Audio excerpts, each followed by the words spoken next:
All right, 2 minutes, man. I sat down, was so ready to. Whoops, I forgot to switch the screen back on. Nope, that was the wrong one.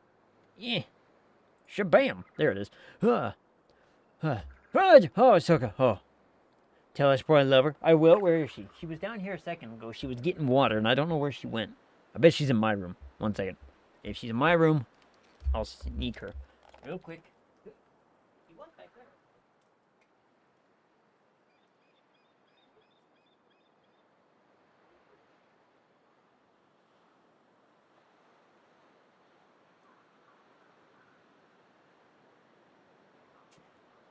Oh, guess what, Esper? Soka loves you. Mwah. Mwah. Okay. Let's take you back.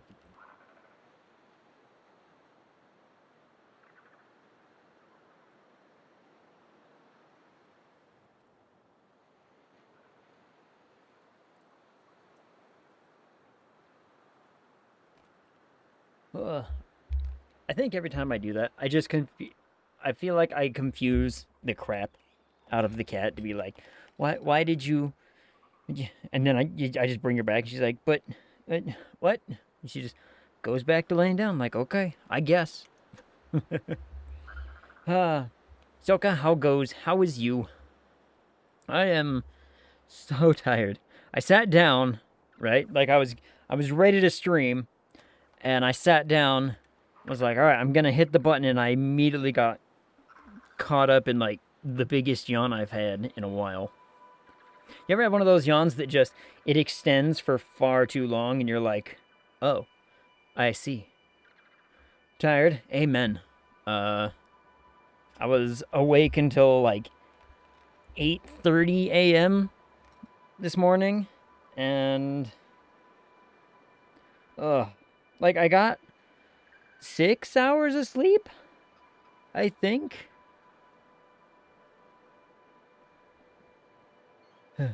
Worked an hour longer today. Woof. I saw this game. What game? What game? Hold on. Sorry, the links still don't work. The links still don't work. You're gonna have to whisper it at me. You're gonna have to whisper it at me.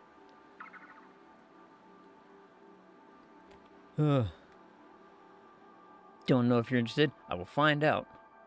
I will find out probably soon. Depending on what it is. I do have some stuff that I'm excited about getting to play. That was a surprise. And I'm gonna hurt Kron one of these days for it, but until okay, here we get to click and shaboop. Where do we got here?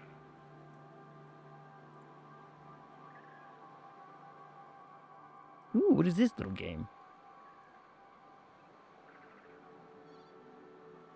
It looks like RPG Maker, but it's like open world texture. Ooh, that's neat. And it just came out. Person is in this 2.5D HD pixel art roguelike ARPG. Create hundreds of characters with unique strategies and abilities, face hordes of enemies, explore different biomes, procedurally generated dungeons, obtain unique items. I am going to add that to my wish. It's only $4. I'm going to add that to my wish list, and I will definitely look into this a little bit more. Because, first off, I love the aesthetic of the classic 2D like JRPG stuff. So it's added to my wish list. Good. So for some context there, I one of my we'll call it like my secret video game love, right? Like one of the things I absolutely love about or what a genre of video games is the classic 2D JRPGs. I have a real soft spot for it. I play a bunch of new ones, like people that make those in RPG Maker. I love getting to sit down and play through them. Uh, I don't know why. It's always kind of being a thing I got a huge fondness for. So I will definitely look into it, and especially if it's like a cool like ARPG where you're and a roguelike, whole lot of replayability and whatnot, I could be so down to see about that. But like I was saying, I've got some games in the pocket now that are gonna be held as like surprises for, you know, some kind of future date that I'll announce when that's gonna be a thing and happen, and I'm excited for that. But for now, for today, I get to continue the project. What is the project, you ask? It's the how we have to actually get rid now of all of that bauxite. So I have this little diagram here. Let me briefly run you through it. So I have 11 of these nodes, or 11 outputs is what we have. It's going to be a real weird situation, but basically looks like this. Is every single one of the lines of bauxite we have coming in is giving us 258 bauxite per minute. That's just over 2,800 bauxite per minute. I think you might like Sea of Stars. I have not played it yet, no. I really wanted to. I've heard nothing but great things. I really want to. It's just, it like never went on sale and it always stayed at like a, what was it, $30 or $40 price point. But it's on the wish list, and to make sure that I will have access to it eventually. Be like, nope, I will play through this game because I must. What was I talking about? And I need to figure out if a thing I really need to figure out. So I'm gonna have to do one little change to a thing that I was doing before. So you'll notice on this, I'm making a whole bunch of stuff, and it's getting divided into like over 1,000 on a single line. I can't do that. I can't have over 1,000 on a single line, which means we're gonna have to divide this into 3, which should be really easy considering I've got 10 of these things. We should be able to just deviate a line and plug it in at further down this line. Shouldn't be too big of a problem, but anyway. So then we've got 11. I'm probably just going to overclock these, I think, into that 1.3 ratio, because there's no sense in me building 2 machines for something that low. Like over here, it makes sense. I can build 2 machines. 1.72 is not too bad. It was on sale a while ago. How much for? Because I don't remember getting a notification that it was on sale. But maybe it just wasn't on a sale that was big enough for me to have to be like, yay, kind of, you know what I mean?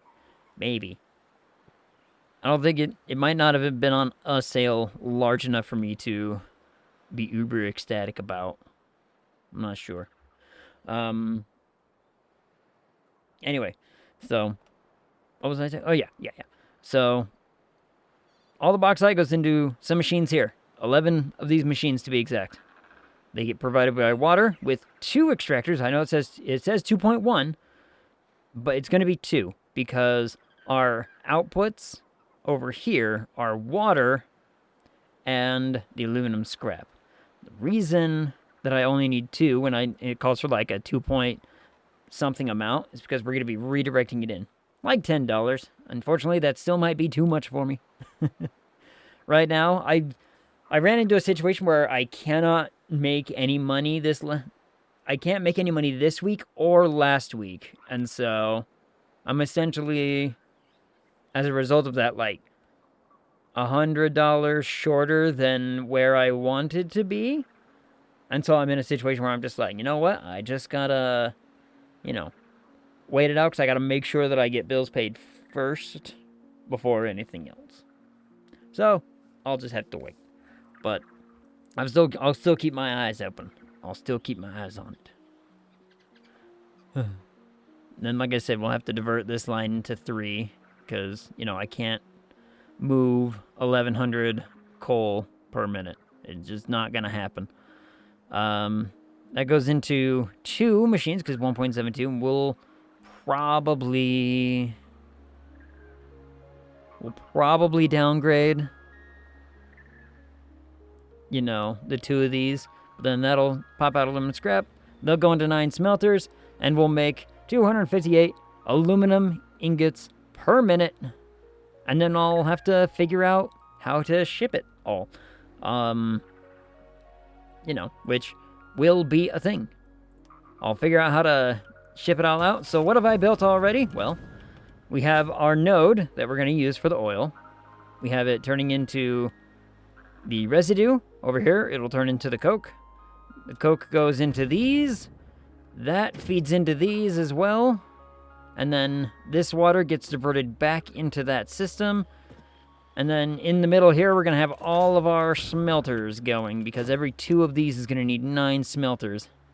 And I'll, get it all built, get it all hooked up and ready to go. So let's talk quickly then about the about the diversion here, huh?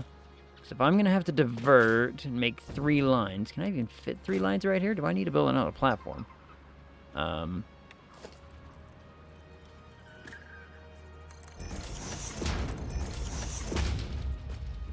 Yeah, that'll work.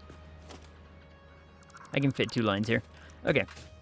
So let's divide it into 3, which there's, what, 22 here, so one of those lines is going to get 4, so every 7? 1, 2, 3, 4, 5, 6, 7.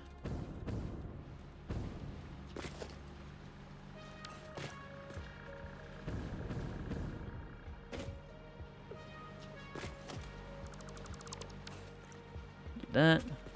1, 2, 3, 4, 5, 6, 7. And this should be 8. 1, 2, 3, 4, 5, 6, 7, 8. Yep, okay. So, the way I'll do this, and I gotta finish getting all this set up anyway. The way I'll do this is that 1, 2, 3, 4, 5, 6, 7, 8, 9, 10. 3 will go down a line. 3 will go down a line. 4 will go on this end line. So maybe I should do it like this. 3, 3, and 4. That might be the better option. Yeah, that'll work. That'll work better, I think. Okay. Take some water. I've also been up a lot lately writing, which is a good thing, because the D&D project I've been bragging about for the last while is now almost done. I say almost because the campaign itself has ended. We have accomplished the game, as it were. We have finished with the module. All is well there. And now, what I have to do is begin the process of finishing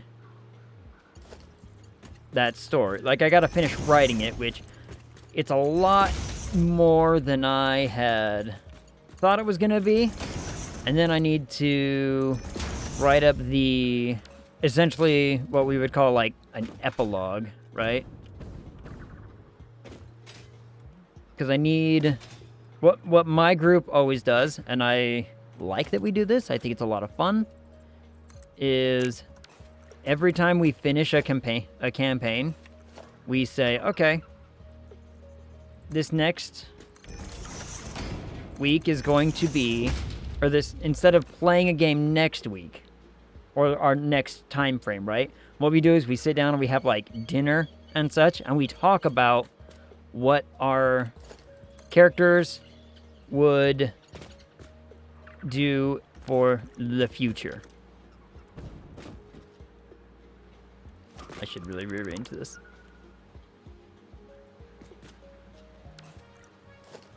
So, like, you know, how does your character wrap up their story? What do they do from here forward?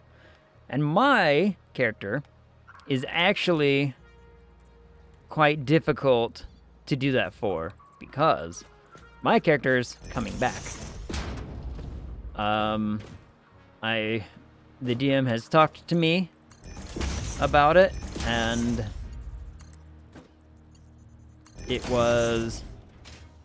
we are in agreement that my character in question is to a point where it's like I don't have to accept essentially character retirement. Which, you know, we usually just retire our characters and move on, blah, blah, blah. But he's like, your character is strong, but you have taken steps to not, you know, be to a point where it would be impossible for you to play this character again. And he asked if I would like to play it again, to which I said I absolutely would. Because, you know, I want to write more story. Essentially, is what it comes down to. I want to be able to write another story like I've done for this one. At the end of everything, you never know. I might have a little collection of possible book ideas. Or, you know, publishable thing. They're already book length. But I would probably, maybe, get to a point where it's like, hey, try to find a publisher, perhaps.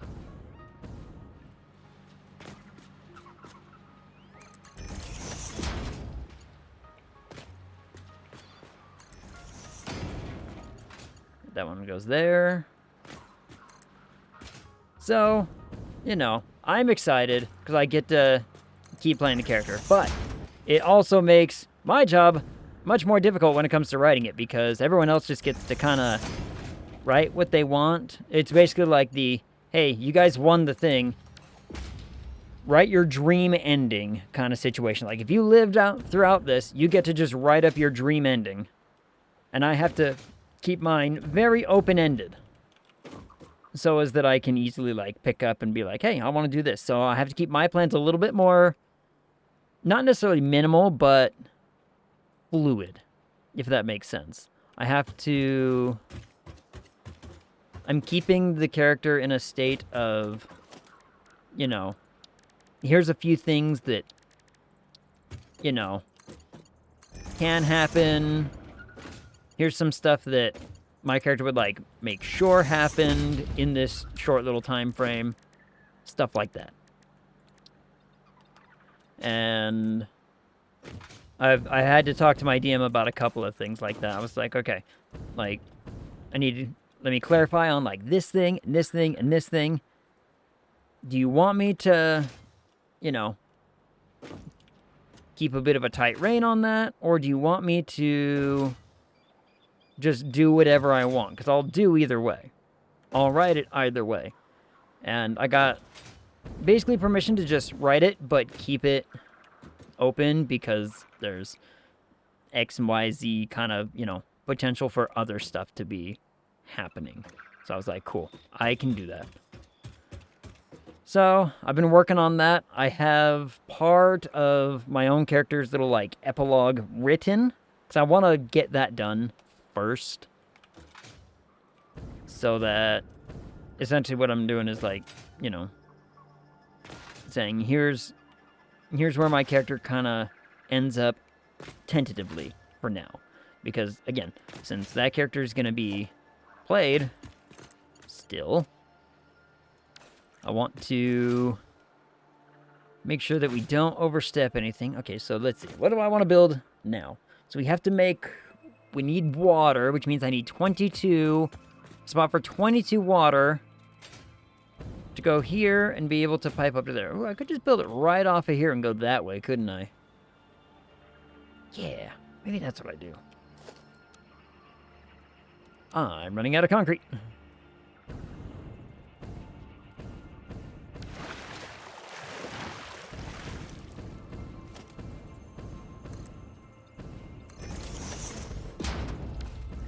Yeep.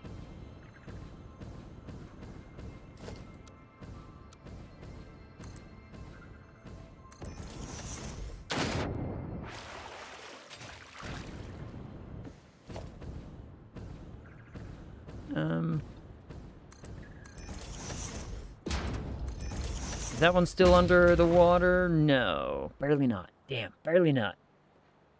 Hey, how'd that manage to get through here? Hey, now wait just a minute.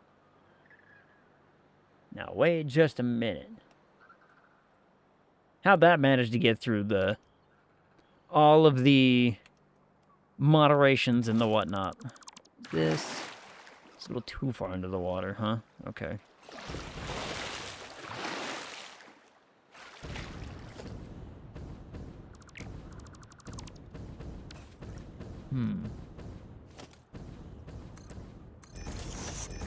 No, I guess I'll just have a platform like this then.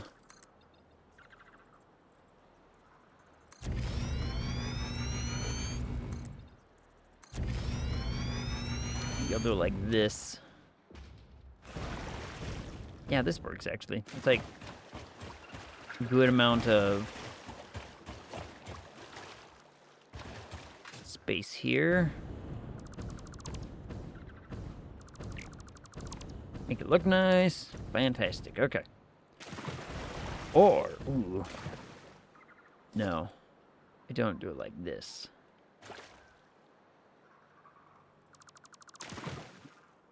I do it like this. Because if I do it like this, then we can just do, since I need, what was it? What did I say? 22? We can do 11 on each side. Yeah. That would work. Let's see.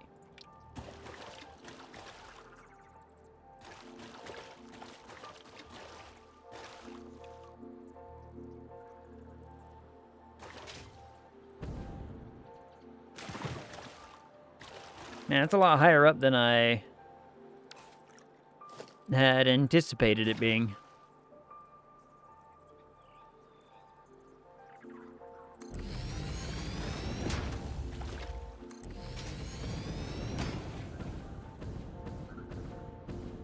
Right, now, hopefully I get this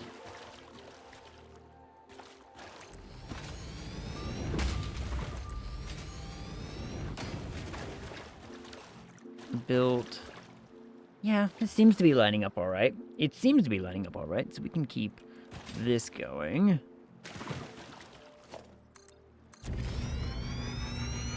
There's only, what, 4, though? Man.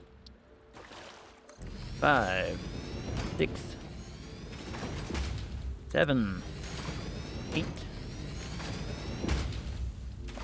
I'm all out of copper sheet. God damn it. I need more copper sheet. I think I didn't anticipate for as much pipe as I was actually going to end up laying over here, so. Oh, well, the good news is I have a train right here that can take me up. We'll probably have to extend this train station here to move more stuff, because I'm also going to have to figure out what I got to do with the residuals, like the resin and whatnot. So we might have to put another 1 or 2 things here. Uh-oh. Hold on. Something has clogged the rubber has clogged up. Better move that so that way things can get back to moving and not clogging.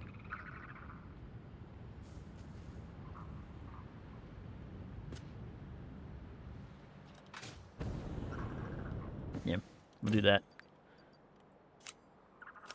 Just trash it. I don't really need it. It's not right now. Can I go in? Nope. All right. Where is the train? It is literally hasn't left the base yet. Okay. So as soon as that gets back from the base, we'll take that, run over. I need, what is it? Copper sheets. I need some motors and some more steel pipe, huh? Okay. More steel pipe, more motors, bleh, and copper sheet. Got it. I think I need more iron rod too, funny enough, but I think I've got plenty to make it work. Yeah, we've got plenty of everything else. So, we'll get just those 3 things. Finish those off. I also should also make sure I have a blueprint ready for the smelters. So maybe I do that too while we're back at base, because there's no sense just going there and then waiting for the train to get back again to go and do that. So maybe Yeah. Yeah, that's what we'll do. And see, this little design over here will make things life a lot better. We'll just pipe all the water into the system. And like I said, that water gets piped back into the system, so we'll have a constant pushback, like back and forth of the water pressures. So it should stabilize itself just fine. My only fear, and I'm gonna have to build in some kind of contingency for this, is to make sure that, and I might just do it over there in that corner, I'll put like a fluid buffer there, just to make it so if this water gets backed up, it doesn't shut this down, right? So I'll have to put a buffer there. And that'll be fine. Oh, and I'll have to show you guys how big the bauxite train got. The bauxite train's now 9, 10, 11, 12, 13 cars long. Oh, I had to add more locomotives just to make sure it moved, you know, fast enough or well enough. So, but anyway, this should work out. So I'll build a blueprint real fast for the smelters, because we're going to need 9 in each row. I'll just make my life easier by building the blueprint rather than building it all piece by piece. Oh, that's how I did those ones over there, and like those ones down there. So like, yep, I had a blueprint. I can just line them up, build them, connect them, and away we go. Makes life simple that way. Ugh. I'm also starting to get some... Going back to my writing thingy, I'm starting to get a few people, or at least reach out to a few people for test reading.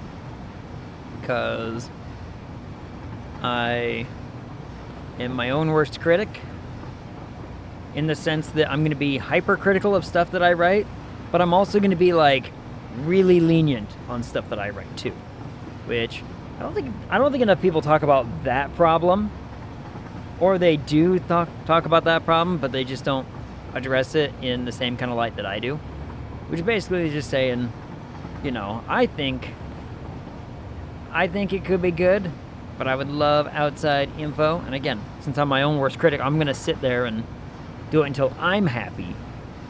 But just because I'm happy doesn't mean it's good yet. Know what I mean? So, let's see. Let's grab the motors first. Probably could have ridden that momentum for quite a while, but it's fine.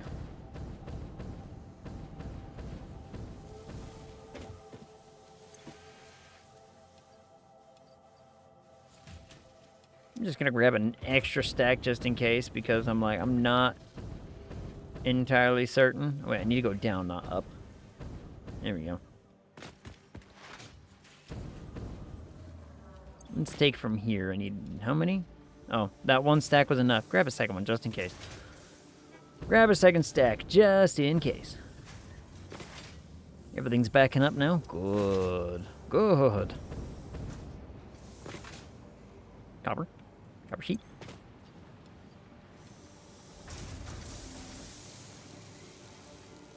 I'm gonna grab like 6, 7 of that, because I'm gonna have to pipe up all of the water together. There's gonna be some other pipe that I'm gonna have to put down for like the oil and whatnot, or the crude oil.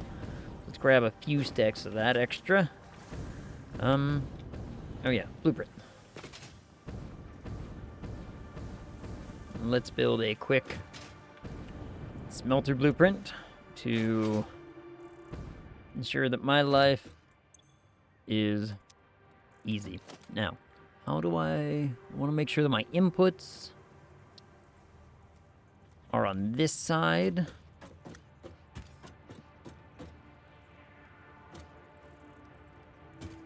Let's make sure that's kind of centered. Yeah, that's fine. 2. Whoops. How many can I fit? 3, 4.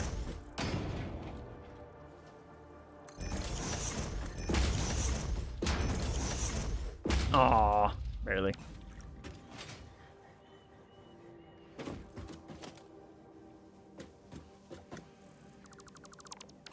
Just do it in 4s. Because I need 9. I think.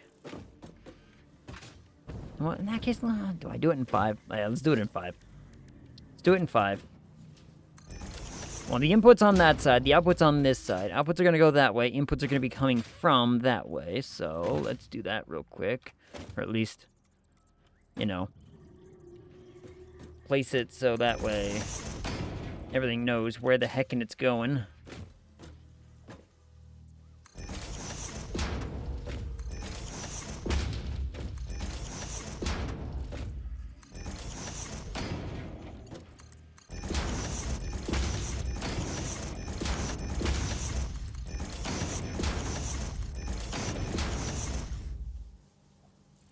That way we can build on top of this and basically just connect it up real simple like. The outputs are going to go this way, which means that.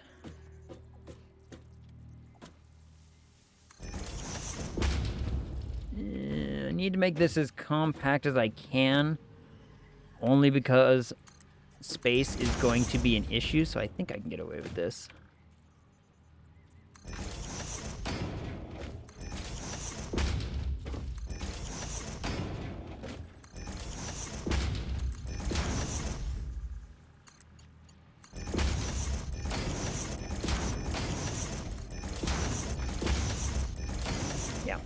We can get away with that. And now, power. Power, we're gonna integrate power into all of the systems.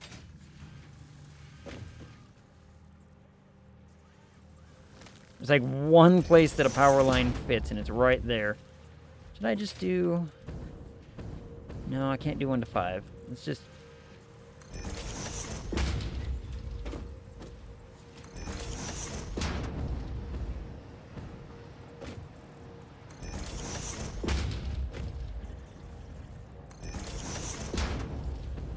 Yeah, we'll just do it like that.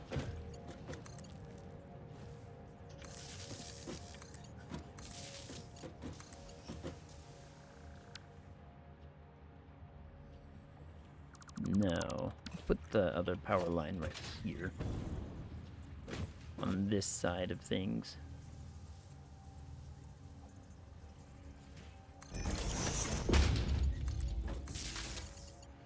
think that's how I had it. Yeah, yep. That works. Yeah, just a little closer so that way the wires don't look like they're flying all over the place. Make it look nice and pretty. Integrate electrical into the system. Fantastic. Okay. That goes that way, that goes that way. Let's set you to this.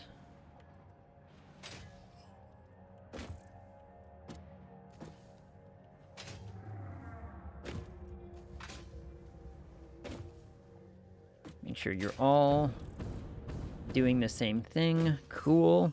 This actually is about it. That's actually done. So, let's see. Aluminum ingot. Let's select our part. Where's my actual aluminum? There it is. Select my color.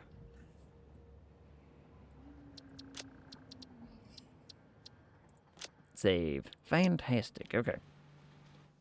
Let's also clear that out now. Clear that out. Take all that back.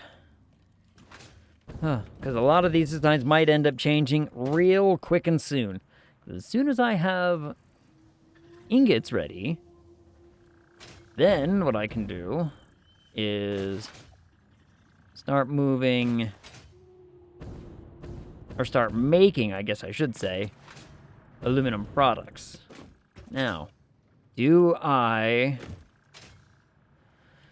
Oh, I might have to change a few things. Oh no. This... Or do I build on top of? Because I don't want to... Do I want to do aluminum processing up here? We could get rid of Fixmas stuff, couldn't we? I could relocate Fixmas stuff to just somewhere else. How are you things still making? We're making fireworks, but man, you guys still aren't even full yet? My God, my goodness. Anyway, since I built this right in front of the train station, I either have to relocate this whole monstrosity or I relocate the train. The train is probably, honest to goodness, the easier thing to move. So, I will probably have to move this, but let's get our infrastructure done first. Because otherwise, you know, all the things. And all this is already backed up now, which is fantastic. Makes my life simple. Besides, there's potential to, like, tear all this down anyway for better. Or essentially, it's the same thing, but higher numbers. Like, we're essentially doubling the needs of this stuff. So all this stuff might get relocated. I'm not really sure yet. But, you know, we'll figure it out. What was I making over here? Well, I'm waiting for the train. What was this little gizmo? What were you making? High-speed connectors? Really? Huh. You didn't make very many of them, did you? What do you need? You want cable and quick wire, huh?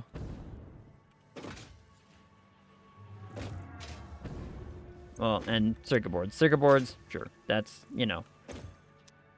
That much is kind of a given. I know I've got plenty of circuit boards built now. I think yeah, we've topped out.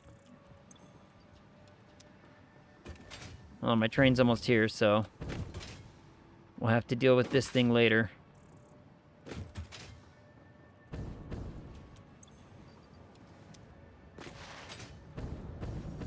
Because I gotta get back and keep working on my other thing. Get back and work on my other stuff. What up, Blood Princess? How's it going? We're building. We're building stuff.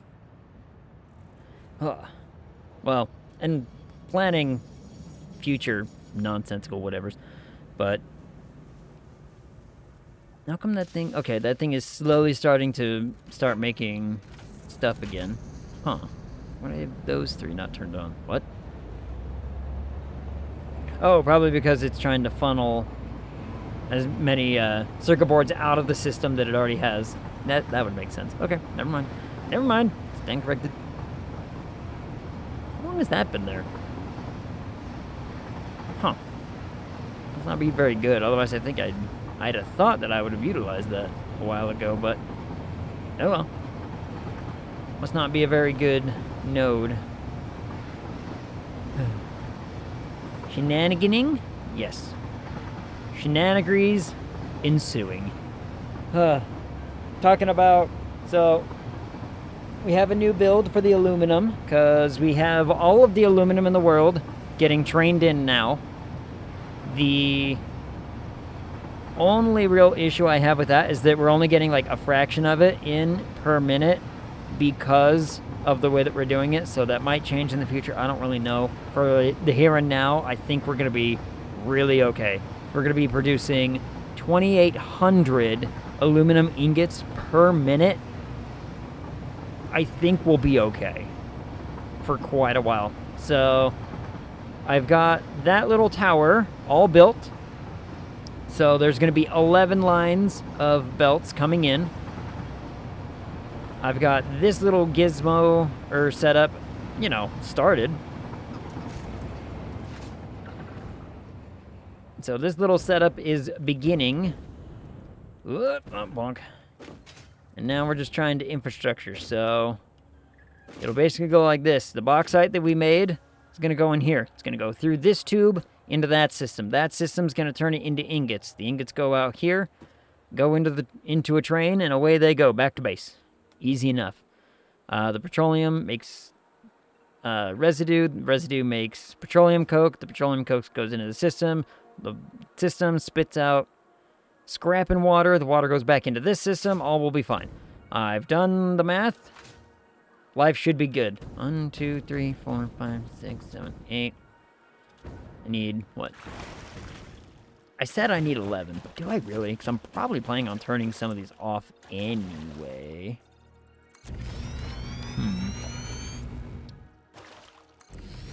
One, 2, 3, 4, 5, 6, 7, 8, 9.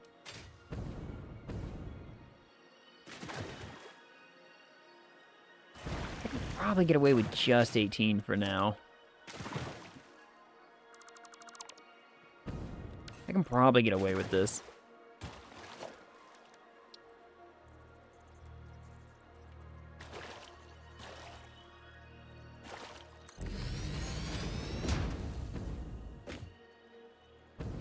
Now, does that line up with that one?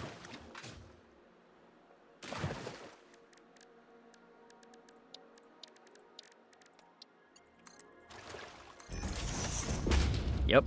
That's a straight line, all right. Okay. Good enough for me.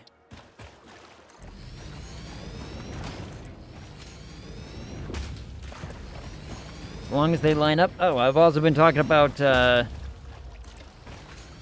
the writing project. The D&D writing project is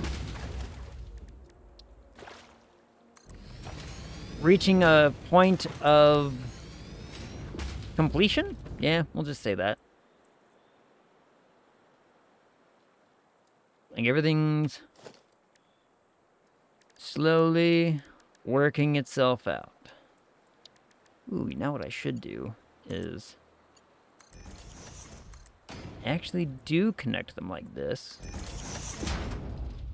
I need more plastic before I can keep doing this. Hold on. Luckily, I know a place. I know a place. There's lots of plastic. It's right up there. It's right up there. Nice. Yeah. I also had to... I've started consulting with some readers and whatnot to be like, hey, did I write this okay? Because I wrote a romantic scene, and I'm not proficient at, writing, but it's like romantic scenes, I still have very lower confidence in my abilities. And not that I can't write it, but I want to be like, look, does this actually come across as romantic and not, like, thirsty? You know what I mean? I need to make sure that there's a distinction. I'm not trying to write filth. I'm trying to write good, meaningful connection here. So, I've had one of my friends looking at that for me today, and I need to consult more because, again, confidence things.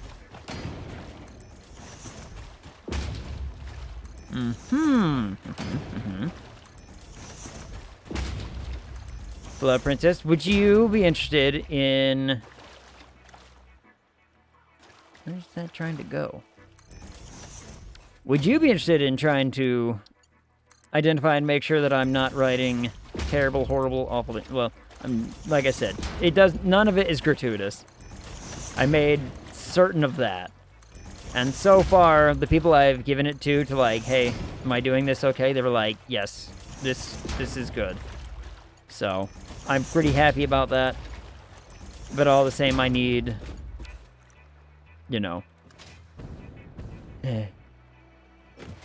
confidence and all that malarkey.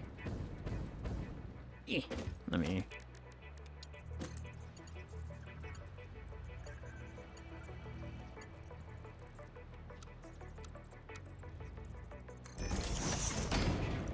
Oh, that can look fine. That can look alright. Yeah. Oh, I should go build that buffer over here real quick before I start guaranteeing that that's going to be a thing. Let's do a large.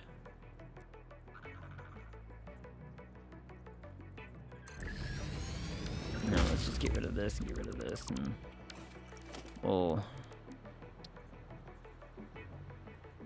There. Let's make sure...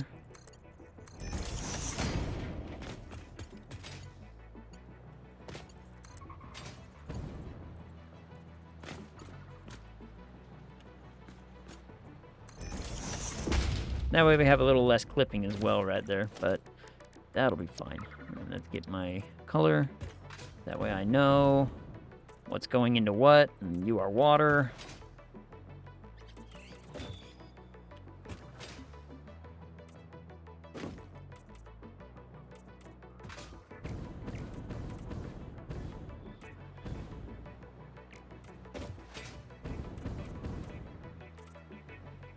Ooh, I know another friend I need to... Sure? Fantastic. I'll get it sorted out after the stream. I have another friend who has worked with like actual romance novelists before. I could probably talk to her too. I might need to consult her as well, just to be like, hey, tell me I'm doing good things. Place.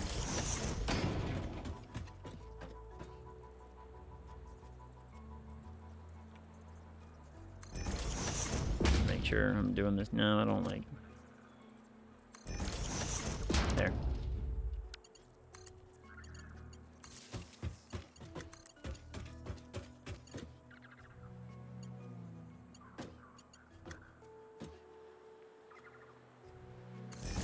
Place. Whoop, I fell. And place. Place. Place. One of the funniest things about writing this little epilogue scene as well is realizing just how much of it kind of does come across as part of the very cheesy fantasy romance trope, and it wasn't my intention. That's just how the game played out. This is, you know, it's just how it kind of, the chips fell where they were. I can't, you know, fight it. As far as, like, characters go, right? Like, scenario? Sure, I probably didn't have to write the romance scene, but I did. And I regret nothing. One right there.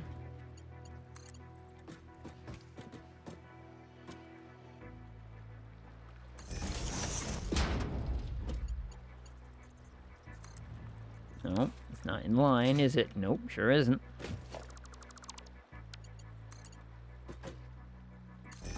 That is.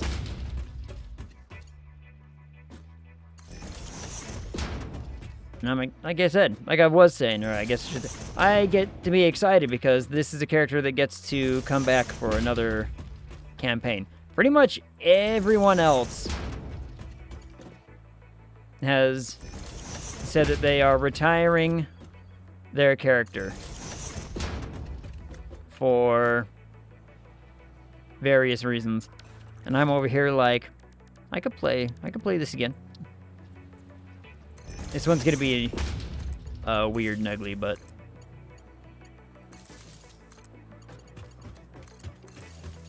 I don't care.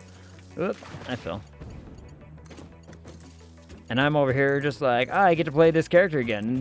And the DM's already talked to me a little bit about it, being like, you know, we won't bring you back for, you know, like, we're not going to play a campaign right now involving your character again. We're going to give it, like, six months, maybe 8 months to, like, play something else. So that way we get, you know, some new life and excitement into our system. And then, oh, am I going to...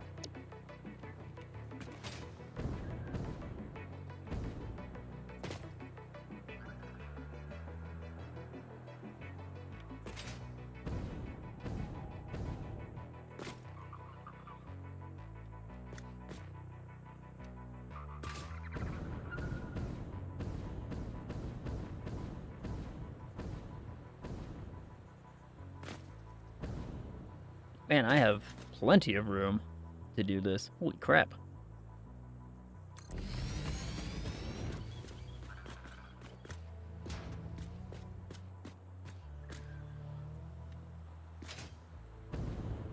In that case...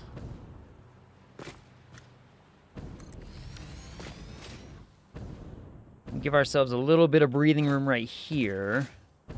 And we'll have lots of space right here to worry about proper distribution up to, like, a train situation. Yes. Okay. Where's the... There it is. So let's connect that up. Okay, these are all connected now. Oh, and that fit so well. Well, did it fit well? Yeah, it fit, barely. Okay, cool. As long as it fits, that's all I am going to really care about. Let me make sure that this is in line with the others. Yep, that's in line, that's in line. In fact, let me just go down the line like this and make sure. 1, 2, 3, 4. Okay, this one is on this.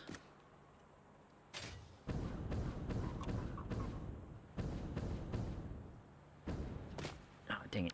I built it too close to start. Oh, that lined up really well. And, yep, that lines up. That lines up good. Okay, cool. Yep. How many of these do I need? 1, 2, 3. I think I need 11 of these lines. Yes. 3, so this is going to be number 4.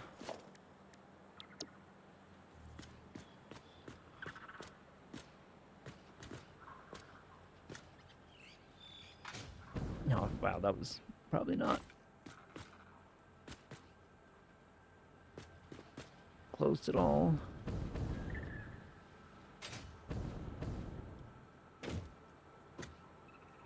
Nope, something is definitely wrong there. Is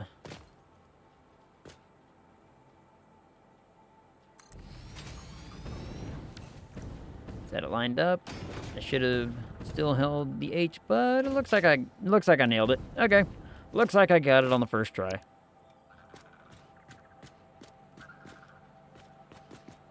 This one looks to be like this. Yep, okay. This one.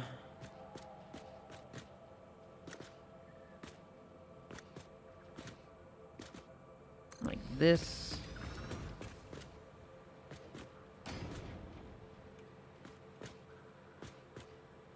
Like this. Make sure everything's still lining up. Yep, everything's still lining up. Okay. Good. Good. And there's gonna be so many smelters. This one lines up like this.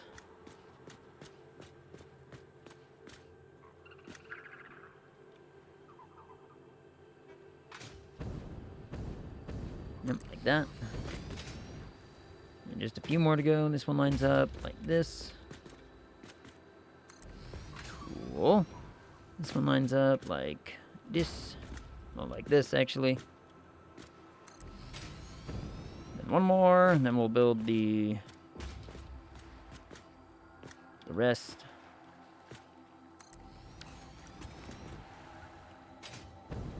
So let's see, that's... I only need, how many of these do I need? Only 9, right? Yeah, only 9. 9, and actually it's 8 and a little more. 9 and a little less, actually. Details. The point is...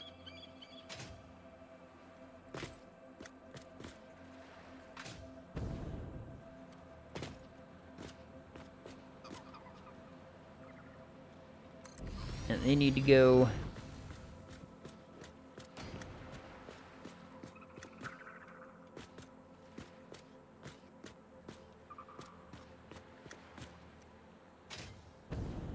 close together so I can make them. That way we can serve as much space as possible. Space is not really an issue. The number of machines is not really an issue, right? And I mean, I've already I already know I'm gonna have to go in and... Oh, I nailed that one. Perfect. Hot damn. I'm already gonna have to go... Ooh, let's just go do that right now, actually. Let me go... Because normally I probably would... If I'm following the same pattern schematic, I would have doubled the amount of these, but I don't want to. Because the output of this is only like 1.3. So, essentially, you know... 131%. Oh, I left all of my power shards back at base. Aw, dang it. Oh, well. I do need to go back and get more rods anyway. And I need more plastic, probably. I think I've only got, I've only got like 90 plastic left. Let's grab some more plastic. Some more rods. All the smelters. Where's that train? Okay, well, it's on its way back.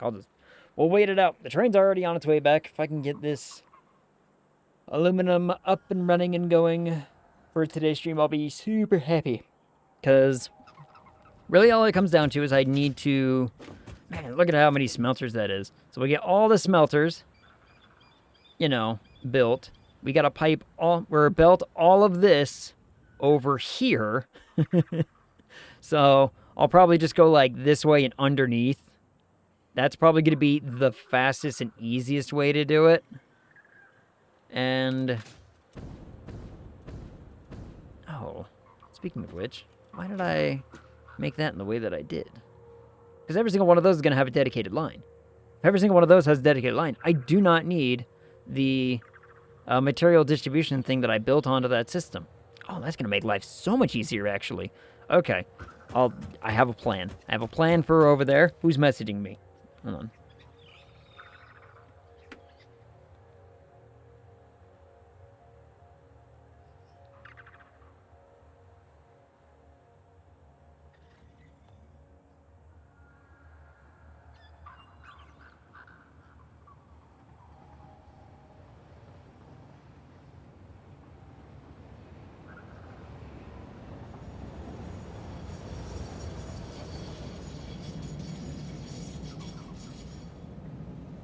Yeah. Alright, hurry, get back on the... Okay, the train hasn't left yet, good. I heard the train pulling out, but I was like, I better not be ready to leave. Yeah, alright. So now we're on the train. Get on the train. We're ready to run away. Huh. I'm so tired today. So very tired. Whew. So let's see. What else do I have to do for this project? I think that's pretty much it for this. So long as that fluid buffer is there, I shouldn't have any kind of input-output problems. And I'll probably have to end up shutting some of those water things off. But I have to get the system up and running before I do that because of the system re-inputting. So we'll just leave it kind of as how much? Okay, this 258, but this thing redirects 180 of it, so essentially more than half gets redirected into it, which means I would probably end up turning off either one whole side or, like, you know, the back end of, well, I only made 18. I'd probably go down all the way down to like 10 or 11. If I went down to 11, then I think the system would work on its own just fine. But we have to have the water, enough water to flood into the system first, so that way the whole system has everything it needs. And bonk. Alright, came back here for rods, and what else was I getting?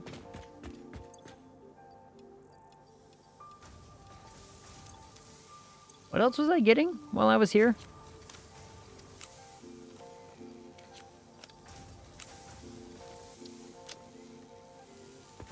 I don't remember.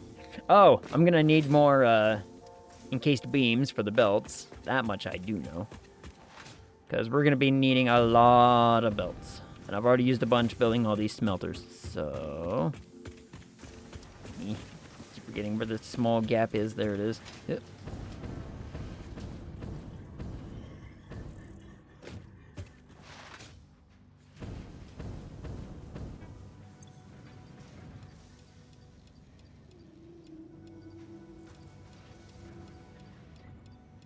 Take that many because I'm gonna use it.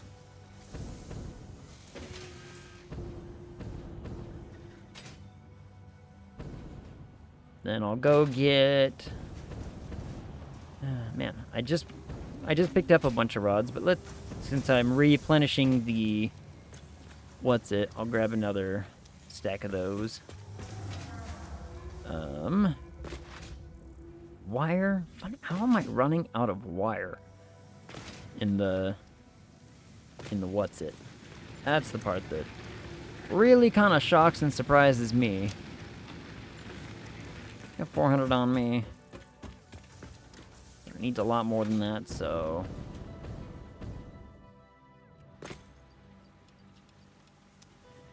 Let's take that.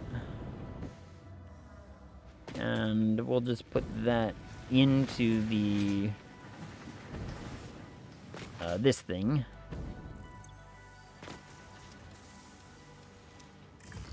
For that's purposes. That'll take care of itself. Was there something else I was... Oh, power shards. Power shards, I need those. Where did I put my power shards before? Oh, whatever. Not like I don't have, you know, a grundle of them still. Whoops!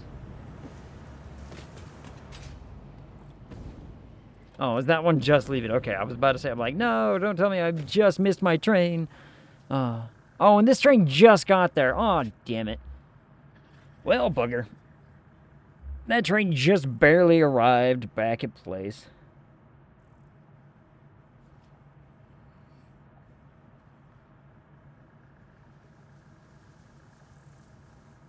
Oh, well.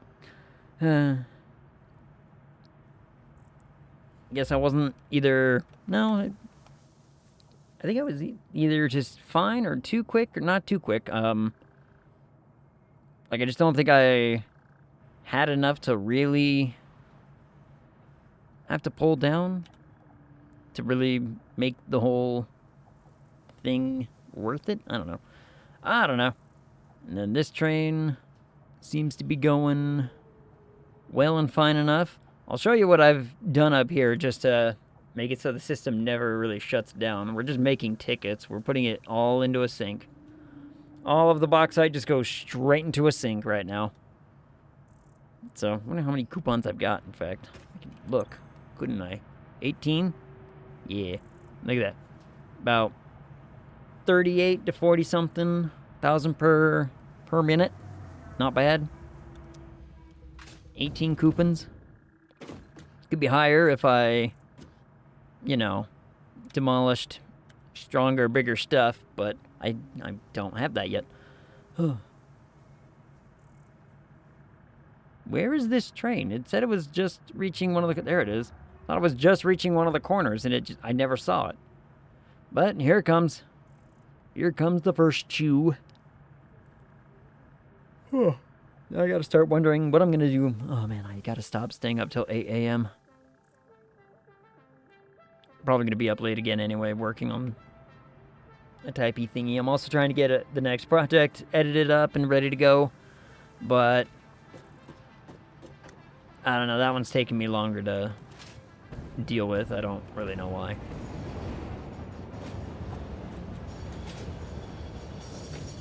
Let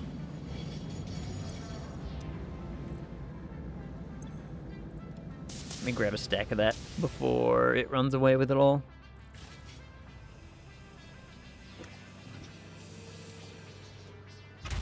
And that's back to making circuit boards. That's cool. At least something over here is doing something. Making use of this plastic. Itchy.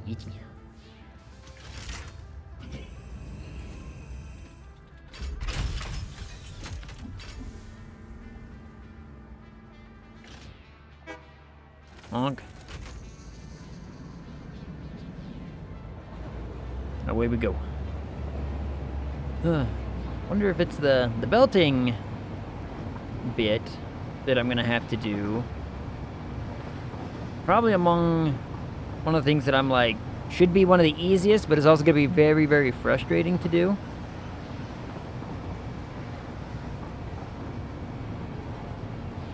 Mostly just because of the water. So I might have to build a small platform underneath just to be able to do it right. I'll see. We'll see. That part might be an annoyance. Oh, I probably should have got concrete. That's what I should have gotten. Started getting put back into the system was concrete. Look at that. We only have 230 concrete left.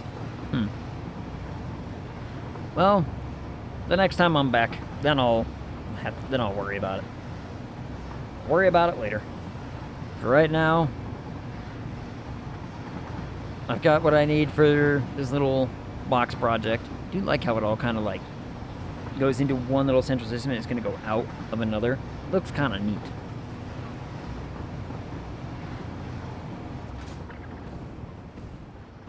And there should be plenty of momentum to get me over there. Hell yeah. Alright, so yeah, you see I have this system here set up. I don't need this, in fact. Wait, why do I have it? Oh, I was probably going to connect it up earlier, but I don't actually need this system at all.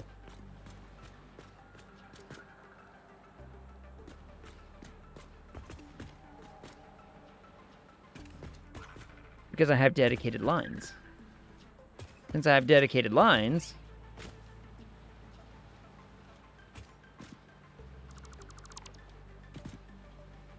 all I need to do is build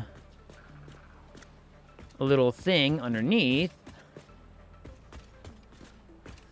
and we can just pipe it all from underneath without issue.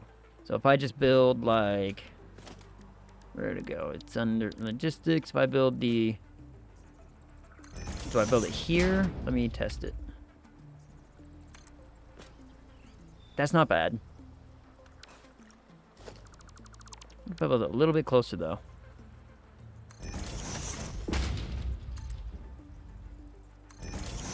Oh, and it connects right into it. Yep, just connects right into it from right there. Oh, it's glorious. That's going to be so easy. All right, let me get this built. Let me get this stuff built up real fast, because,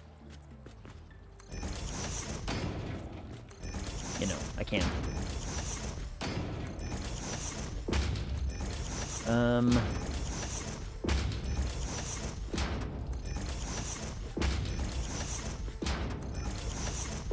Ooh, what was I... Oh, Soka, there was something I was going to tell you earlier, and I completely forgot what it was. And it was a game thing, and now I can't for the life of me remember what it was. It is like ever so slightly off, but that's fine.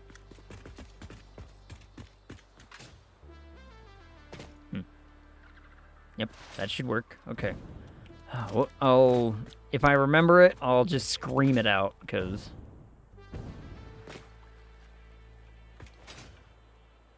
I thought about it, because I saw it recently, and I was like, oh, I gotta talk about this, because we talked about this at least a little bit, and blah, blah, blah, blah, blah, blah. Now I can't remember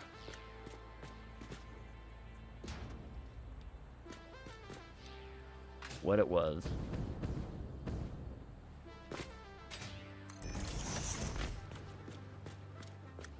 Lined up perfectly.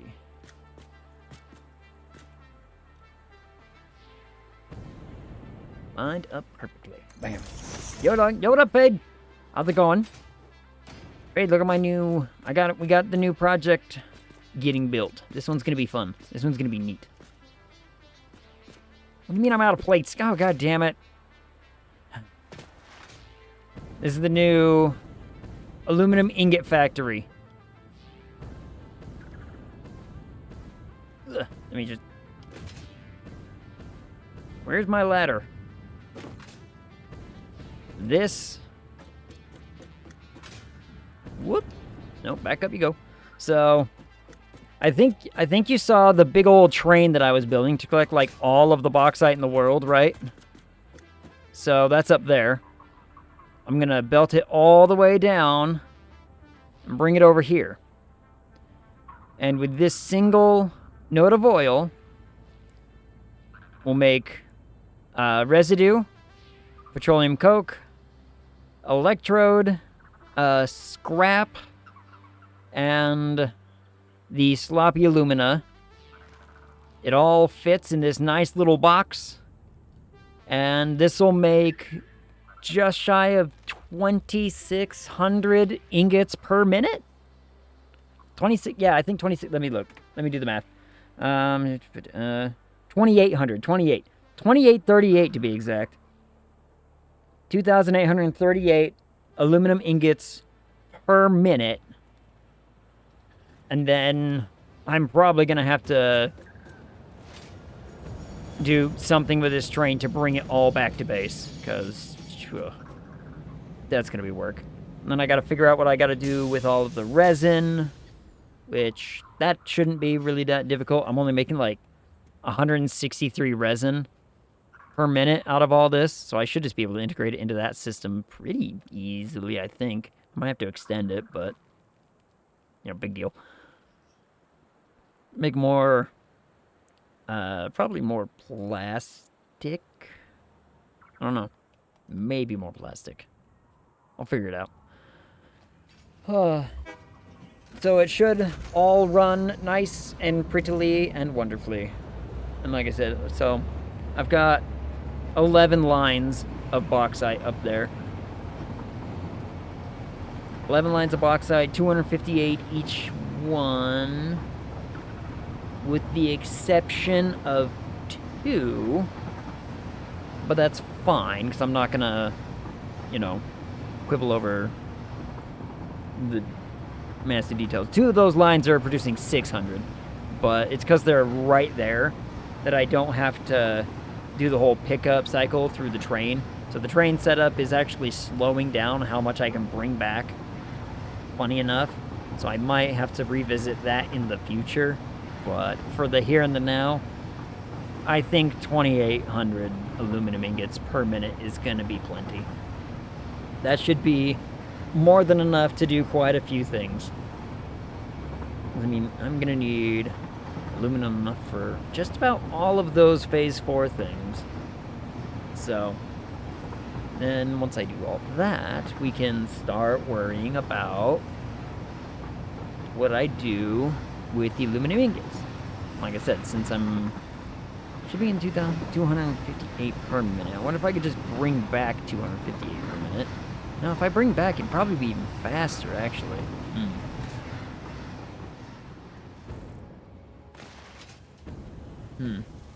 Is the train just down and back? Not a 2-track? It's a 2-track. I made it a 2-track one. It's a loop. I made it a loop. So.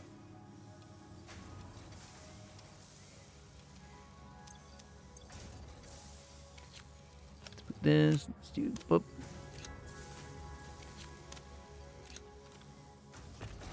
Yeah. Add more cars. Yeah, my thought for this train right here was just to, like, this train to get the ingots back was just to add more cars to it. That wouldn't be too difficult.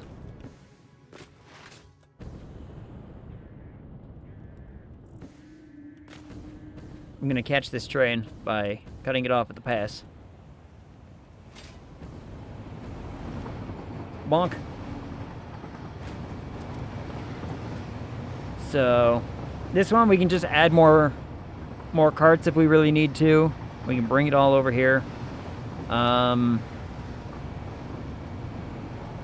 The bauxite train is a loop that now has, I can't remember how many boxes on it. Squeak, what up, Shiny Gecko? How's it going? I can't remember how many I I think, 3 locomotives on it. 2 in the front, 1 in the back. Just to increase the consistency of speed on the bauxite train. And then this one, we can just extend it to be bigger. So that way we're bringing this, that, and all the aluminum. Depends on how fast can I pack aluminum. I could probably do it in... if I did it into 6 cars, this would only be an 8-car gizmatron. That might work. Need to automate mining, gold, silver, emeralds, rubies, and orebound. That sounds like a lot. But I'm excited. How are you liking that game? Is it everything you hoped and dreamed it would be now? The automation part is the part that I get all kinds of excited about. That is way too far away. That's better.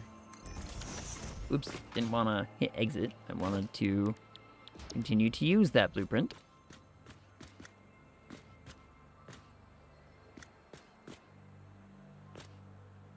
Cable? Oh, god damn it.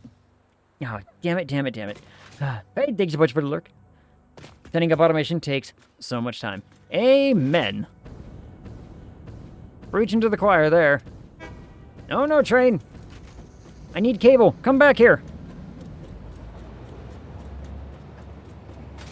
It's gone. Oh, it's gone. Alright, well.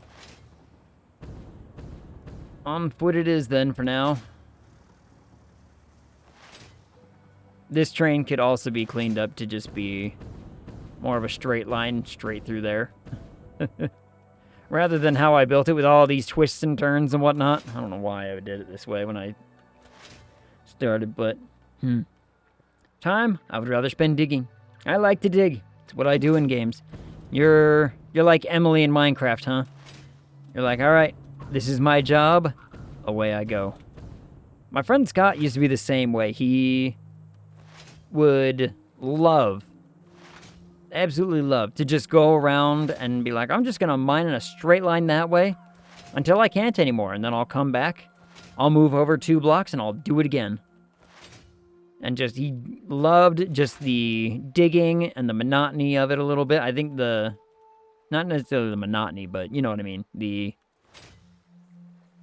kind of calming effect that it might have. It's what he liked doing. He wasn't much of the builder. I was the builder when we played Minecraft. I was running around building a whole bunch of stuff. And he would just be like, I'm gonna go dig some stone. Like, okay. Yeah, I really need to fix this track to be more not bendy and windy when it doesn't have to be. We can cut so much time off if I made this a better line. The bend over here is fine, but you know. I think at the time I just didn't have a good system in place. I was building on pillars and like between pillars. So I just didn't have a good system to get the other bits done. And I'm like, should probably look into that. But it's fine now. You won't catch me, train. Alright, hopefully by the time that train's back, I will have collected all of the things that I need to make, so that way I don't have to come back.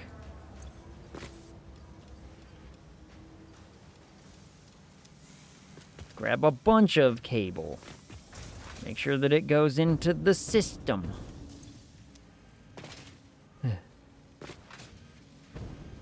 Tend to build subways and nice-looking tunnels in Minecraft. Whereas I would always build a badger. Always needed a badger.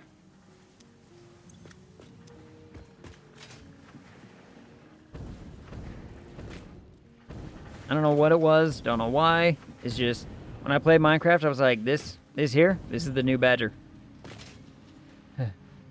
including underwater tunnels that I drowned a few times in construction. Yeah.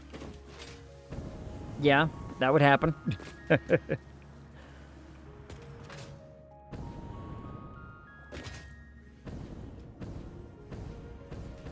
Let's see.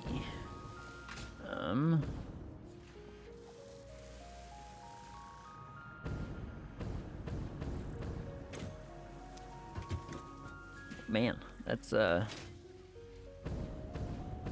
real piled up there, isn't it?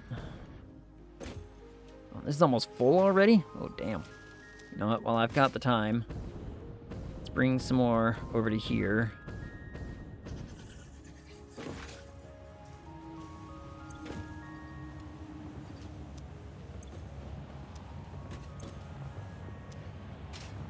This was needing cable and what?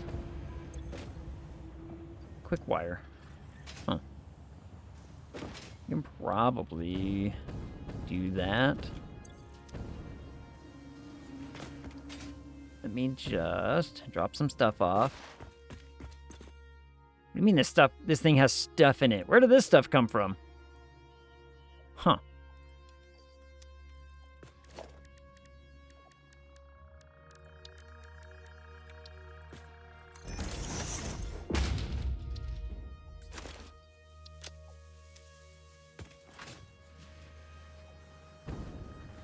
We'll start with the quick wire because it's right here. I say, give me as much as I can carry.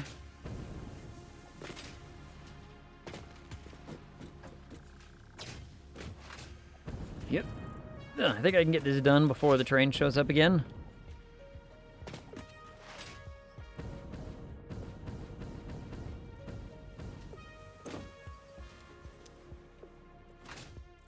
Then cable was the other thing. Oh, I accidentally dropped up all of my fuel.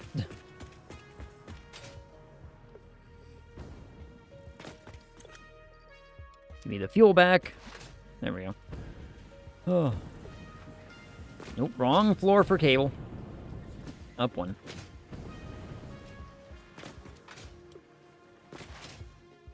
Alright, this is the right floor for cable. Whee! Grab all that I can fit. My grubby little mitts. This thing is gonna keep building. Oh man, I don't think I'm gonna do it in time. I'm gonna have to go get my stuff back and get back up as fast as humanly possible. Let's see if I can do this.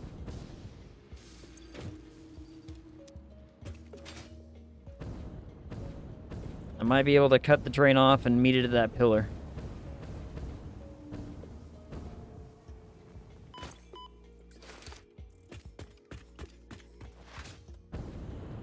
There we go. We'll meet it at the pillar. Hot damn. Ha-ha. Ha-chop. Ah. Out of time. Should have unionized. What up, Elsitor? I mean, look. Unionization only does so much. If I built a union for Fix-It, I'd be the laughingstock of the planet. Everyone on the planet would laugh at me. Especially Ada. Especially Ada. Oh. Elsitor, guess what? Good news! The D&D campaign has concluded. And my character lived. You're the only one on the planet. Exactly. I would be laughing at myself. The audacity of me to think that I, simple Fix-It employee man, could dare question the authority. Ha! Anyway, the campaign has concluded. My character has survived. Which is good news. Because I've already talked to the DM, and a lot of the other characters in our campaign got to a point where they were like, the changes that happened to you guys, like, you're not going to be able to play this character again. You got to retire your character. But my character actively, and I mean actively, made damn certain not to get any kind of, you know, demonic infection or devilish deals or whatnot. I was like adamant. I was like, no, no, no. None of that crap for me. Other than your curse, which is now gone. Someone got rid of that for me. I didn't ask for it, but they did it anyway. One of the player characters, I think, had finally gotten fed up with me. Got the powers and abilities to make it happen, and just said, it's time, and he just took it. And I was like, damn. I kind of liked having that. At least a little bit, you know? So, my curse is lifted. I am a normal... I'm pretty much just a normal level, I'm a level 12 character, but I've already told the DM, I'm like, I have no problem with you doing what you have to do to, like, you know, maybe restrict my power level a little bit for the next one, so long as I get to keep playing, because I want to write more story.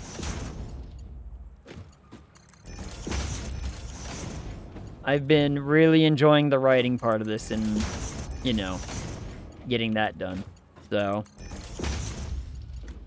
the DM's already like, yep, your character can definitely come back. Probably won't be like right away. We're probably going to wait like 6 to 8 months, play something else to, you know, let everyone else get a different character in and whatnot, and myself included. And yeah, so I'm excited. I get to play my character some more.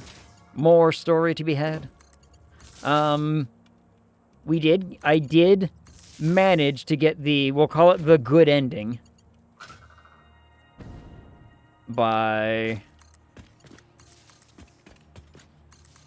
actually using skills. I planned it out. I got real lucky. I was happy.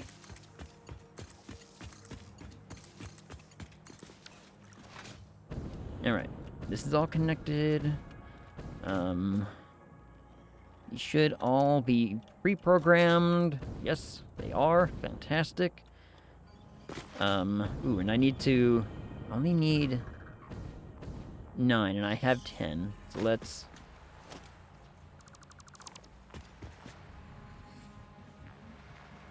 work on taking care of that.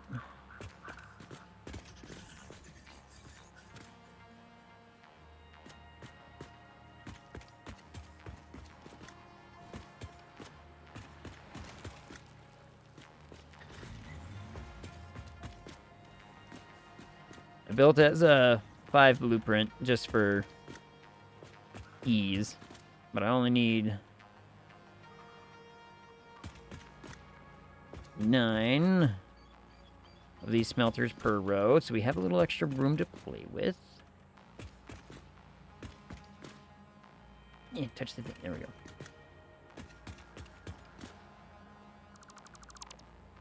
go. My ranger may get a displaced beast kitten. A displaced beast kitten? Oh, I want a displaced beast kitten. Hey, my character is technically a ranger. I took 4 levels of ranger for my character. I wanted that Gloomstalker nonsense. That Gloomstalker stuff looked real fun for me. So I was like, yeah, let's do that. And I think it fit the thematic of the character, which always kind of breaks my heart at least a little bit to see people purely in the idea of like, well, how do I make my character the most powerful of X? And I'm like, sure, you could be the most powerful of whatever, but, you know, what's the problem? Well, you want to be the quintessential knight in every Fire Emblem game? OP at the start, underpowered by level 8? I mean, as far as, like, how my DM's going to essentially, like, Nerf isn't really the term I'm thinking of, but it's just 130. But what it kind of comes down to is essentially it's taking away. It's just taking away items, probably. Like, I won't lose levels. I won't lose anything like that. And I think the plan is to already start people at a little bit higher level anyway. Probably like level 8 or probably 11 for mine. I don't really know what his grand plan is, but it's fine.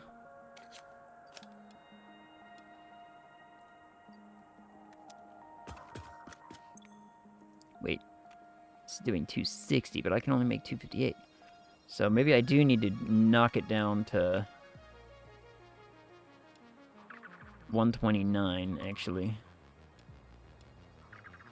Yeah, 129. Whoops, I did the math wrong on the last ones, but that's okay. There we go.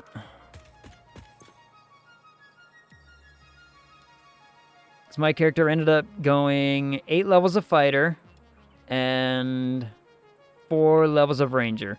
Again, mostly just for the aesthetic of it. Like, I was sitting there looking at him like, yeah, just going straight fighter would be cool and all, as far as, like, power grind goes.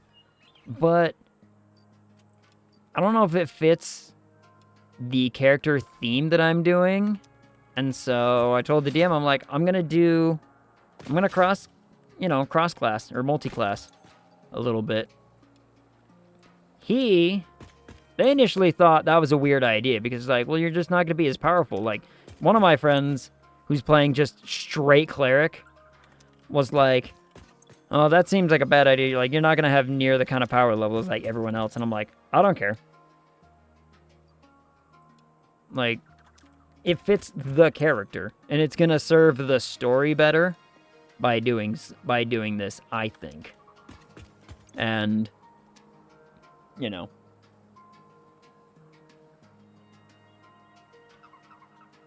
when you go to Myth Drainer, I think, I'm trying to remember where the DM was talking, like, our next campaign was going to be taking place. I want to say I think we're going up to the far north for something. At least for that one. So in, like, 6 months, we'll be in the far north.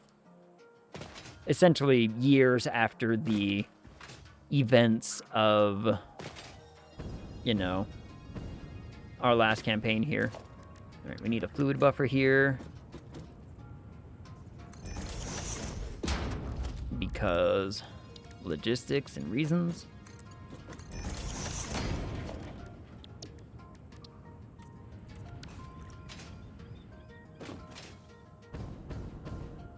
Then I will need another fluid buffer here. The end of this line.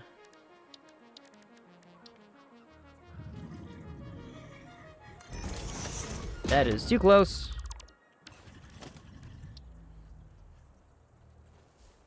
That should be fun. Not a bad multi-class, though. No.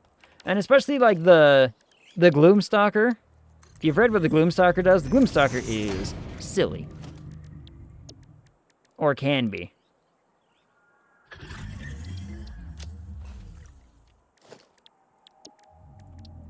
And again, I thought that as a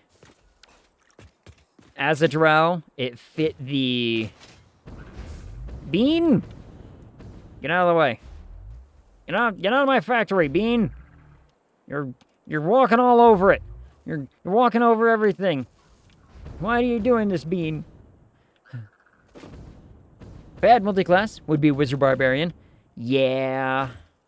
I've seen so many people try and make that work to be like, I can do it like this, and it's like, okay, yeah, you could. I don't recommend that you do, but you could.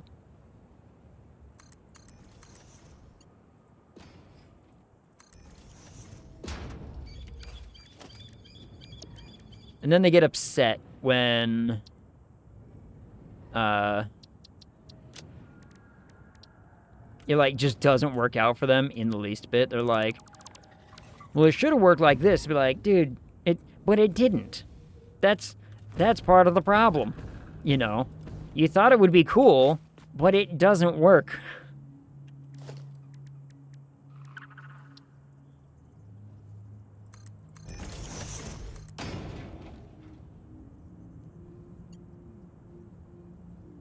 What did I say then? Where? That should be upgraded. Alright, this should fill this entire system relatively easily. Because I think this is 300 per minute. Yes, and I only needed like 283. So 300 per minute. We needed 283. It should all work out great. Or Paladin Fighter, because why? Unless you're after the Champion's crit rolls, which you don't even get the Champion's crit rolls really until a point in the fighter class that you're like, I should just be a fighter.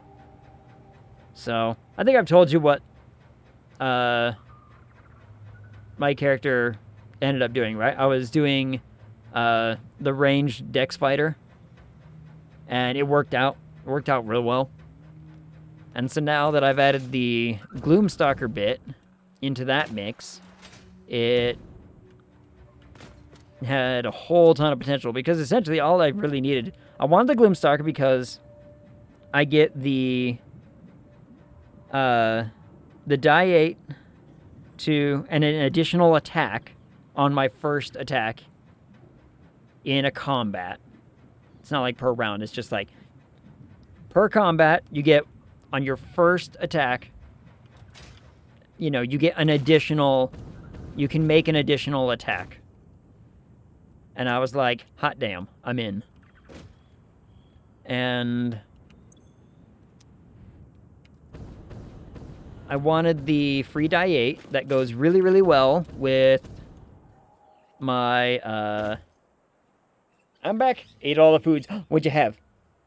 I had a soup. I had a pasta soup today. It was really good. Carrots, celery, broth, noodles, some chicken. Oh. But it wasn't just any noodles, so it wasn't just noodles. It was like a little cheese ravioli thing in the soup. It was delicious.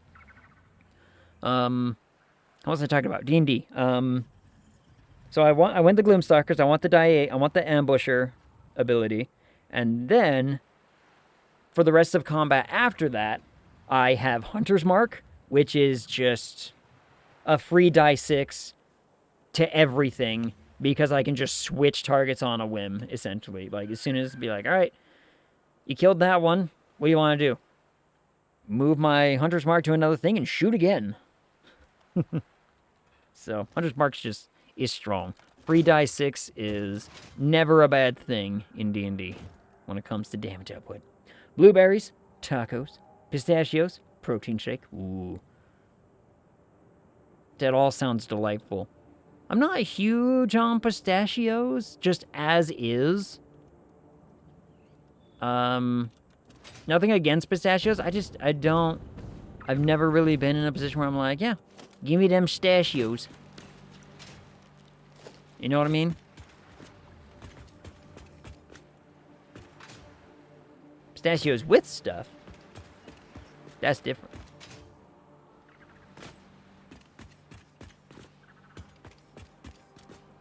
Click. Yep, there you go. I was about to say, select the right thing, dang it. Select the right thing.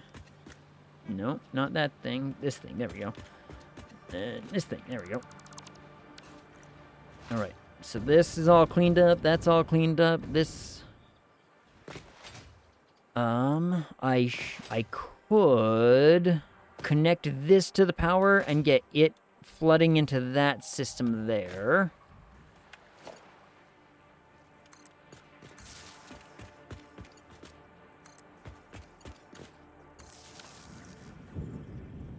Means I want to cut this line, actually. Because we want to fill this system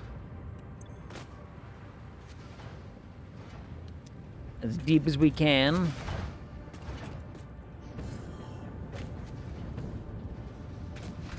Ooh, and I'm gonna, before I do all that, I'm gonna have to find a way to connect this into this. Uh-oh.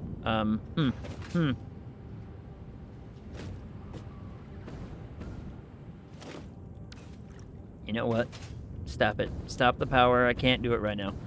We gotta figure out what we're gonna do with the residuals. I can't just have the residuals lying around. I can't have this resin just doing nothing.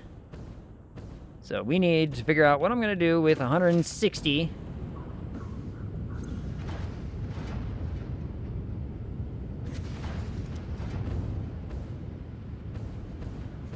Yeah, 160 of this stuff. Let's see. 40, 16. We just had 1 rubber and 2 plastic, actually. That's not bad at all. So, that's gonna be rough, though, because I'm gonna have to reorganize a lot of this. Let's just do that real fast. Shouldn't be too big a deal.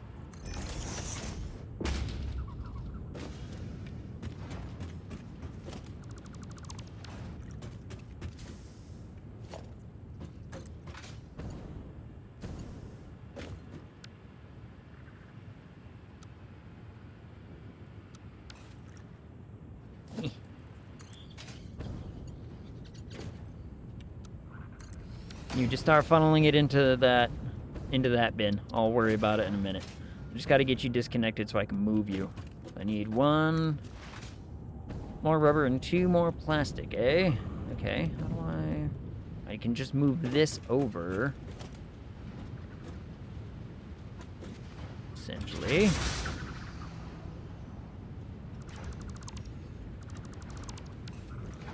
Huh. They are the 3rd best nut. They're a nice snack because you have to work for them. That makes sense, yeah. You and I have a different definition of nice. Spaghetti! Don't look at my spaghetti. Don't look at my spaghetti. You don't understand. I need a refinery.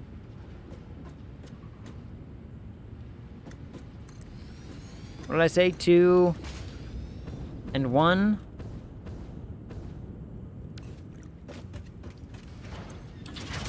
Yeah, this is gonna take a minute to... Yeah. While you're finishing doing that, I've helped you a little bit, you dumb container. While you're finishing that, let me get the rest of this set up. Let's see, we're going that way.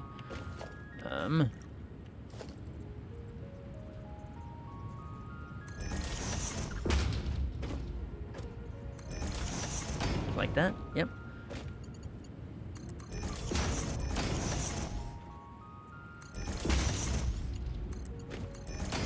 Do like that, and we will do the same thing we had before, where we're just like, look, let's have a buffer system.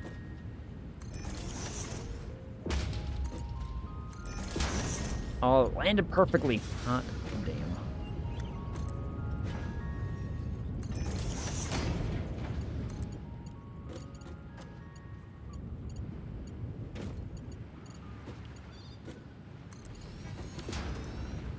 Nope, don't like that at all. Don't like that. How did I have that going before?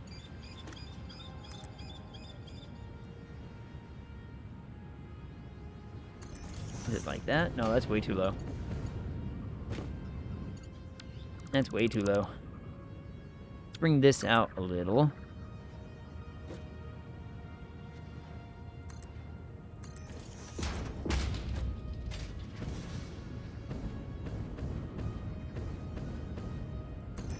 Oh, did I get it? I think I got it. Yeah. There we go. Alright. And then that'll just, you know, work. uh...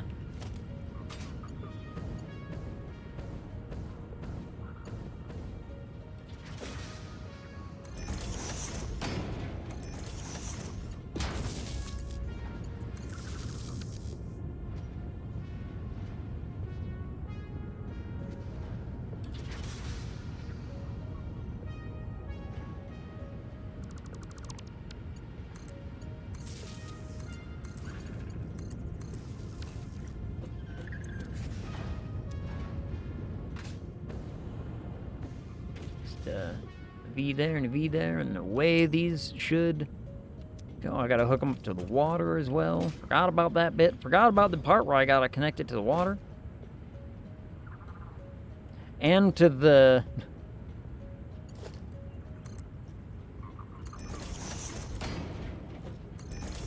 and to this.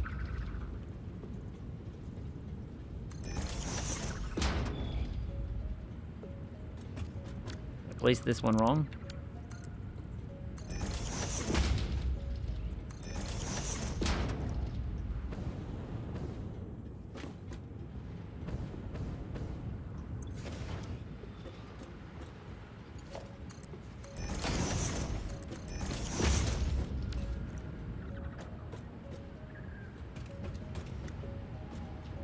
It doesn't line up perfectly, but you know what? It's taking the resin, so it doesn't matter. Now, for this bit,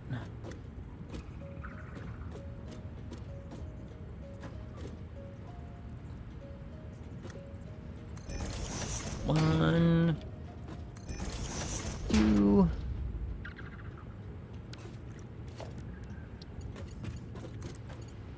no, just, yep, there you go. I was saying, like, just work with me, pipe. There we go. We should have enough water flowing in through that system to take care of this with no problem. In theory. So those should get going. Fantastic. Alright. Let's build.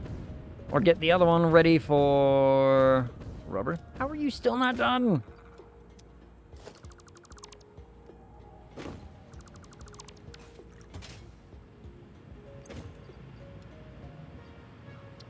There. Alright. Let's get another refinery right here with basically the same setup, but just for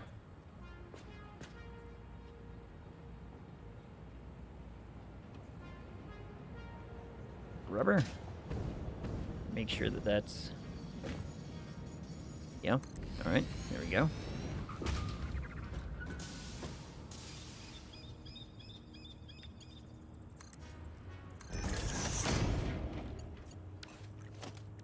That. Where's my... one of those. Connect that there.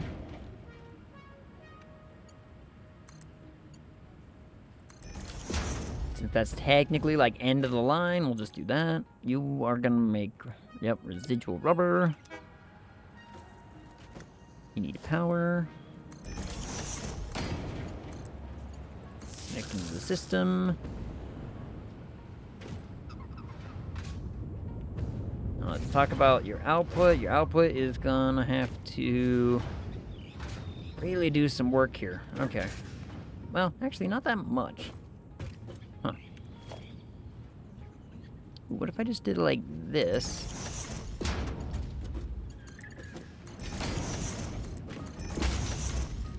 And it fed directly into that there.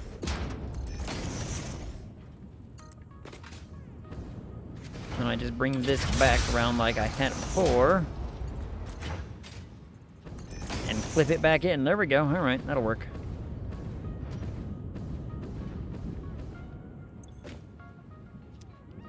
Well, leaves me with a small predicament, but not really one that I have to really care or worry about. Just trash it. Trash it all.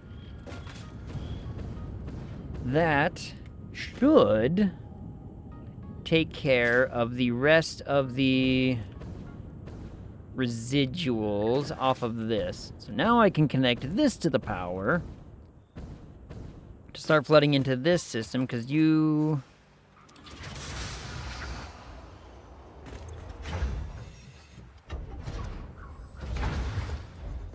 Why are you trying to work?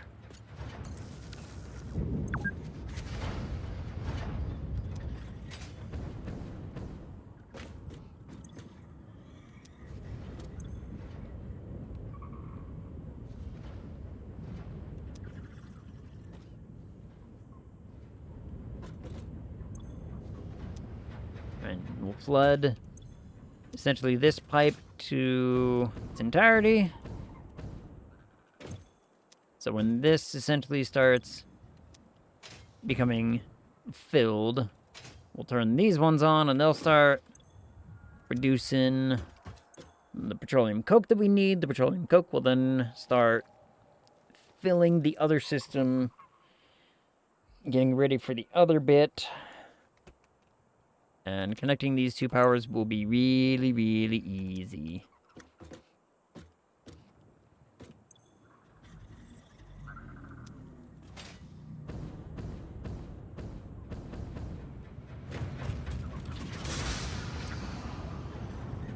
Alright, this all seems to be going strong, so let's connect this to that. These will start flooding into this. We'll start producing a lot of petroleum coke real quick, like. Holy crap. That just started spitting that stuff out real quick. I mean, it does require 60 per minute, each one of these machines, so it better be fast. Boing, boing, yeah, boing,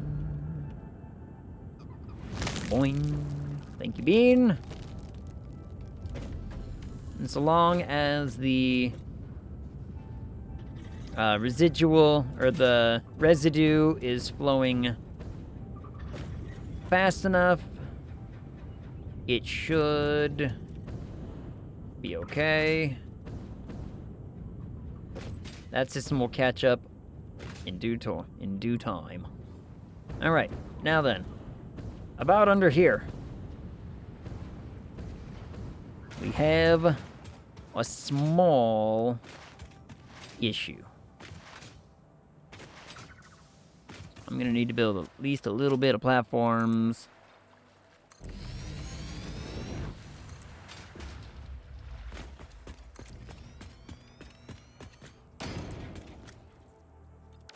Concrete.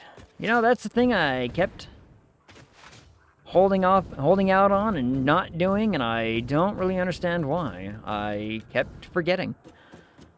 Concrete. I need lots of concrete. No, no, no, no. I must be on train. Thank you. You know what? This is good enough. We made it on the train in time. We'll get a grundle of concrete. We'll also get some more back into the... What's it thingy? What's it dealy? I should really start setting up systems like that to just constantly be filling the dimensional storage stuff. But I got lazy. I don't want to. So what do I even need for that? I need a whole Mercer sphere for that. I don't want to have to dedicate a whole sphere to something when I can just, when I don't have that many to begin with. Like, there's plenty across the world. I just have not been finding and collecting them all. It has not been a priority on my list of things to do. Gathered a bunch, but,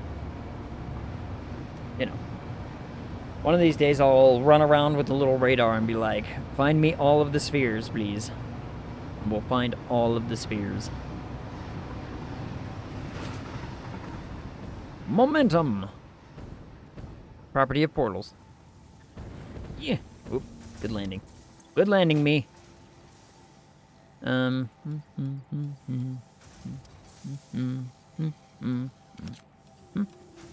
should be enough.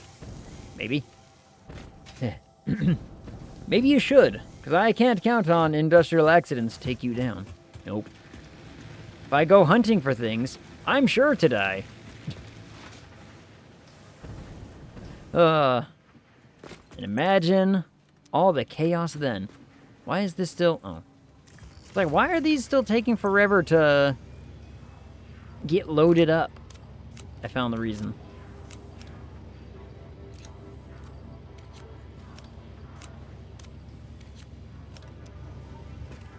The reason was silly, but I took care of it. Sort. No, no. Can I make it?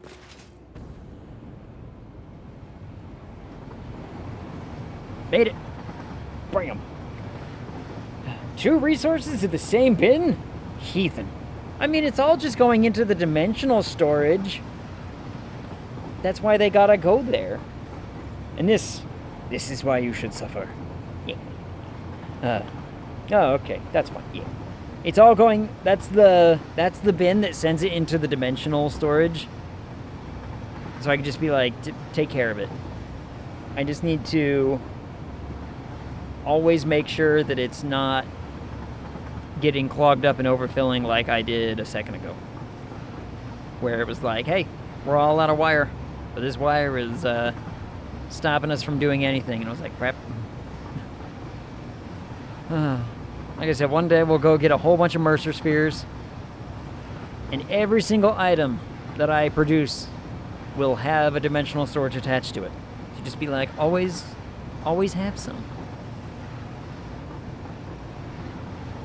That will be a grand day. A grand day indeed.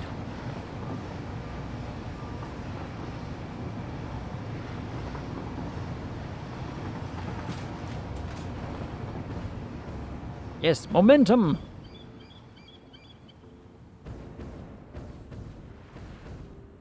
Yeep, whoop, whoop, whoop, whoop. Come on, there you go.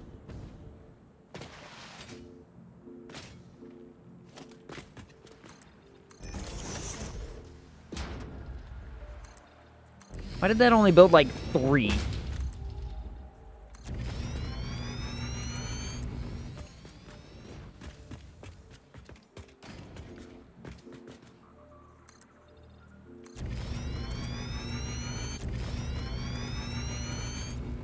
Probably got caught on something.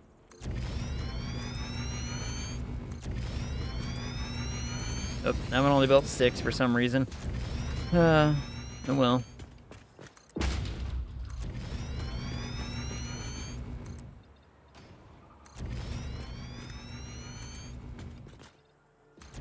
Let's get this done. Low ceiling. If you try to look too far in the distance, you hit the ceiling.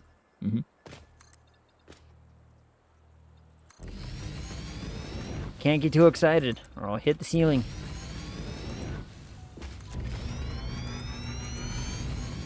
And that should be enough. Because, ooh, darn. Oh no.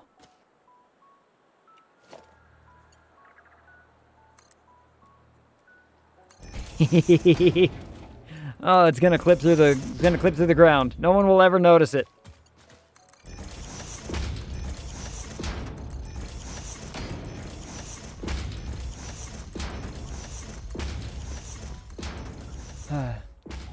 Pristine, clear water. Must cover it with concrete. Yep. At least for now. Because I need to be able to walk on this stuff to build the, you know, the lines. To make sure it's straight. That's all I really care about.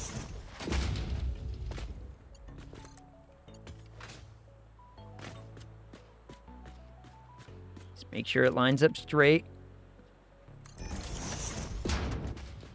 Yep, they're all gonna line up to the same thing.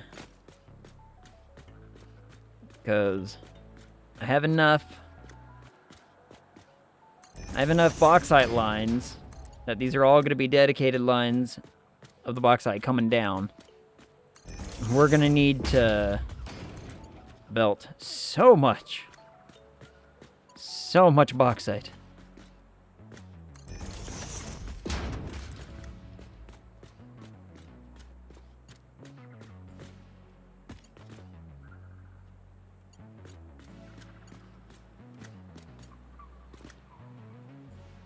do you mean clipping? Stop it. Stop it. Stop it.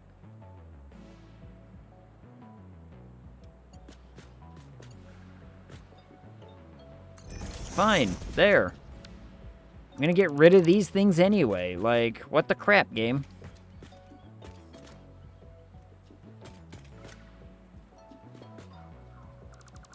Yeah, there we go. Well, if you were, a holy man... Sorry, couldn't keep a deadpan expression for that one. Damn Skippy. I am far, far from holy. Hell, even my D&D character is out there committing sin and murder and, you know, everything else. And people were like, oh, okay. A bunch of people, it turns out, were like super wary of my characters. They're like, you're gonna corrupt people. And I'm like, yeah, huh? Oh, dang it, this one might not work. Damn it. Well, what D&D character doesn't commit some form of murder? Exactly. And that's kind of my argument, where it's like, why are y'all, like, so leery of my character? Y'all have, you know, killed a bunch of people too.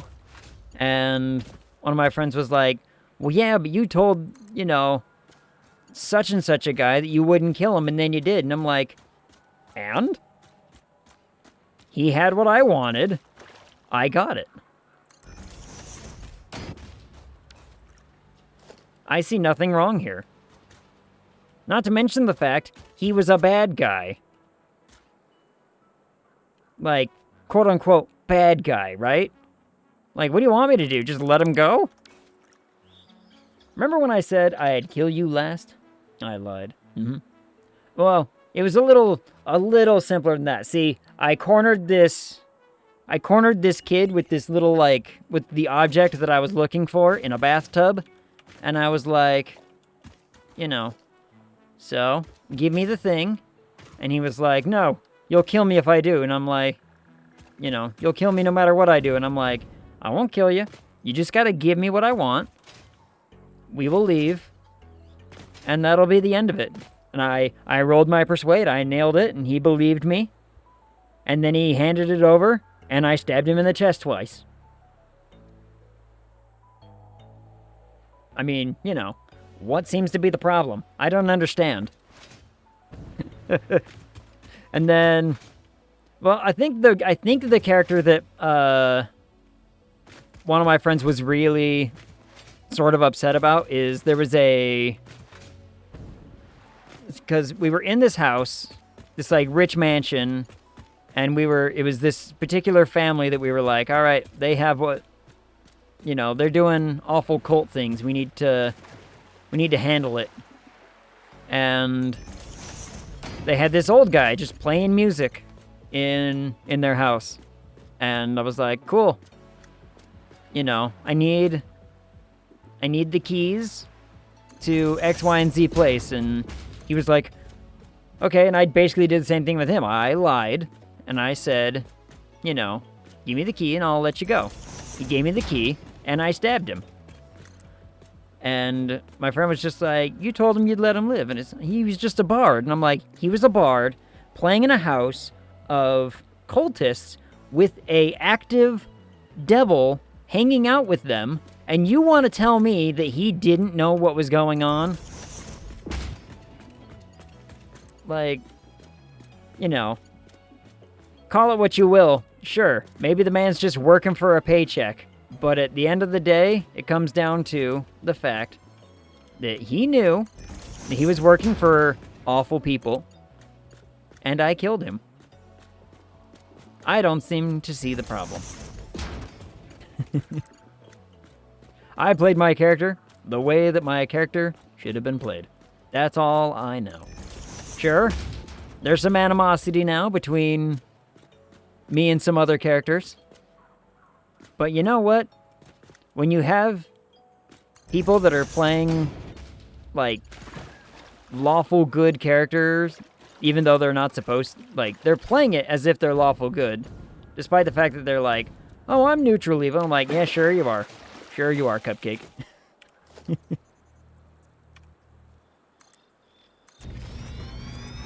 So I'm just like, I don't know. I was just like, I'm not gonna argue the fact. I'm just gonna say, play your character, but, you know, have your character reflect at least, you know, consistently.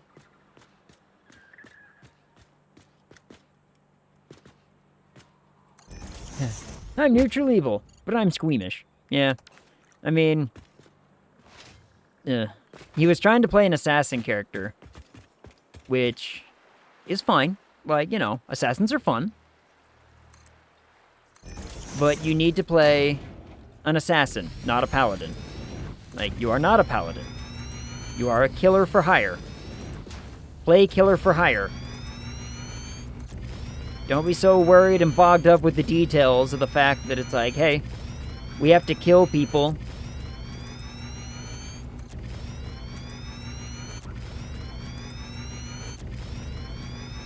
Seems like a weird, you know, seems a weird thing to get bogged up in details about. Assassins are usually lawful evil. No, the good ones are, yeah. He should have, I think he was trying to be that, you know, lawful evil and whatnot, but, or he was like planning on playing it that way. He wanted to be like neutral. He's like, I have X, Y, and Z code of ethics, and I'm only going to do this and this and that. And I'm like, yeah, that's, you know, generally pretty lawful evil. But he played it like a lawful good paladin. And we're just like, I don't know, what do you want from us? Like, you know. Alright. Now, I need... Oh, man. Do I go this way, maybe? I could do it this way.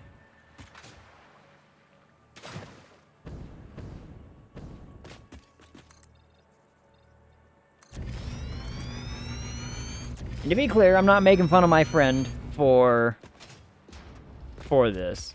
It's much more of a, you know, slight quibble in the fact that it's like, you know,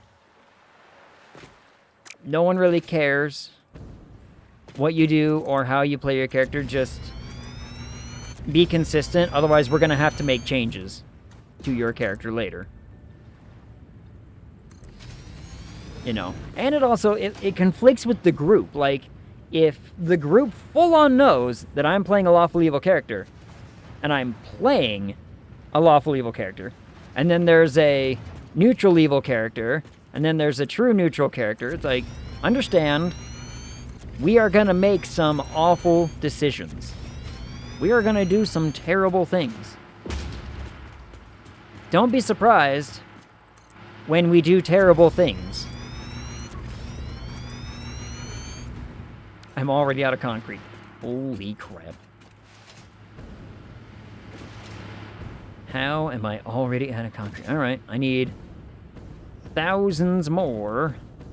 And I'm probably honestly also gonna want some more... some more what's it? Some more reinforced beams. Encased beams, whatever. We're gonna want more beams, because we're gonna need... If it's taking this much concrete to build over there, we're gonna need just as much effort to get the actual belt work done to get over there. Oh boy. In fairness, it's hard for most people to play evil TTRPG, unless you go for the insane. Yeah, well, and again, like, not to make fun of my friend, I'm not trying to insult him or anything, but he has a very difficult time playing characters that are not him. Like, that are not morally in line with him. He he has a lot of trouble with that. He's tried it a bunch of times, and it just doesn't work. It just doesn't work. You know, I should really fix this rail to be more of like a straight shot to right there. Now that I have the resources and the ability, we could do it. Or now that I know how to just build at a angle, I guess I should say. Now that I know how to build at an angle and keep it straight, that is. We could build it. We could do it.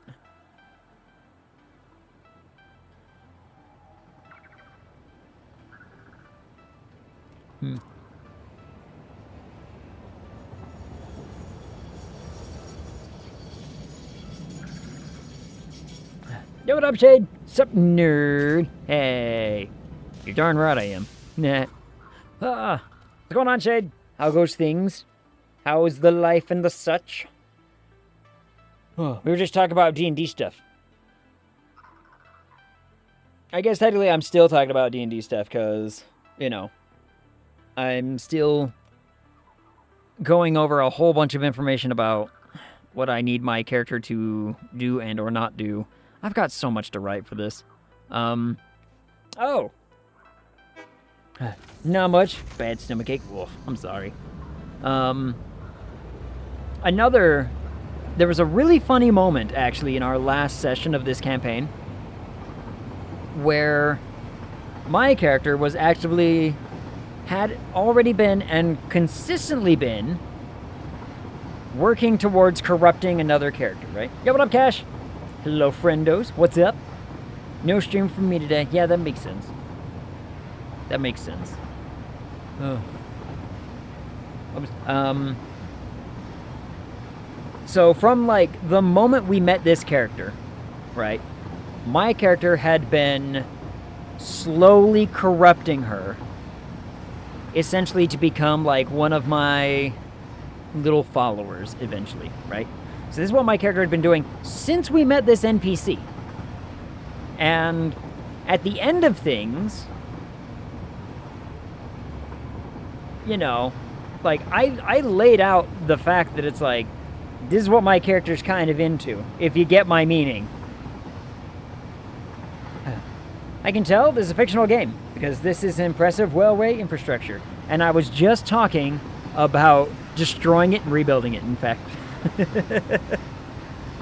I was just talking about destroying and rebuilding it, Cash. Because it goes back and forth too much. I think I can get a better straight line from point A to point B. But, you know, details. Destroying it, impressively.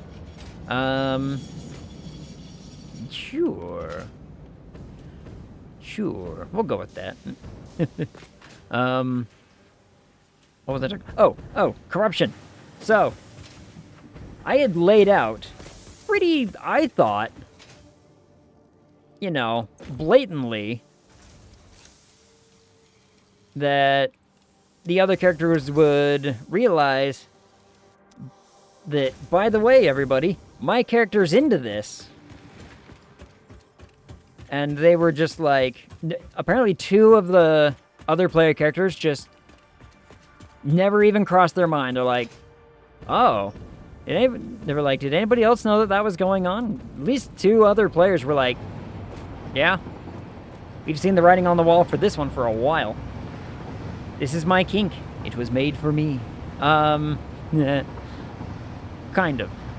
To better explain, my D&D character, I'm playing a female drow fighter, and one of the NPCs we encountered was like a lawful good human knight, and my character was like, she's pretty incorruptible.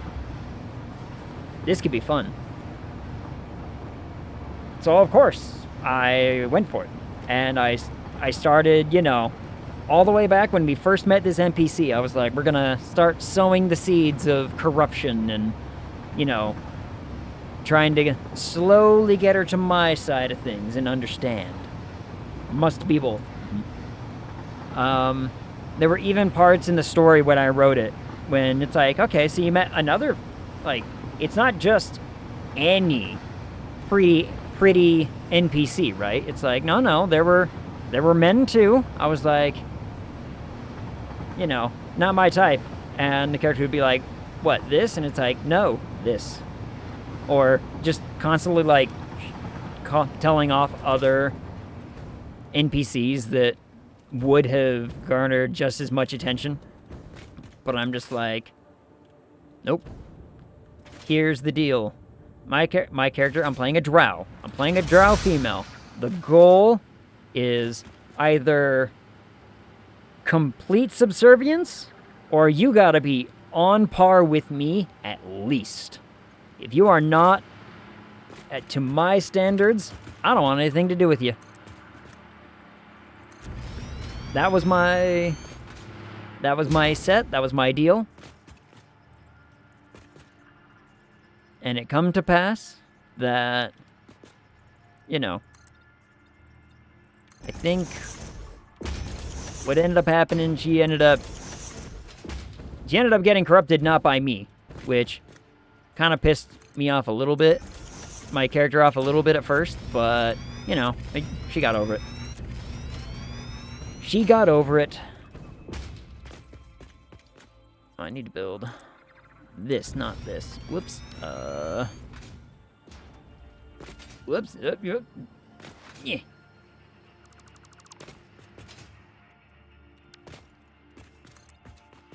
It was mostly the, you know, the sacrifice to an evil god and then coming back as a form of, like, not quite undead, but not quite full vampire-ish kind of situation. It was a whole kerfuffle. There was a whole deal with that. Besides the point.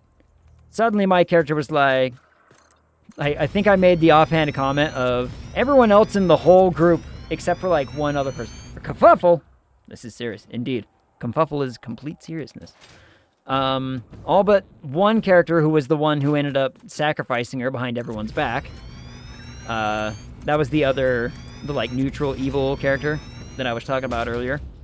Everyone was like shocked that she was like suddenly evil. And I made like the offhanded comment of being like, my character was upset, mostly just for the fact that this was a surprise to her, and I thought about it, my character would be like, you know, I'm upset. It's like, well, why are you upset? Because of this. I wanted to be involved. You know, that was essentially what it come down to. But and that was when, I think I made just like an offhanded comment about like, they were like, look, everything will be fine. And it's like, oh, it's not a matter of how fine it is.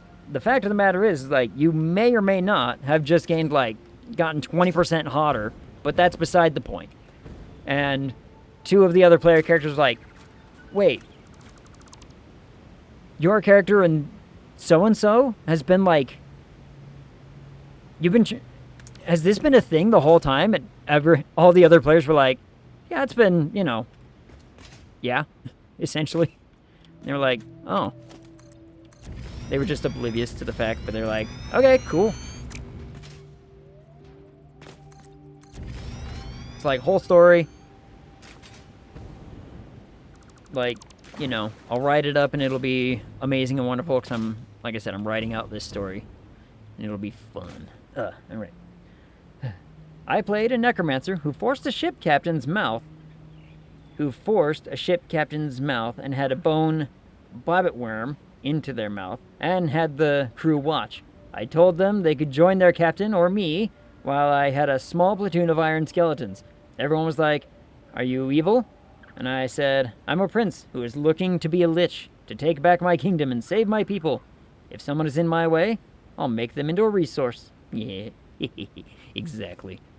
See, you gotta, I always wonder why there are player characters who are like adverse to when you say I'm gonna play an evil character, and they're just like, why?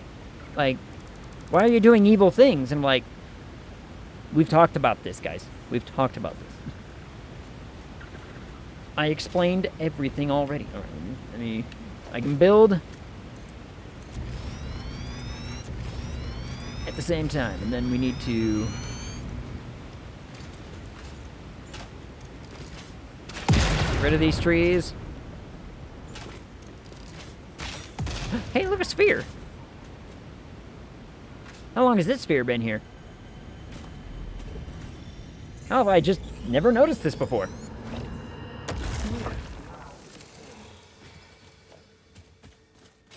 Huh, whatever. You know what? Free sphere. Free sphere for me. All right. You just need to line these up. Once ran a campaign where the PCs voted to kill off another PC whose player had left the group permanently as a team-building exercise. They fed him zombie sashimi and sold him for science to see what would happen as a result. That sounds fun. Like, they are bad guy, but not bad guy. Not yet, anyway. One day you'll be real bad guy. Why are you playing evil? Because just like you, I want to play something close to myself. I want to, you know, I want to play things that are either completely out of the scope of reality or too close to home. Either way.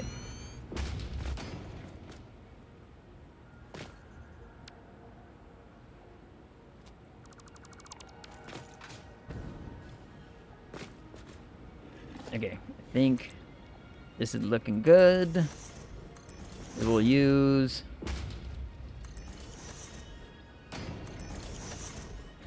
this as our means of taking everything. Oop, wrong thing.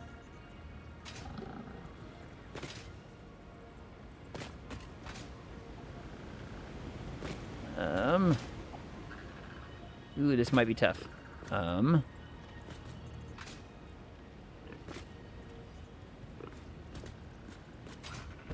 these actually lined up? They're not. They aren't. Just 1 second. Yeah, how'd you like that, huh?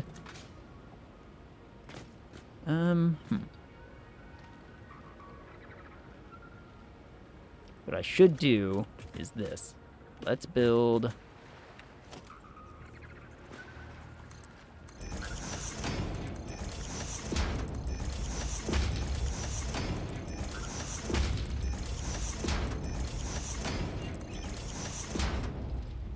Two, 3, 4, 5, 6, 7, 8.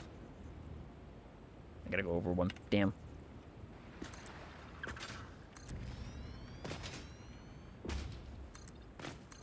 Man, all this pretty nature is just getting covered up by concrete. It's wonderful. Say, Vivian, bite! Why you bite? Lawful evil in real life? Yay. When's Donkey Playdate? I don't know. Tapping into your ancestors again. Just evil. Just, you know, just casual evilness. Nothing to see here.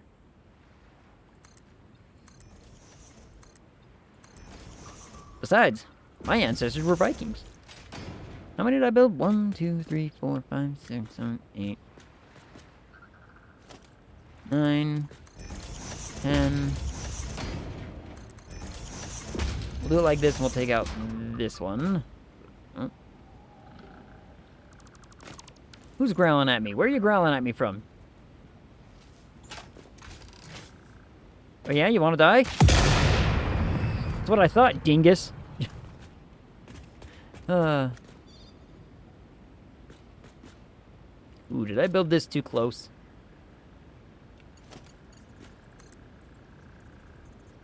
Yeah. Yeah, I did. I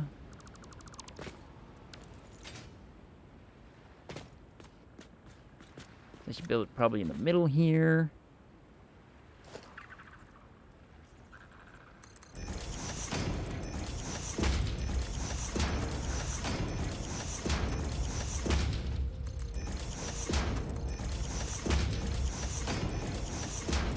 I think that was 11. I think. I might be wrong. Might be wrong. Now, I'm playing the Lich's something great grandson, and what's great is I'm a paladin who thinks Granddad is just a strange, eccentric man, while another player is looking for a Lich killing sword to give to my granddad, which the Lich is going to see it and say, cool, keep that. Ag colonizing on stream? Yeah. Just slowly taking over the beautiful, lush wildlife. Oh yeah, that still doesn't help you. Aw.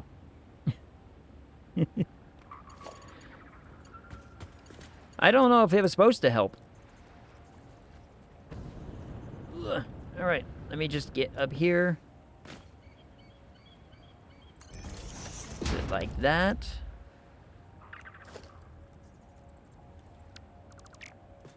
Let me just make sure that this... It can't. Oh no. Oh no. We have a predicament.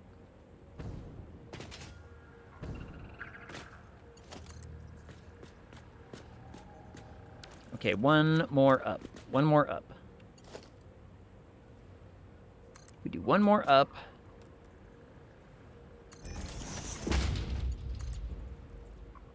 Nope, that's just as bad. Well, crap. Huh. Well, how do I make this freaking work?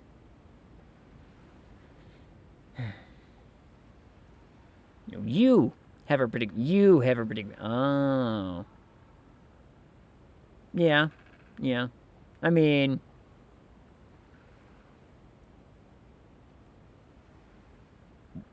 Us. Now, if Ag sees artifacts, starts putting them in museums, he will become a true colonizer. But not British, right? Like, so long as I can avoid the British moniker, I think I'll be okay. Oh, this sucks that it's like... I can't build this.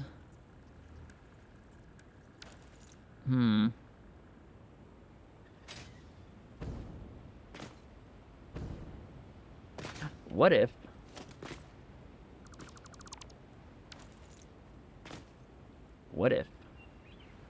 Hear me out. Okay, I think I have another idea. I think I have a different idea. This will work out great.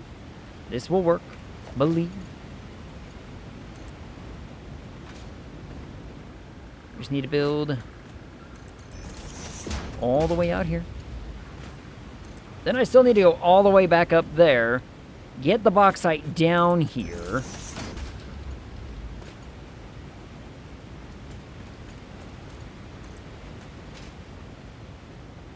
And then chaos can ensue. Anyway. Sadly, British. Only Brits. Only. What was I talking about? What was I talking about before with the whole D&D thing? Characters, evil, my character, evil, romance. Right, the romance situation. So, other player characters were just suddenly, like, baffled when they found out that my character's been, like, you know, actively corrupting this, or trying to corrupt this character for benefit, if you get my meaning. And, yeah, so like I said, the campaign has ended. So we played our final session of this campaign, and the way that we've always kind of done it is the surviving characters, basically just, you can write your own end game story, right? Like, you get to have your dream ending. What does your character do in the aftermath? And so that's what our next session is going to be, is just hanging out, having lunch, and talking about what we think our characters would be doing. Which is fun. It makes for a very interesting and fun experience. You just saved the realm. What did your character do? Shit. I'm going to... What's the D&D equivalent at Disneyland?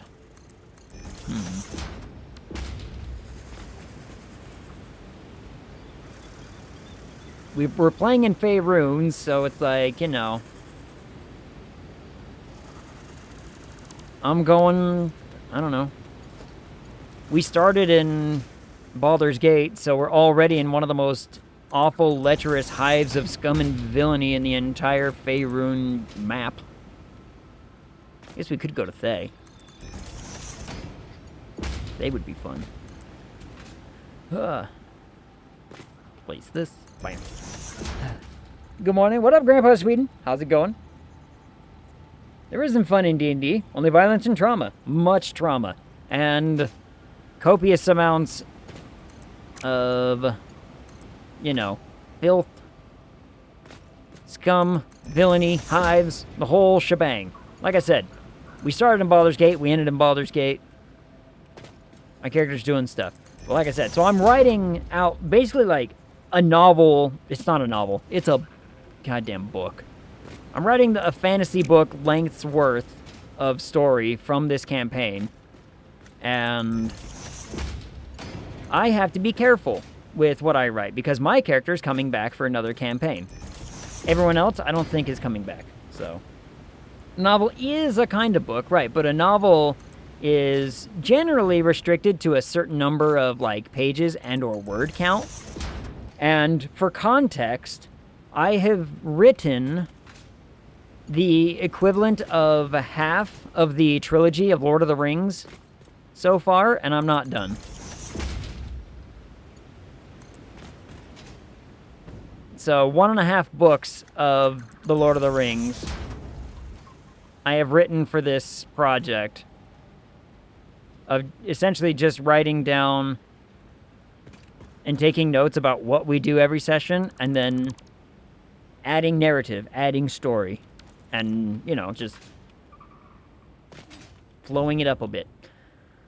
Okay, now comes the fun part. I need to... If I do my logistics... 3, 4, 5. Whoops. Grandpa Sweden, how goes your morning? How early in the morning is it, by the way? I'm curious to know. 1, 2, 3, 4, 5, 6, 7, 8, 9, 10, 11. Perfect. All right.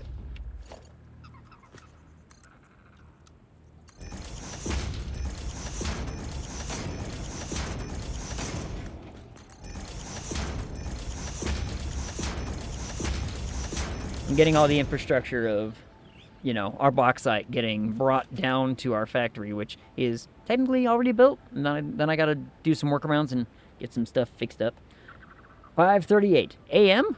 Oh my goodness. That is indeed quite early.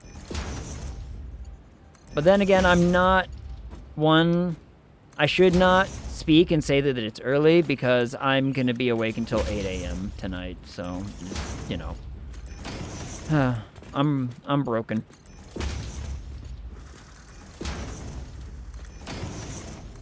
I'm already broken that way. Alright, so now that that's done...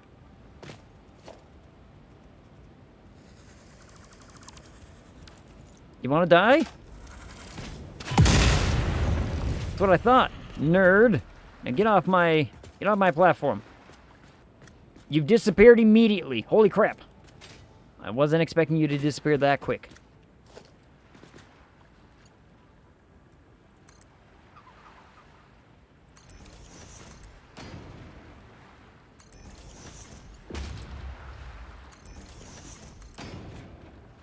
This is actually going to look a lot better than I had originally anticipated. It's still going to look a little funky when it hits this ground level because it's not perfectly in line, but it's fine.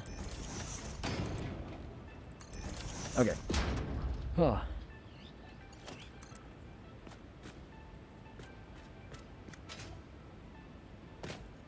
Oh, that's frustrating. Oh, that's frustrating. Oh, what do I do here?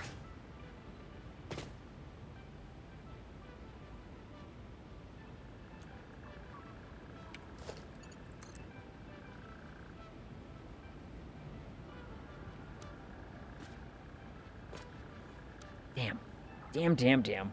How do I fix this? How do I make this look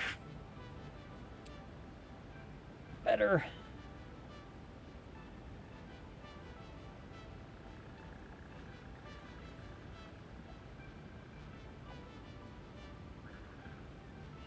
Hopefully, like, without tearing it to absolute shreds.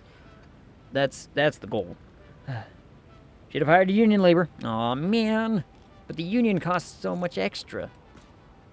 What if I do,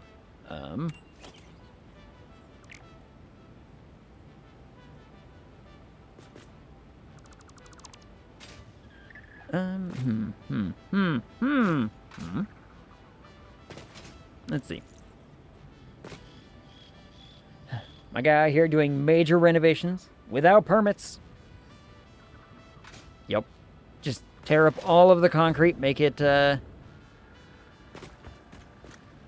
new, make it clean, make it fresh. What if I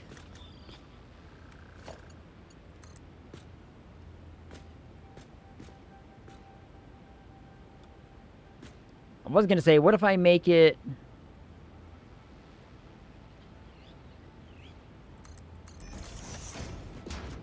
damn it. Alright. How do I... Unless everything just makes a slight turn to the left.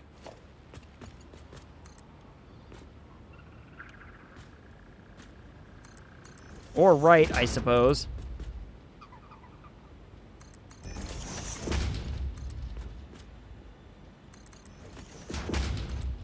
It's just a turn to the left.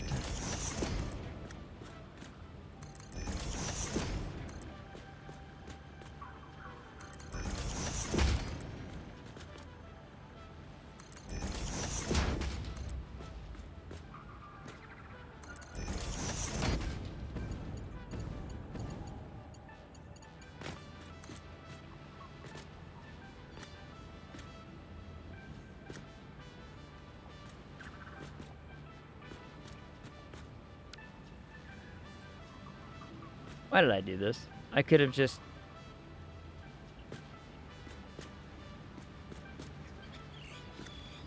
Stop unselecting the thing I'm not looking at.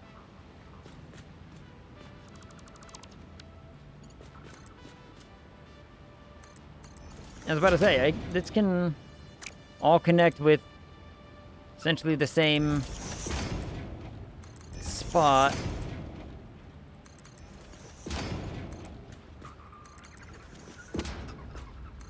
Man, this could have been such a pretty end goal project, but no, I had to go and screw it up. It's a good thing I went to the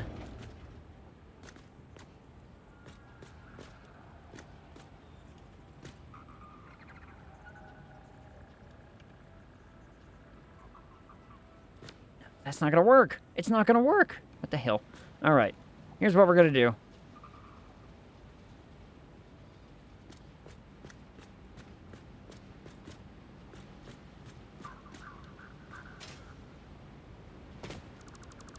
It's all going down. It's all going down.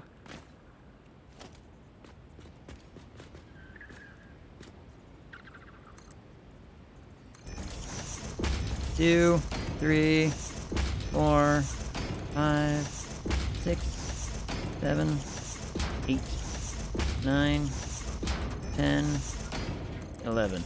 All right.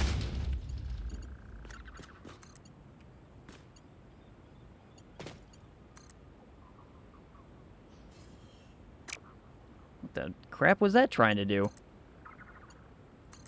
That's what I was trying to do. Why didn't it do that? That was weird.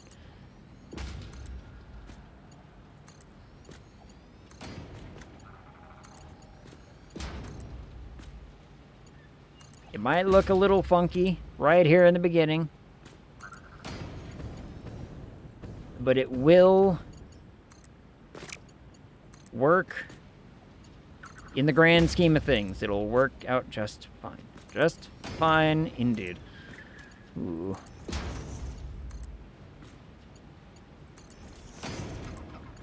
There we go. All right. What up, Night Raven? It's almost like the belts were designed to piss you off. Yeah, they were. Like, it's just ever so slightly off in every single angle and direction. I am going to need so many more encased beams to get all of these belts back here. Holy crap. Oh. Oh. 11 belts. This is, you know what? You know what? It's okay. It's okay. This is a very, very big project. This is going to be monumental to our production. Boing. Hello, Bean. Give me a... That was an awful, awful little boost. I deeply unappreciate, in fact. Huh. Belts mean pants. Pants are the devil. Amen. Ugh. Here we go. I gotta get back. Really, I don't even need all this either. So I have to ask, whose idea was it to build the most complex setup in the most unsuitable location? What do you mean? This is a great location for that. But it was me. It was me. It was me. So, yeah. Where's this train at?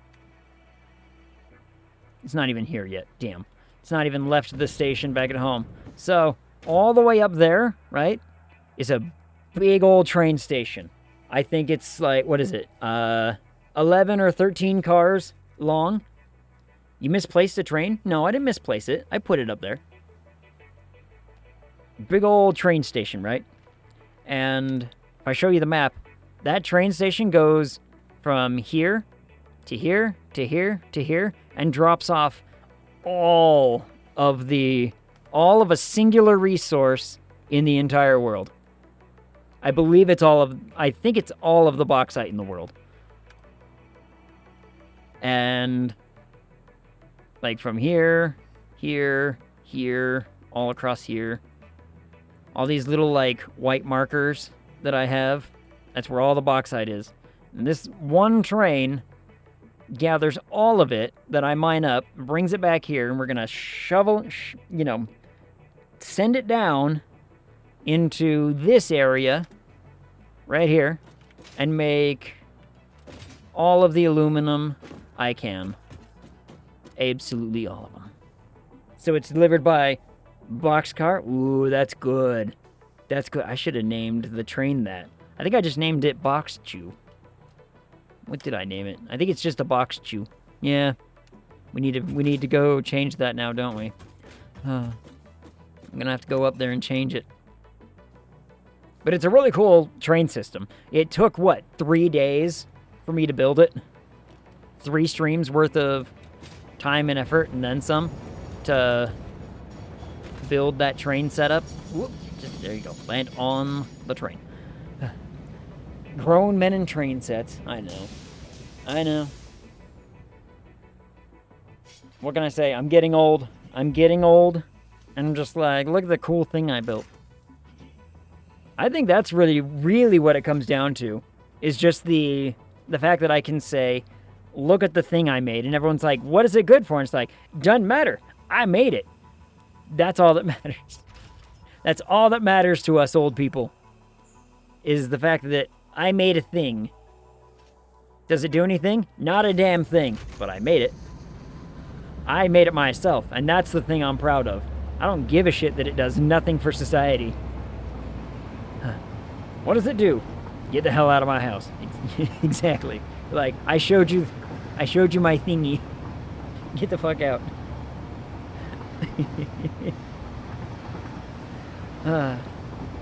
Don't question what it does or how it does it. Except the fact that I did the thing. That's all I need the praise for. I don't need praise for what it does for humanity. I just need praise for, you know, the thing I made. To be old is fun. Yeah, that's the word for it. I mean, I say I'm old. I'm nearing 40, and it sucks. But there it is. What else am I supposed to do? You know, I work goddamn freelance, nearing 40. Sucks? There you have it. Doesn't have to have a purpose. It is something you made. Exactly. See, Night Raven gets it. Night Raven gets it. He understands. Young whippersnapper. Mm-hmm.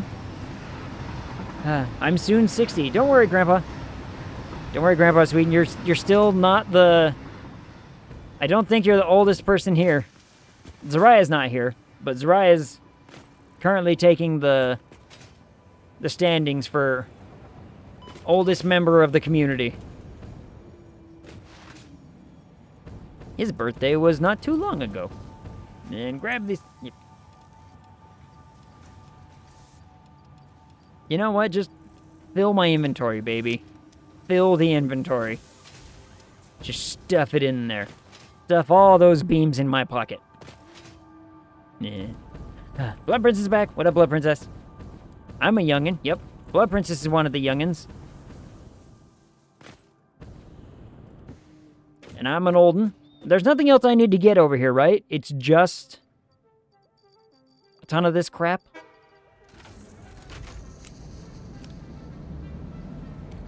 I think it's just a ton of this crap that I need. Yeah.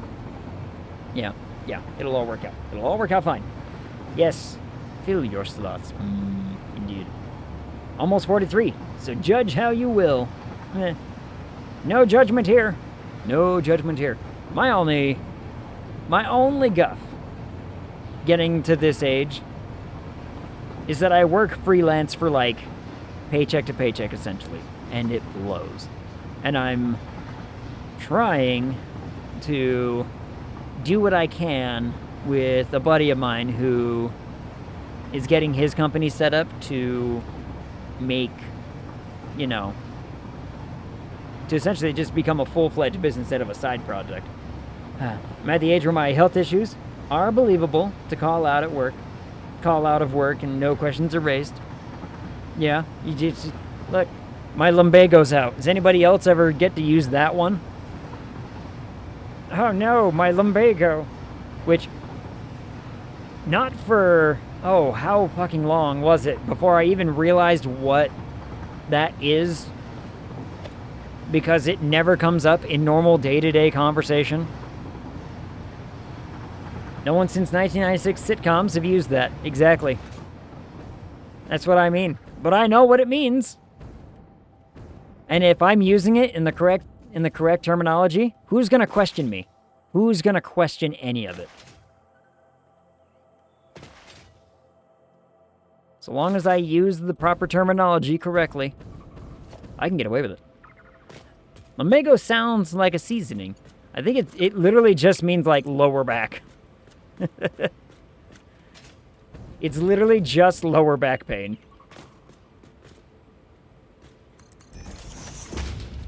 Should I do this one at a time? Just to, you know, make sure I get the spacing right, maybe?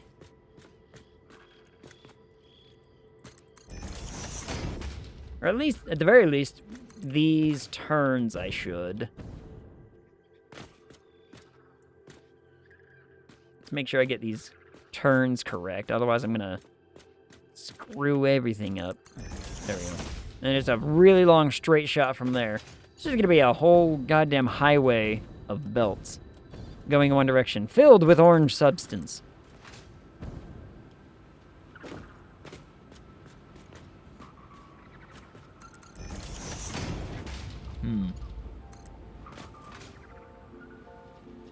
Full of tang.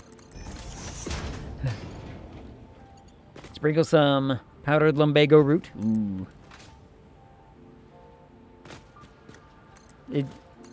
I think it kind of sounds like, maybe not a, oh, what's the, I imagine it would be one of those things that's, it's not,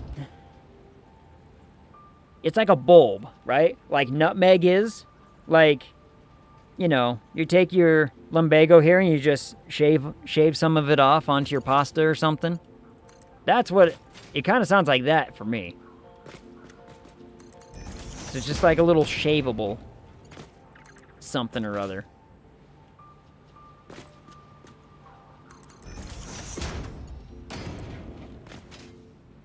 Leap. Place.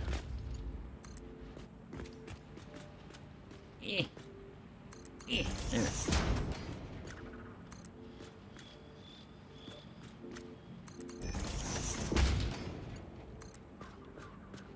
Could I have done this better? Probably. Am I going to? No.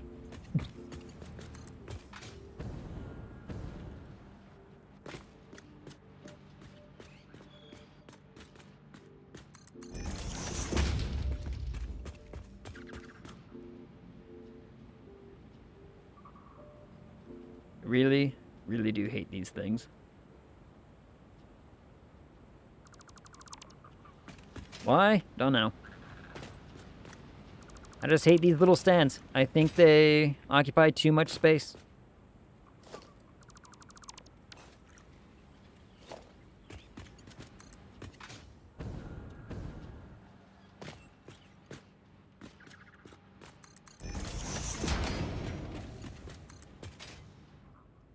Did I accidentally click right there? What the crap?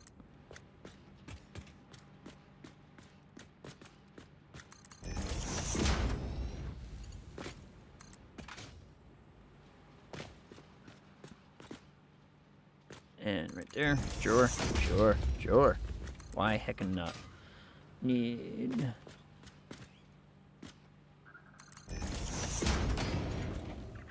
Man, am I even gonna get this done? I've got like an hour left to do just... man.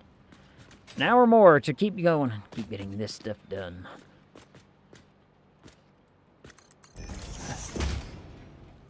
So I don't want to be that guy. Go on, go on. But could you have straightened out the pathway instead of a zigzag? Not without running into a bunch of crap. And not without keeping it, like, looking straight and decent. Because, yeah, I would have run into a rock. I would have run into rock.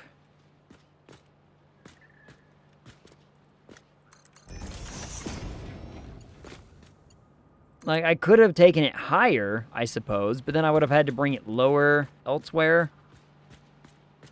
Cause myself some grief. Kind of the reason why I was looking at the train track earlier is the same kind of situation where it's like, it goes back and forth a little too much. I should try to make it a straighter line. Like a straighter pathway. But these hopefully shouldn't be the worst things. Once I start getting to a, you know, decent space. Ugh. We're all getting to that age when we look at something and part of us think it looks fun. But also another part of us wonders how painful it will be if something goes wrong. Yeah. That's the, like, everything looks like fun to do, especially the weird, stupid, crazy stuff. And then I sit there and have to wonder, I'm going to feel this in my back tomorrow, aren't I? And that's, I think, the thing that has struck a little too close to home for me is the fact that it's like, man, I'm going to feel, you know, I'm going to feel that tomorrow. That's the sentiment that's coming down. So we got to bring all that belt down here, across here, and connect to those belts there. And once that's all done, speaking of which, I wonder, you guys like shut down yet? You should have. Yeah, sure did. All right, you guys are chock full of things. Fantastic.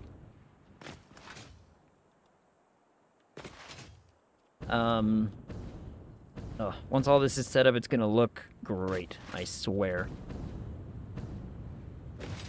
I guess I can... Oh, let me take a second away from just belting constantly, and I'll show you the cool train that I got going on.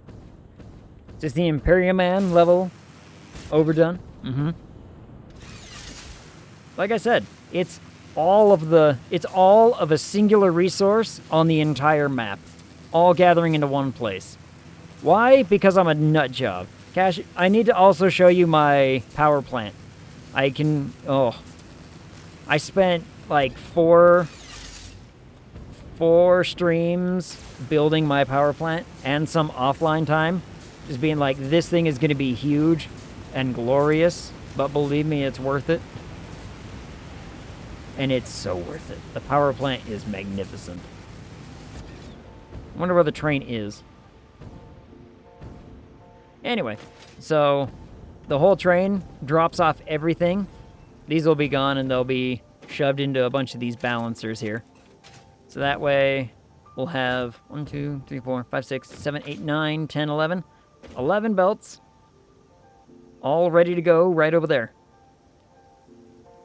Then, let's see, where is this train? Actually, now I think about it. It is on its way back. Fantastic. The train is on its way. Oh, I can see it from here. And it'll all go down and sort itself out. And like I said, it's actually higher than I thought. Uh-oh. 376, 376. That's not what I accounted for my numbers. I accounted for 258. What happened? Why are my numbers suddenly balancing higher? 376, 376. Oh, no, I remember what it is. I remember what it is. I calculated. I added everything up. This box sucks bananas. I don't know why. This box just doesn't get the same amount of resources as all the others. It's only 150 items per minute, which balanced downward on the per minute ratio, spread between all of it. It's, you know, it's a little confusing. It's whatever.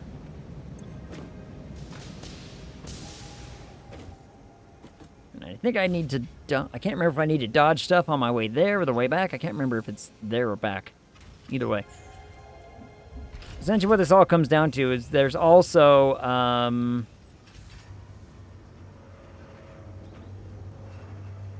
there's also a situation where those two lines on the very, very end that I talked about, those two right there, both of those lines are 600 lines. And I don't have a decent way to balance them into the system. So there's going to be some flooding. There's going to be some workarounds and whatnot, but it'll all work out. So let's see, we take our loop. And this train moves quick. This thing moves at a clip.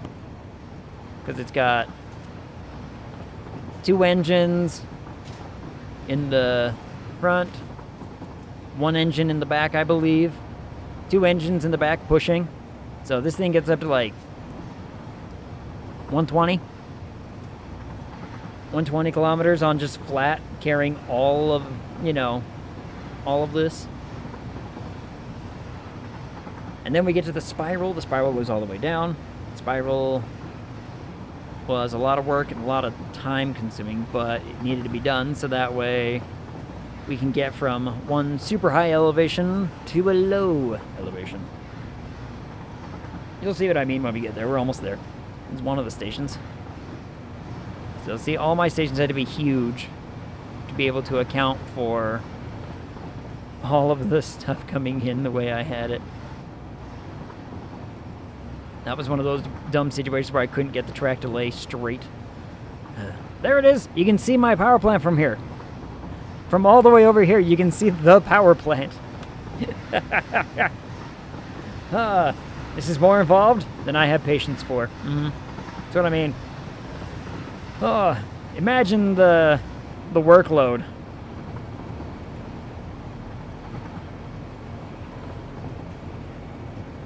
Like, I can't hold a job and this.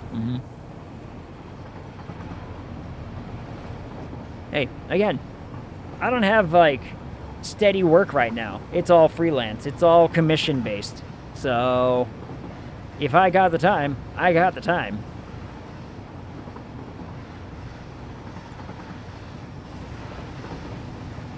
Which kind of blows, I'm not gonna lie.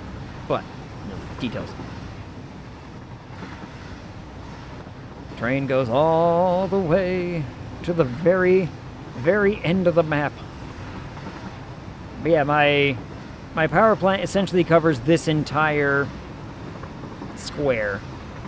If I were to, you know, have to draw it out, it would cover that entire little square that of a, you know, biome. And then first pickup is right here. Your power plant is an entire subcontinent, Imperium. Yep. It takes up literally one whole biome. because I stole everything out of it. I stole all of the coal, all of the oil, all of the sulfur, and some sulfur from other places too. All to build it. It's huge. And it's beautiful. I really need to find a way to make those things move faster.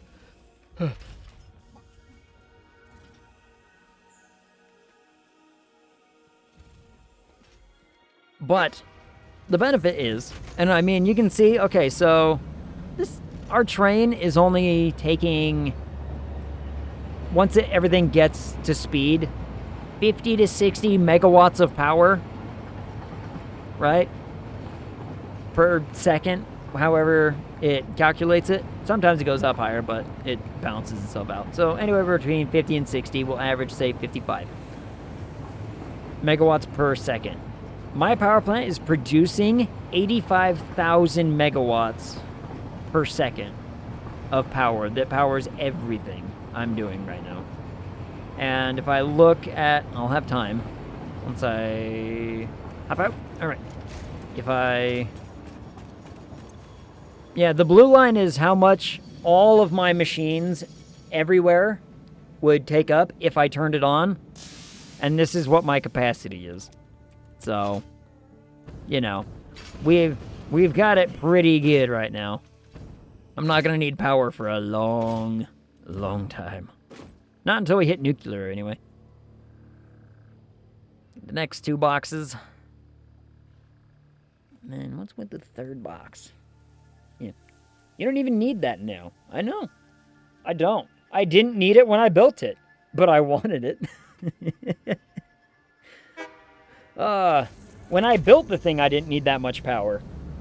I needed, like, maybe only 10,000 to run everything I had. And since then, I mean, granted, I've built a lot since I built the power plant, but, see, now we get to go back up. Back up a spiral.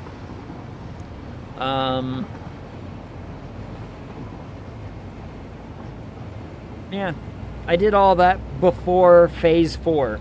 Before I'd even finished Phase 3, I built that power plant being like, I don't want to have to deal with power for a long-ass time. So I made sure I didn't have to. You'll see it after some of the cloud. There it is. See how far it reaches? Oh, it's beautiful.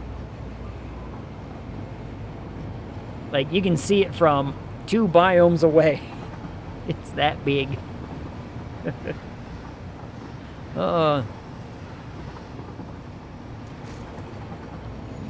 Stop at this one.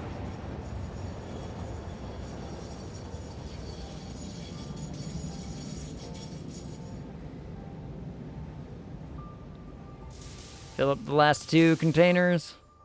Or the last 3, I think this is. Or is it 4? It's 4.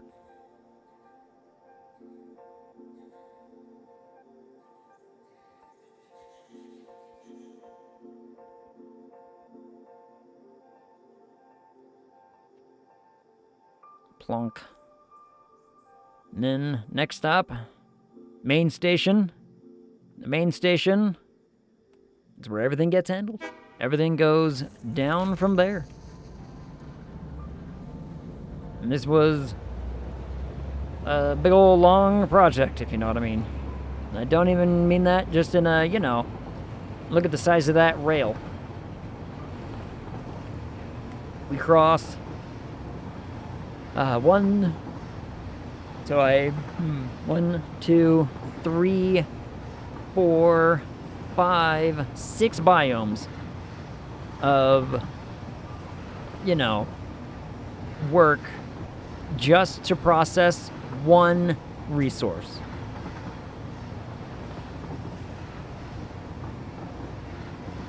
It's glorious. It's like destroying the planet for 1 thing, and I'm like, yeah. Right now, like I said, it all just goes into a sink because I can't do anything with it yet. Soon, though. Then it unloads everything and goes back and does another trip. Soon, though, all will be fine, and that's going to look exceptionally spaghetti.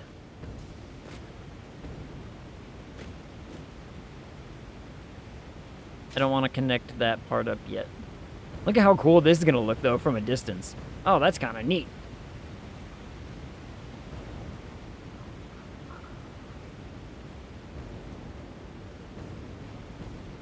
Bean, you weren't close enough to catch me.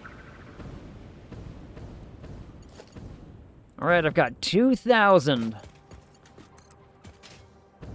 2,000 belts. Let's, I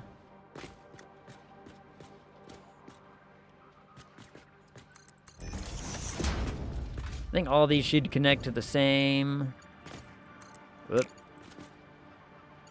There you go. To the same line again. Sure do. Because that's how turns work.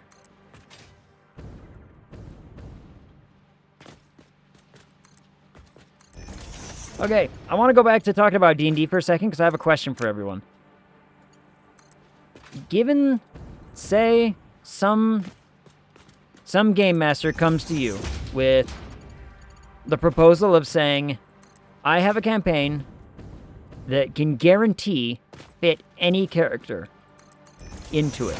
You are allowed to bring back a character that you have played before. It doesn't matter how overpowered, underpowered, weird, or whatever.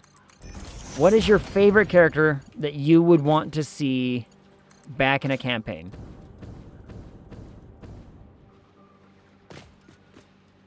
Not just a favorite character. I'm talking, you know, one that you want to actively see again played. Because I have some favorite characters that their story is done. And I don't want to do it again, you know. Build the rest of the plant's facilities to justify the power plant. Mm-hmm. Only ever wanted one power plant. Only one. Made a Warforged Jason Bourne. Ooh, that could be fun. That would be neat. One that I played or one that I watch? That depends. How many of you played compared to watched?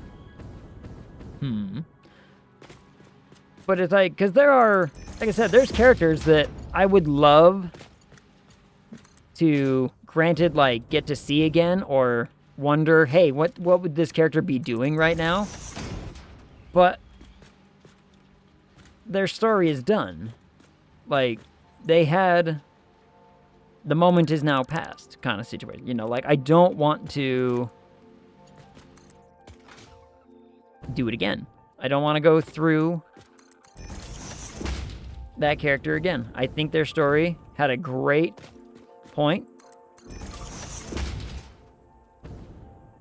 And it's over. Now, there are still some, though, where I could be like, I would love to see this character come back. If only for X, Y, and Z reason. Get out of the way, Bean! Get out of the way! Stupid Bean. Best character? Zero backstory. Some of my best characters I played without really, like, ever fleshing out a backstory. I just was like, this is what this character does. Like, imagine has anybody ever seen How I Met Your Mother?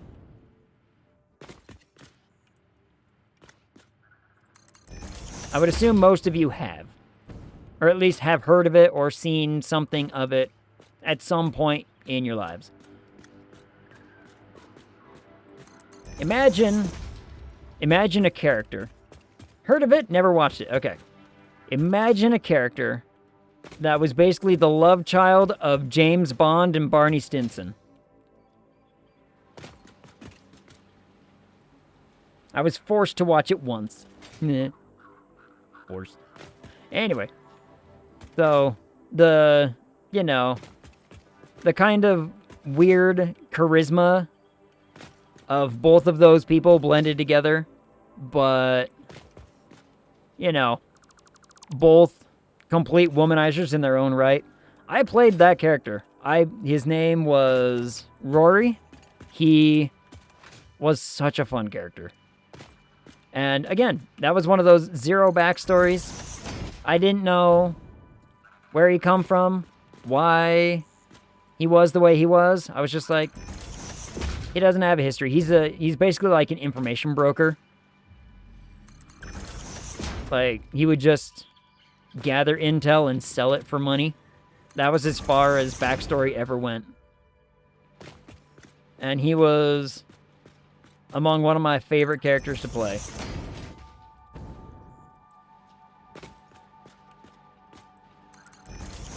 I've had a few friends ask me about one other character, because I've posed the same question to them as well. One of my friends was like, "What about so and so?" And I was like, "Nope, never. He will never see the light of day again." It's like, but you really loved that character. I'm like, I did. That character was great. I'm trying to. What was that character's name? I can't for the life of me remember. Very old campaign. Some elf character, and I can't even remember a lot about him. I loved playing it at the time, but I've had to tell him, it's like, this character will never see the light of day again.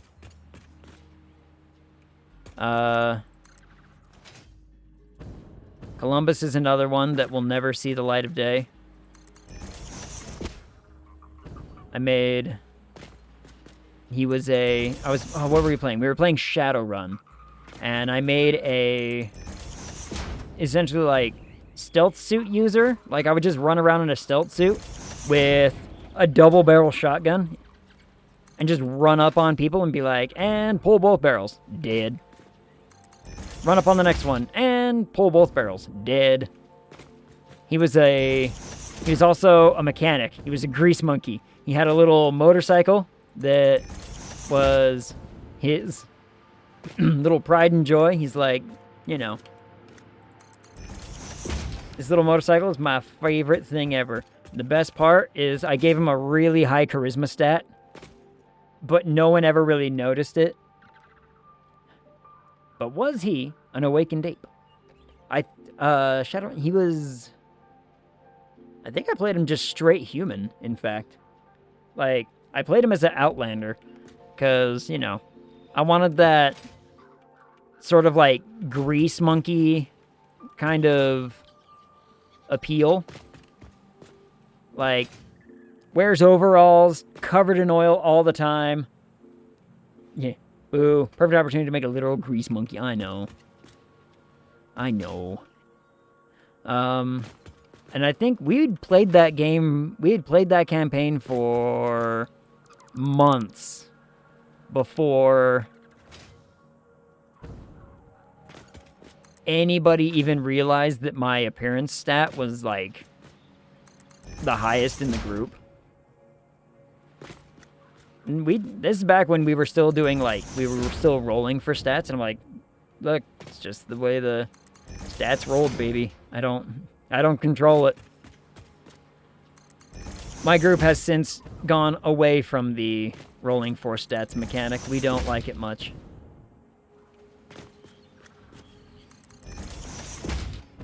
Too much random, not enough consistency. Much prefer like a point buy kind of system where we're like, you have X amount of points, figure it out. Much prefer that kind of system. Kaylee from Firefly? Yeah, kinda. Pretty much. Only male, but yeah. Shadowrun 4th and above editions all use point buy. Good. Because we're going to be playing, we're going to be starting up a Shadowrun here probably soon. And I think we're using 6th edition. I have the book. I haven't read through it all yet. What's the character creation like in the later editions? Have they gotten better? Character creation wasn't like the worst thing in the earlier editions. It was a little tedious, but not like, head-racking. But hopefully they've fixed up some of that, because it's always been one of my biggest gripes about Shadowrun is some of their later edition, or I think it was like 5th edition. I read some of it, and I was just like, dude, character creation is brutal. 5th is best, in my opinion. 5th was good. We played... I think we tried playing a little bit in 5th, but not all. Not like a full-fledged campaign setting situation. I think we ended up just doing like a few one-offs, which it was still fun. We basically, and character creation was completely omitted from what we had to do because we were just like, we're just going to reintroduce the characters we were running in 4th, and, you know, away we go. It's not too bad. Esper, come here. Come here. Sorry, I saw the cat and she's coming over here. Hi, sweetie. Hi. Come here. Jump. Jump up here.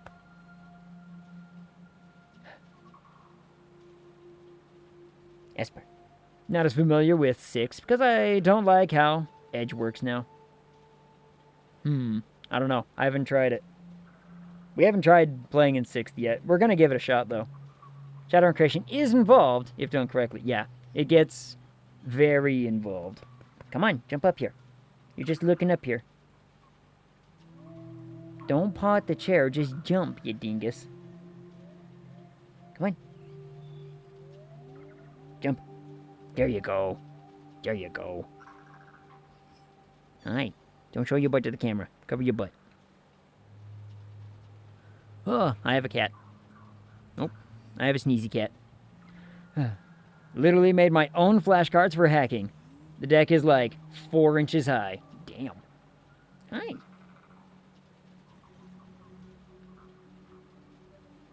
I have a cat. And she loves me. Hi. Yep. Gonna have to figure out your situation and sit in my lap. There you go. Yep. However you gotta make it work, cat. There you go.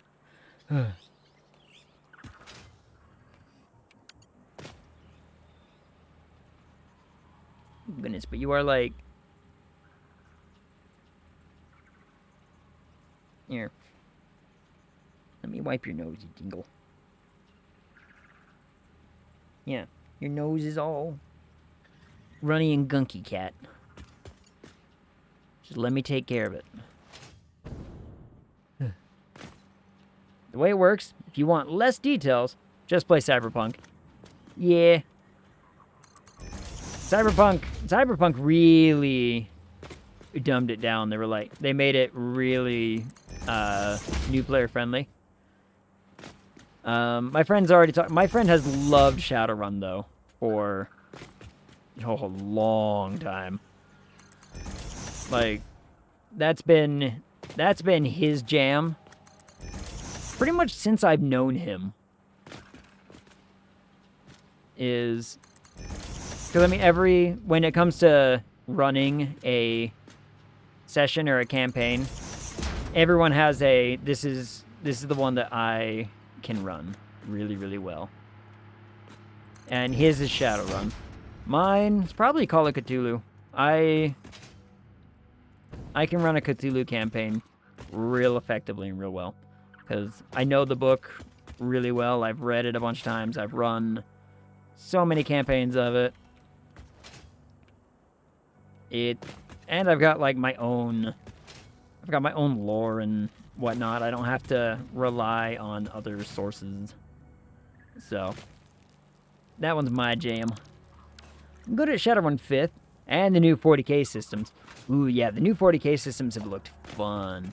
One of my friends is really considering looking into that one and wanting to try it out because he doesn't know a lot of 40k lore. I know a bunch of 40k lore, but he says the system works really good and like it seems like a cool universe.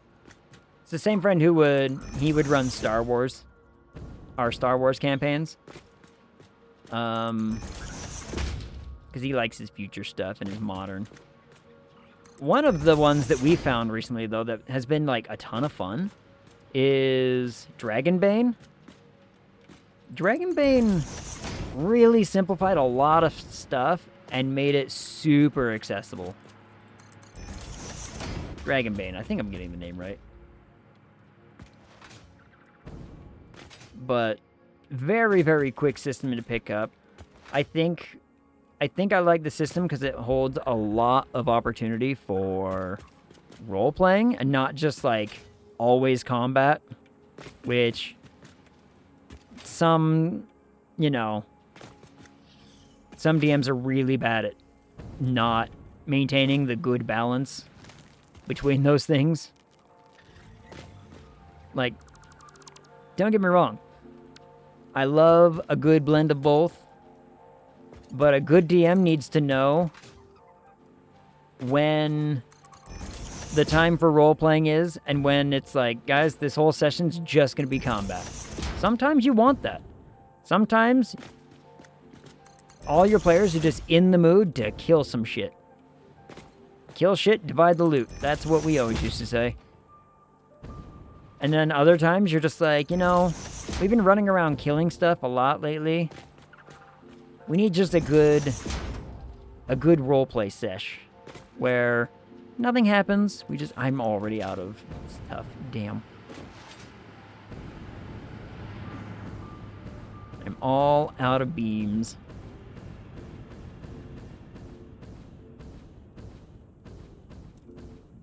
Whoop, I missed. Like, I think the session before the finale of the campaign we just ended on, it might not have been exactly the one before, but some of us had suggested, hey, we should totally go do like this instead of this main objective kind of thing. Because we were like, we haven't really had a good chance to roleplay in a while. And it was a lot of fun to be able to have just a session where it's like, just, you know, a lot of interaction, a lot of roleplay, a lot of talking, made a whole fun night. And, I think the longest I've ever... Okay, so, years and years ago, I was playing a game with my friends, and my buddy Scott was running it, and we had, I kid you not, 3 full sessions of gaming of like at least 3 to 4 hours each of one singular battle. One conflict, one battle, 3 sessions. I had 4 on my mic, so I said 3 to 4 hours. But 3 full sessions of the same combat. It was so brutal. But the payout was so satisfying at the end. We were just... After that, I think we took a break for like 2 weeks and came back, and then it was like 1 full session of only role-playing and talk, and then we were back on like a decent balance again. But that whole fight was... Imagine kind of like a 300 situation. Yeah. Imagine like a 300 situation. There were 2,000 of us and 40,000 of the enemy. And we were like, we can hold this bridge if we, you know, just... If we play the cards right, this is how we can do it. And so we spent a good portion of the first session of 3 establishing our defenses, making sure we had everything planned out, meticulously planned out we did. And then the rest of that session was fight. And then the entire next session was just fight. All fight. No real stop. It's just rolling dice. Take a break from just, you know, rolling dice. We're just going to hang out for maybe 20 minutes, come back, roll a lot of dice. And then the third session, about 3/4 of it was just fight. And then we were done. We were like, we did it, guys. That was brutal. See, that's where you just apply modifiers and make each character roll a single skill check. Yep. That is what we did. And we even had rules implemented to be like, how can we speed this up? So like on the third day, we come back in with, how can we speed that up? We'll just roll a handful of dice, and, you know, if you roll between these numbers, you get to roll this kind of dice to determine what happens. And then, you know, roll a dice for this is how many losses you guys suffer, this is how many losses they suffer, stuff like that. We tried to implement as many systems like that as we possibly could to just decrease the amount of time we were spent rolling dice. Yeah, it's like maybe 20 minutes tops.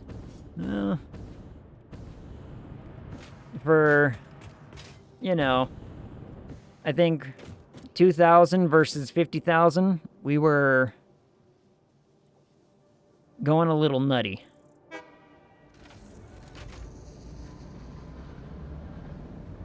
It was fun, though.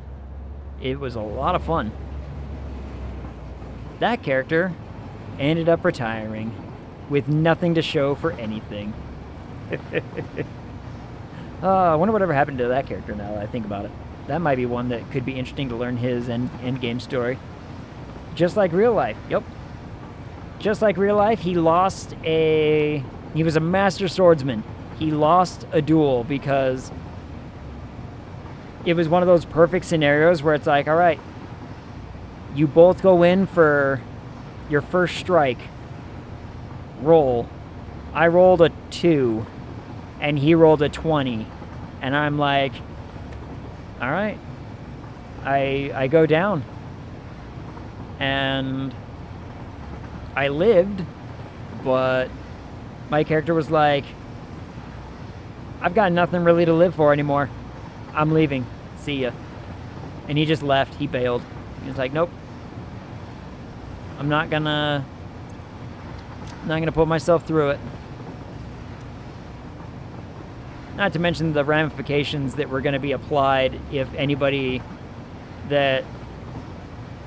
part of his command structure learned that he lost his sword, he'd be in real serious trouble. So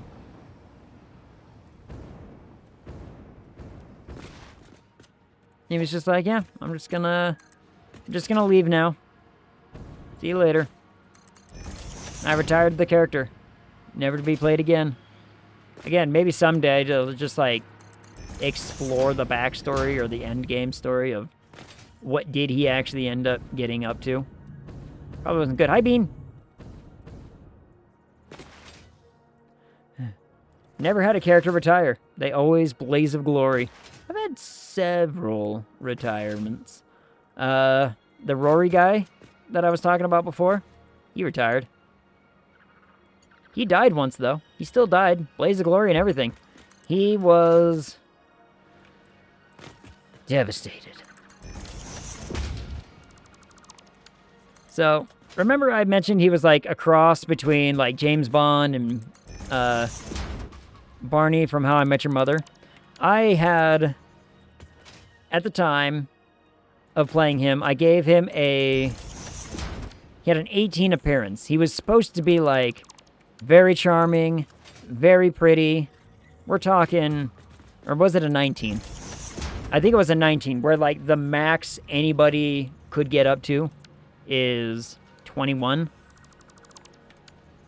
Which means that, like, you know, 19 is up there with like, hey, I'm competing with some gorgeous ass people. And he got shot in the face, I kid you not, about, I think it was 3 times. 3 times he got shot in the face. And every single time it was a permanent. Because in the system we were using, you roll for whether or not a devastating wound like that is permanent or not. We were using Chaosium at the time. And every single time, it was permanent, and it was at least like a 6. I rolled at least a 5 or 6 every single time. Oh, as a character, he was gutted. He's like, nope. He ended that session with an appearance of 3. Decided he didn't want to live anymore, and just went out in a blaze of glory. Lucky for him, our mad scientist character was like, I'm going to save his brain. Took my brain out and didn't tell anybody except for the game master. And then just one day, I'd already made another character, and I had played a new character for quite a while. And then all of a sudden, my GM was like, you still have Rory's character sheet? I was like, yeah. And it's like, can I see it for a quick second? I was like, yeah, sure. He just wanted to, I assumed he just wanted to check an old stat or something. And he takes it. Every time a character would die, we would always just write dead up at the top of the page in pencil or whatever, because death, just to keep track of who was alive and who wasn't. And he erased death off my character sheet and handed it back to me, and I was like, what's going on? And I learned the truth. I learned about the mad scientist's awful concoctions and what he was doing to preserve my brain, and he put my brain in a bioengineered body that looked just like my old self. I was so happy. And then, at just not even intentional, just turn of events, the character that I had been playing in place of, like I was essentially playing 2 characters now, but that very session, the other character ended up getting shot and just dying. Like, that was that. I was like, oh, all right then.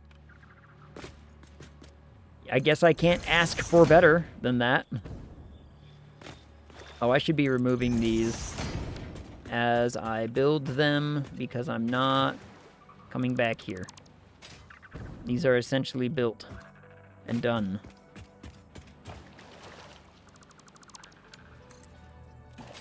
Look at that floppy bean.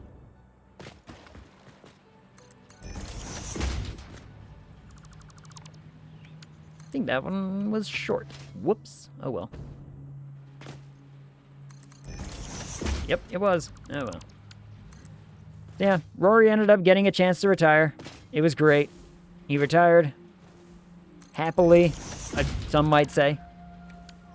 Some might argue, maybe not so much. I think a couple other players thought he would have been happier going another route, but I chose his fate. I think it worked out.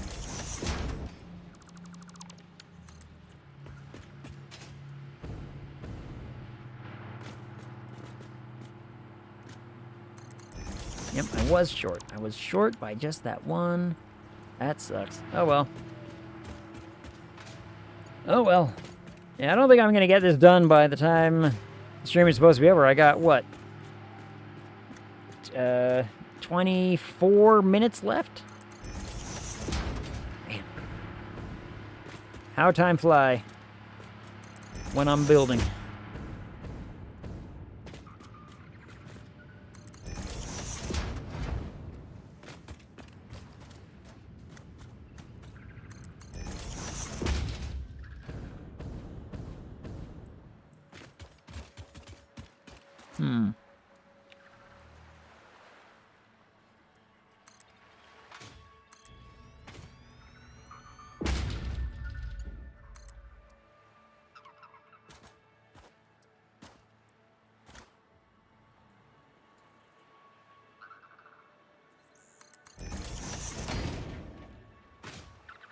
Just want to make sure that there's essentially like no wiggle in that. But apparently there was.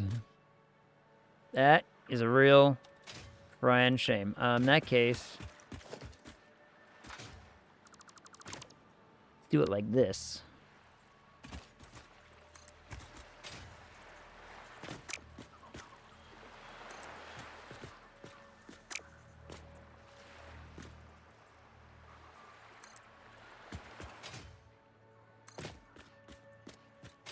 That way I can make it, you know, kind of do this.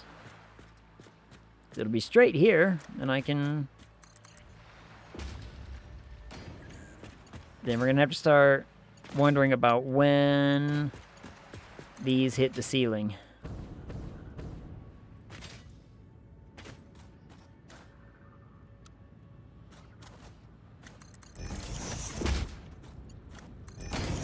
Hello, Esper, what's up? You gonna jump up there? Here, you wanna jump in your bed? Come here. Hey, I said come here. I know you wanna jump up there, don't lie to me. Oh, hush. You were about to jump, but I was like, here, just let me put you up there.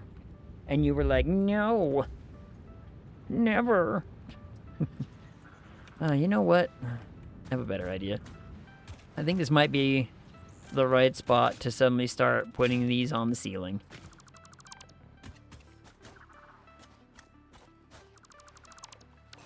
Also gotta turn the cat camera on now. Whee! Boop, there's a cat. Huh.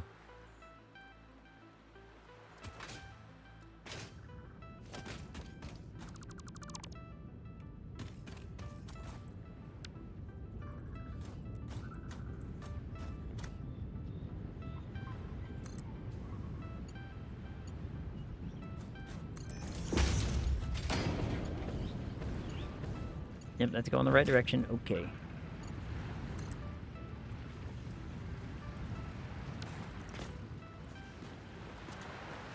You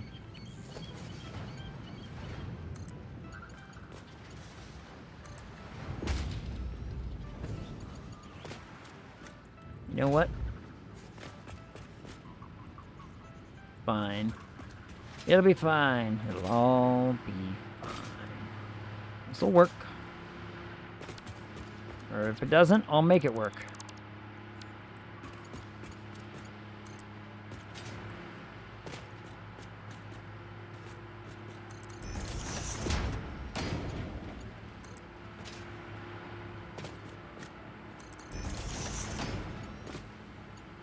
These are all going to get a little shorter.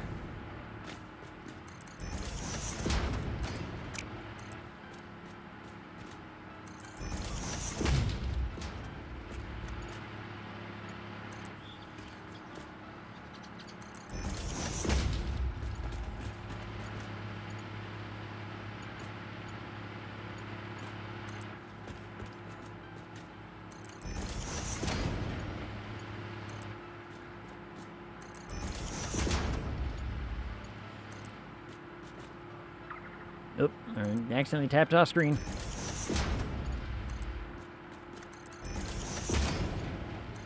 Come on, if I could just get this stuff belted and finished, life will be grand. Watching you get railed for over an hour on a Tuesday. Didn't think this was how my day would go. I know, man. Is it railed or belted?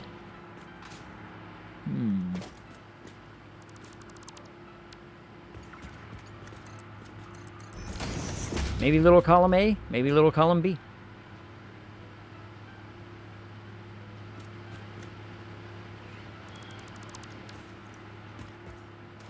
Well, there you are, you little... Alright, fine. You know what? You get to live.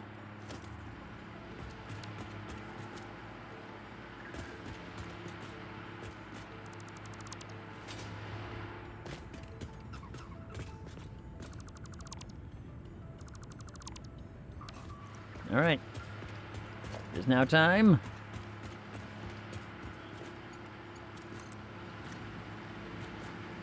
Start attaching to the wall. Why? Because it's at an angle.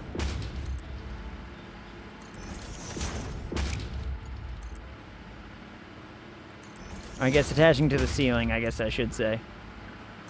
It's at a slight angle to, you know, reconfigure back up to normal straight levels, which I didn't have it set to the right setting, so now I gotta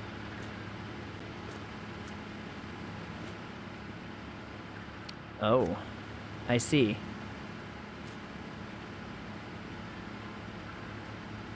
I see. In that case,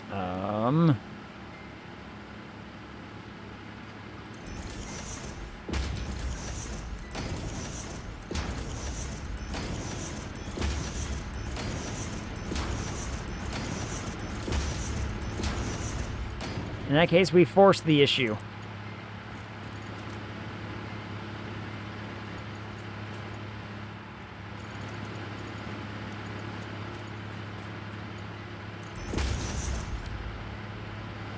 Wait, this one didn't line up right. What the crap? How did that one not line up right with the others? I was about to say all the others worked just fine. Crapping?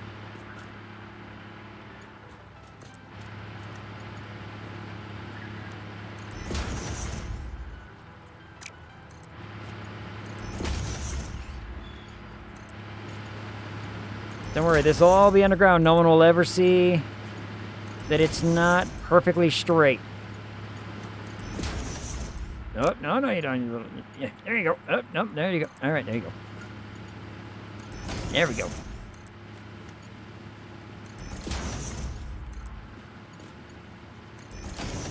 We're keeping the straight hidden, as it were. Whoops. I too am not perfectly straight. Yeah. Yeah. See, it's ever so slightly squampus. Cattywampus. Squampus? Cattywampus? I don't know. What do the young people say these days? I'm old. I can't be bothered.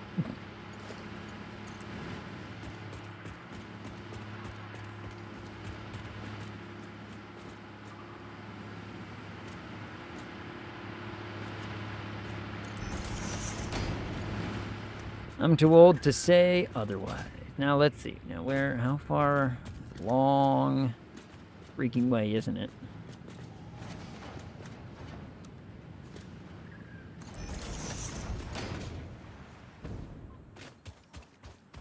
Oh, hell yeah, it is. Can I get at least one of these lines? Some of these lines connected.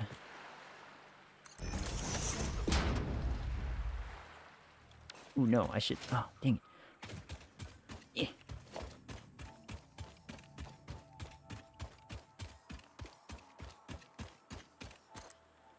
Need to connect to this one. I went too far with the other one.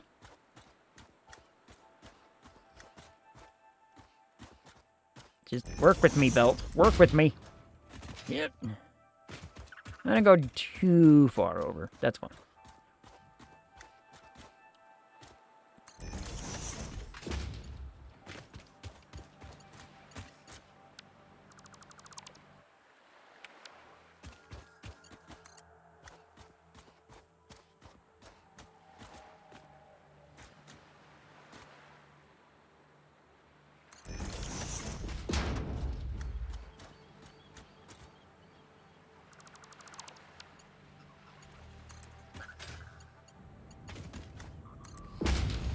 Bam. One line connected. Hot diggity daffodil. Next one. Well, 3 hours later, one whole line got connected. The worst part is, it doesn't have anything on the belt. There's nothing on the belt yet. This is just getting the planned infrastructure done.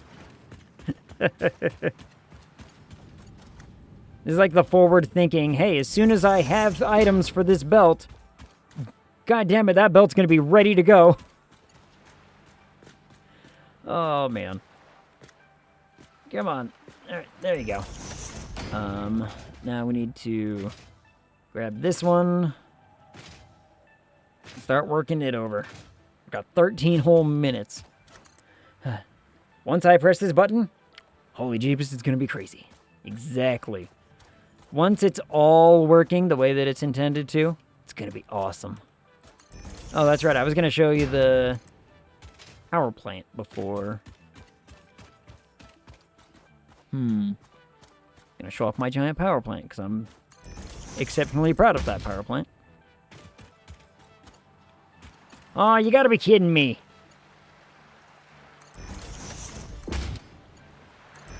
You couldn't go that extra, like, 2 feet belt, huh?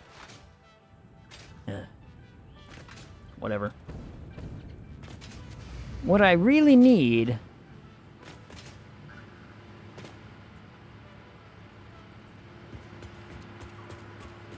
is a way to say, hey, kind of like ghost build some of these things. So that way I can say, hey, I'm going to build all of this right here.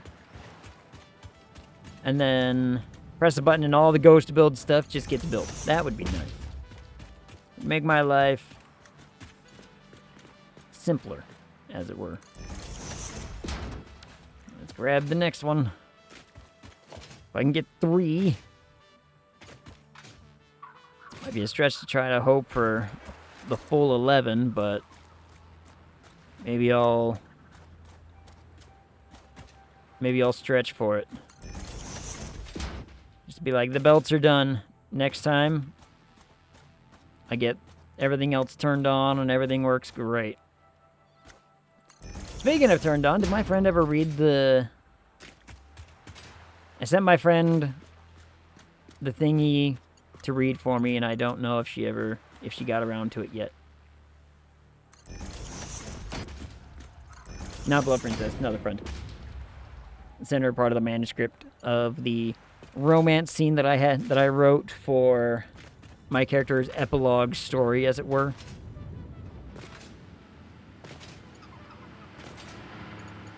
Blood Princess heard her name. Either that or she heard the word romance and popped in as well. I'm not really sure which one it is. Don't worry, Blood Princess, I'll send it to you too, because I need more outside opinion on... I'm not a romance writer. You know. That's what it comes down to. I'm not a romance writer, so I want to know if I'm doing it right.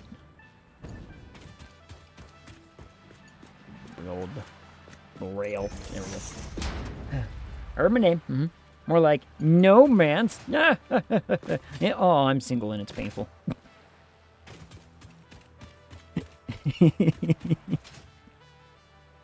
That's funny. That was a good joke. Oop, come on, there you go. And everyone's gonna be like, what do you mean Ag's single? Ag just spent 4 hours doing this. What do you mean? Why question?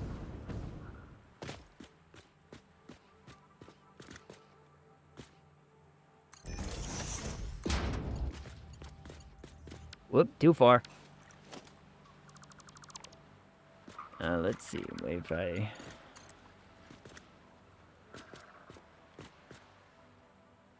Is that right?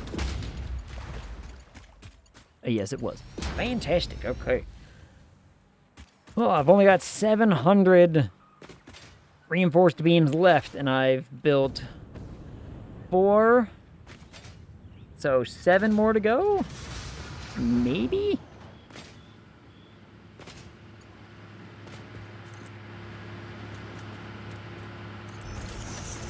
I don't think I have enough, but, you know. There we go. All-night stream. You can't end it like this. No. I can't end with it being... I almost said it, but I thought better of it. But it's like, I can't end the stream with the machine not being turned on. Ooh-woo.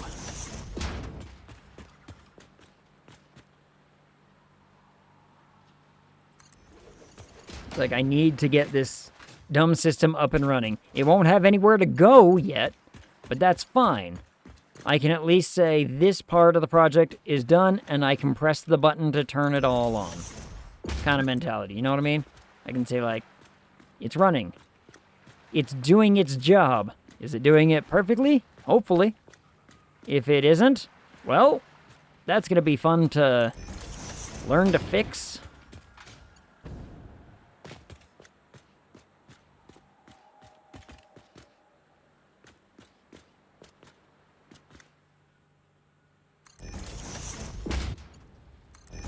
Perfect. Okay.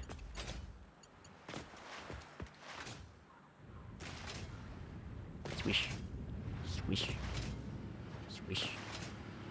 What?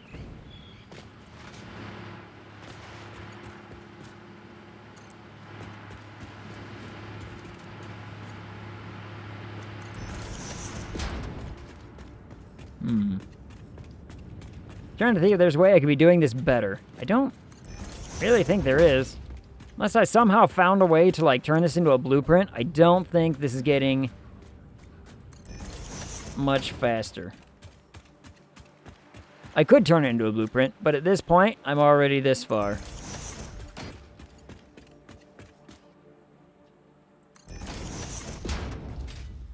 That might have been too far. Maybe we'll find out.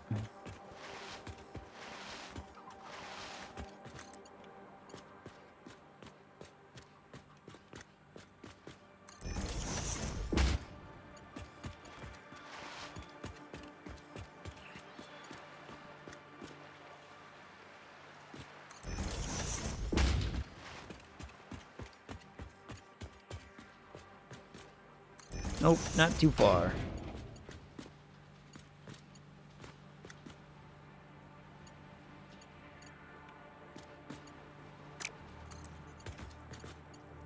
Why did that not want to connect? That was weird. That was odd. It just didn't want to let the thing happen. Huh. 5 more to go. Do I have enough? I don't think I have enough. Encased beams. We might have to go back and get more. Because I had 700 a second ago, and now I'm down to like 2.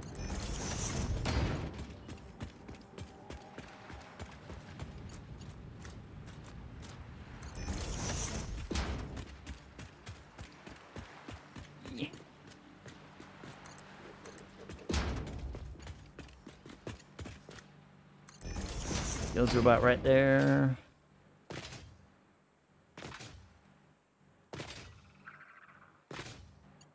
There's only 3 more after this to go.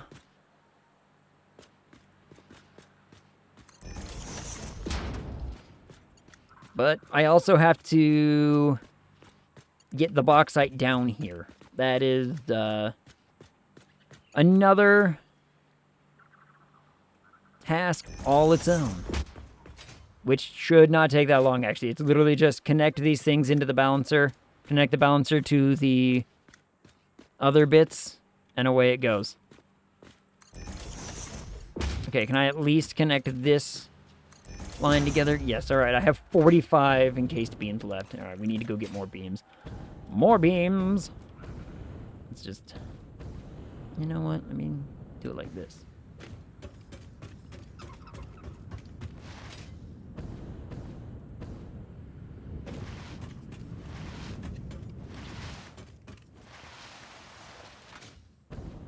Catch. Oh, man. See, building the buildings was the exciting bit. Building the belts. Hoo-hoo. That was a real pain. Oh, and those aren't even connected to those things, are they? Oh, damn it. Oh, and I just missed the train. Ah, bugger. Oh, no, the train just got here. Oh, thank God. I thought it was going the other way. Phew. Made it just in time for the train. We can take the train. Away we go. Besides, now that the cat's here, now that the, you know, the real star of the show is hanging out with us. I mean, we gotta go a little bit longer anyway, right? Ugh.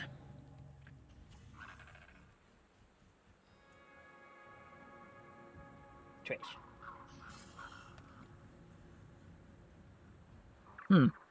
You know, I think that's a graphical glitch. I don't really know what's going on there.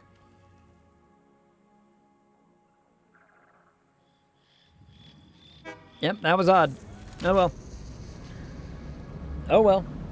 I'm not gonna question as long as it works and does the thing that it's supposed to be doing. I guess I'm pretty okay with it. Oh. And zoom. You know, this train ride would be a lot faster if I just said right through there, right through that gap. System is failing, as intended. System failed successfully.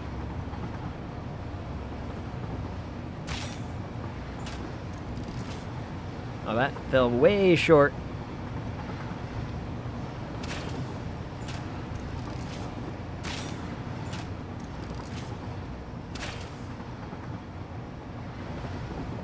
Get rid of some of the trees. That's the zone I'm gonna build the track through later.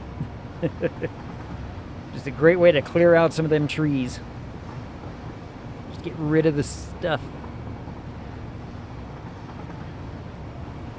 I wonder if you could play this game with only ever cutting down trees and nothing else. Huh. It's a curious question. Momentum!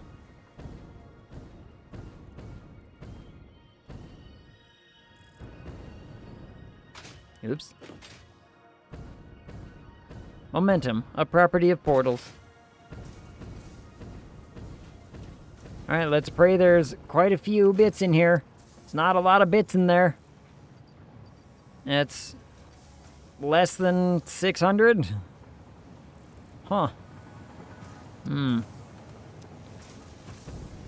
Well, I have to hurry if I want to get back on the train, so...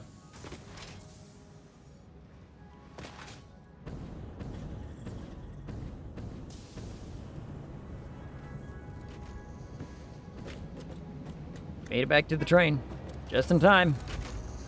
Well, we have 500 and something. Did I count right? Almost 600. Probably just gonna have to do. Hopefully it's enough to at least finish the underground portion. I don't know about the top portion. The top portion might be... I don't know about the top portion. The top portion's gonna look very spaghettied. Because I have no good way of getting the lines out of that 6-to-6 balancer without it looking real wonkalicious. Blech. It's gonna be silly. That's all I know. But you know what?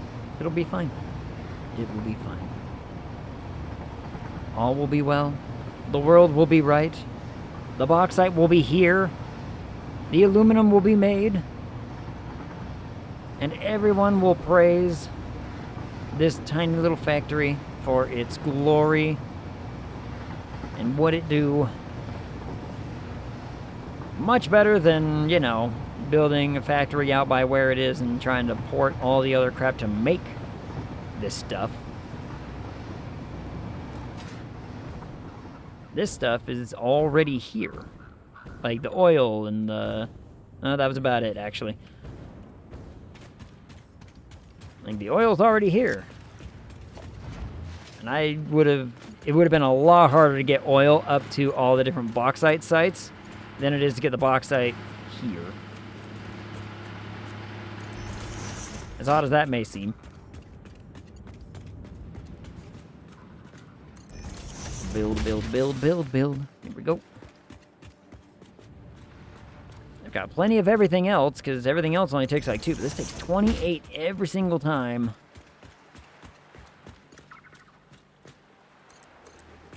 Build it. Which means I have a limited source available to me.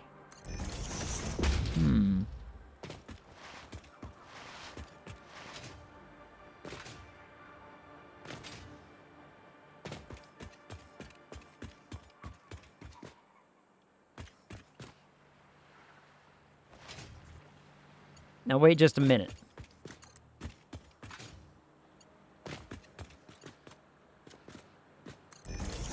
Now wait just a minute. That is less than 11. What did I do?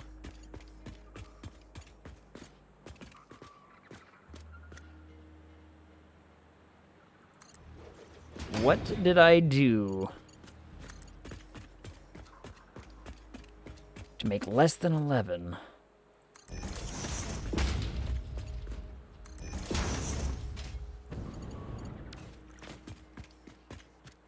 Let me in!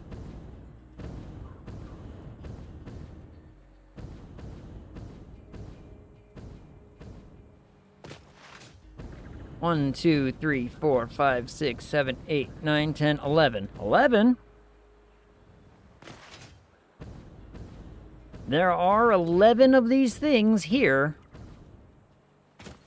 1, 2, 3, 4, 5, 6, 7, 8, 9, 10, 11. Yeah. Yeah, yeah. Uh-huh. Good, good, cool, fantastic, neat. Did this one not get...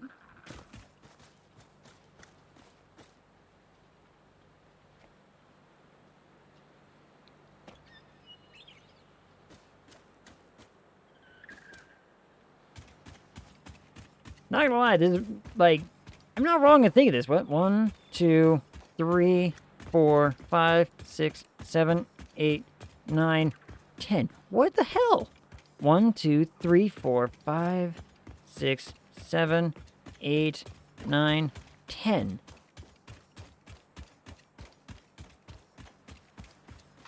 One, 2, 3, 4, 5, 6, 7, 8, 9, 10, 11. What the actual hell? Is part of this...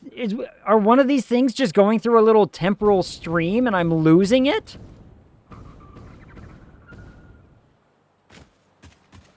Where the hell is the 10th belt? Or the 9th belt? 1, 2, 3, 4, 5, 6, 7, 8, 9, 10. You've got to be joking. You've got to be joking me. It's right there. It was hidden the whole freaking time. Are you... Oh, no. Oh, no. Oh, no. Oh, no.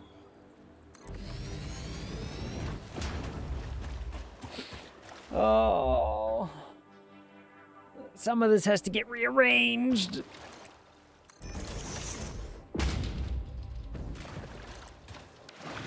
Don't fall over me.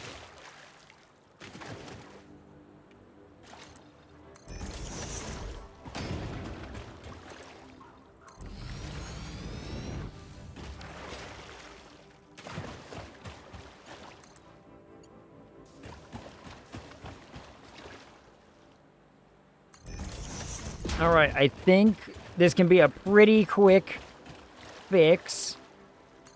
I was so confused.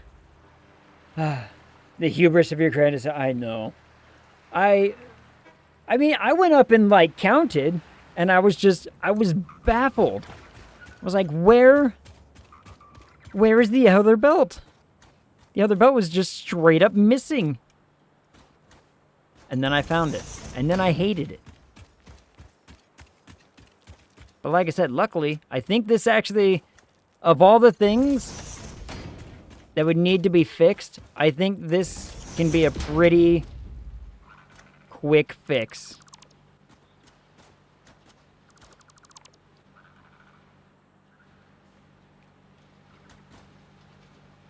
Relatively speaking.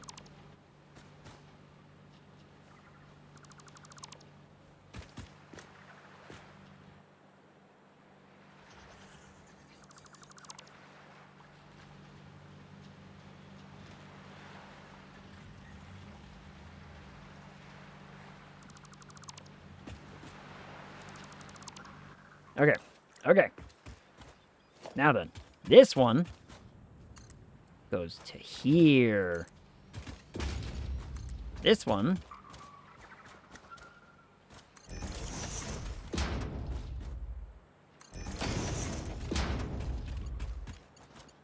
goes to here. this one.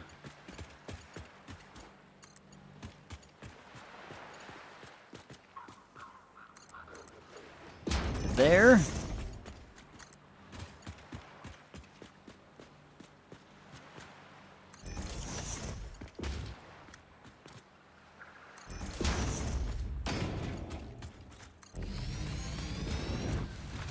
To there.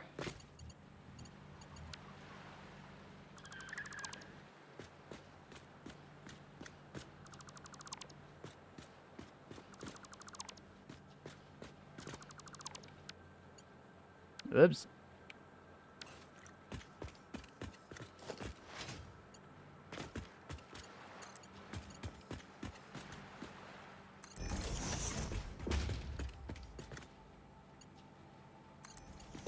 Nope.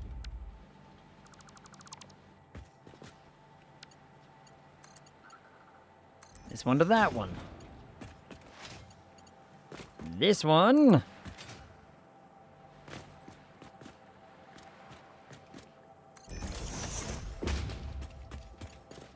To that one.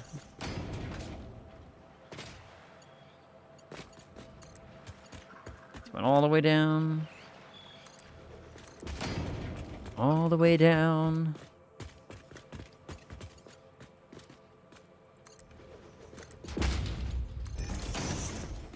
To there.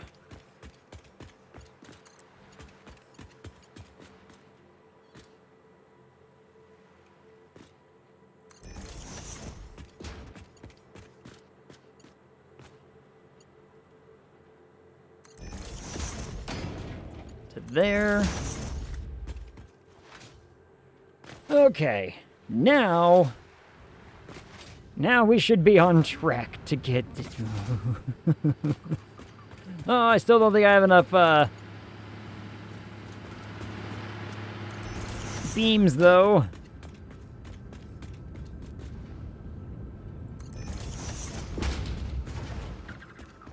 It's okay, someday soon, all of these are going to be replaced with better belts anyway.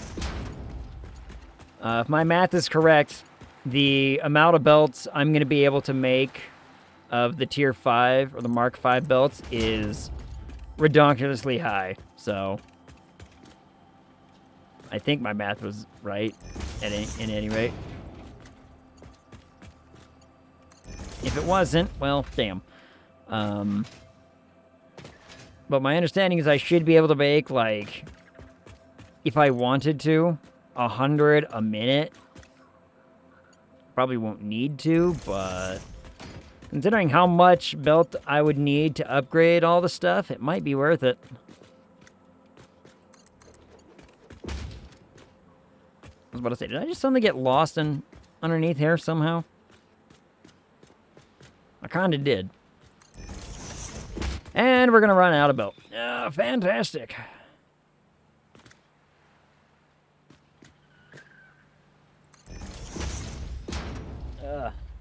Now you have an extra belt? Oh, that would be the worst. If all of a sudden I had, like, one whole extra just suddenly popping out of nowhere, it'd be a little bit livid. I'm not gonna lie. It'd be like, where? How? Why? Why has it done this to me?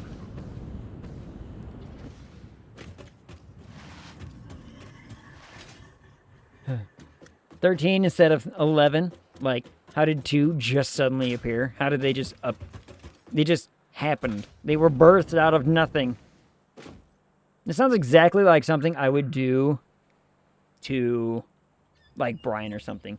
You going late tonight? Little bit. I really want to get this done. At the very least, I want to get this, you know, belted together. At the very, very least, because I'd still have to connect these to these and this to, like, outputs and whatnot. I just want to get these on. If I can get the bauxite down here into the system and these turned on to at least make something, I'll be pretty damn giddy. Lurking, not really focused. Gotcha. Were you here for the math error? Oh, Blood Princess. So, I was belting up stuff, right? Well, like, we were hanging the belts up on the ceiling. And what ended up happening is we counted the belts coming in, and then the belts I had left, and I was like, there's not 11 belts here. Where the heckin' is the 11th belt? And I hopped up, I counted the machines. I counted 11 machines. I went down underneath 10 belts.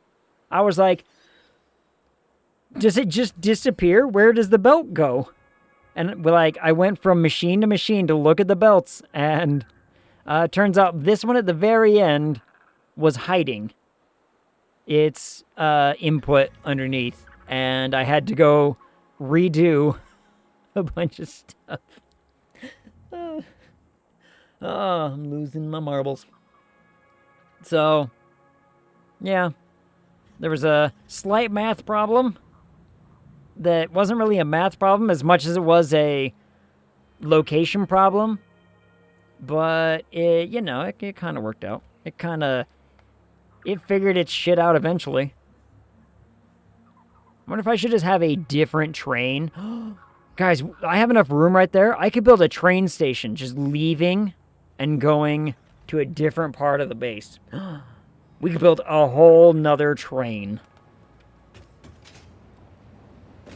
That might be easier than trying to make it this one. Considering I'm gonna already want to change this one anyway. I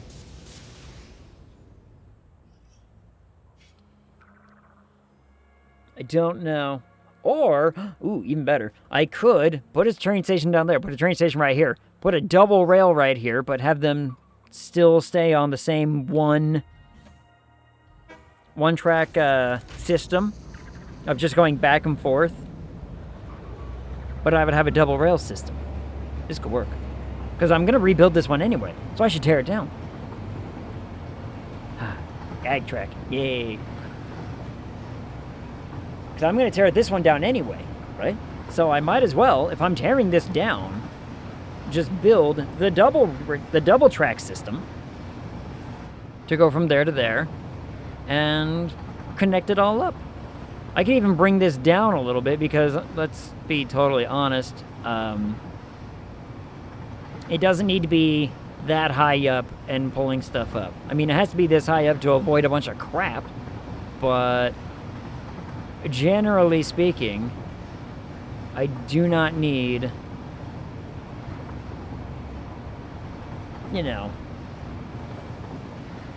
this much back and forth and whatnot. There goes your hubris again. For a long time, I thought, you know what? This little track system works out great. Turns out I was wrong.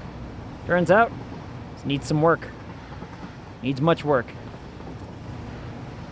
But I can figure it out.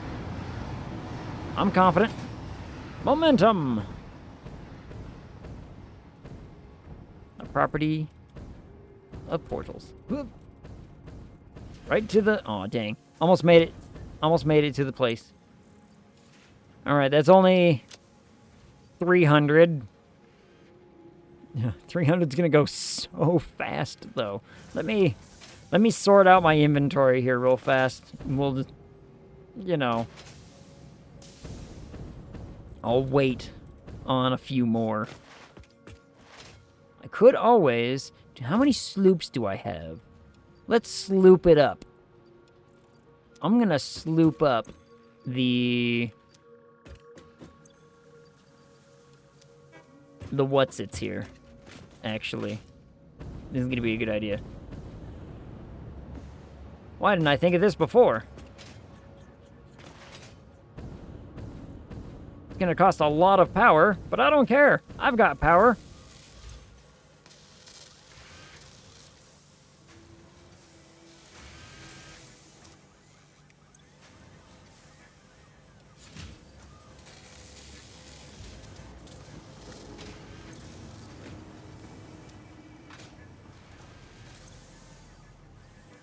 There we go.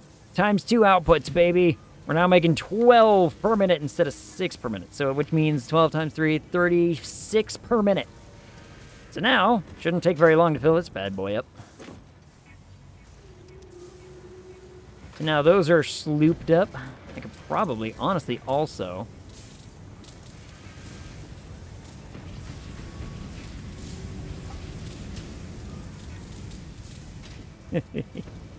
What happens if I do this?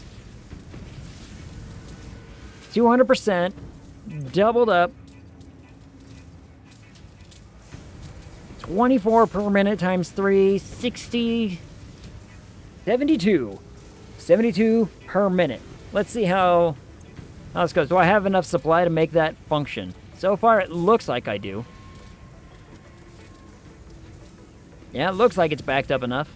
So, we'll find out. We will double our outputs and double our production rate. I think this one machine is 150 megawatts to operate. So, I went from 60 megawatts to, 150. I essentially just doubled its power requirements and then some, almost triple. Hey, but you know what? Look at how fast it made 100. It made 100 real quick, like.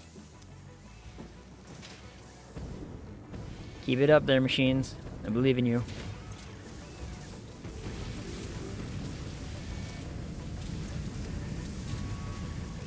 Yep, 24 per minute. That's actually a little ridiculous. I don't think I even need it to be that high, but we're doing it because I need it. Let's see, what else do I have in inventory that I can start? Well, now that I've got the sloops in there, let's go put the sloops back.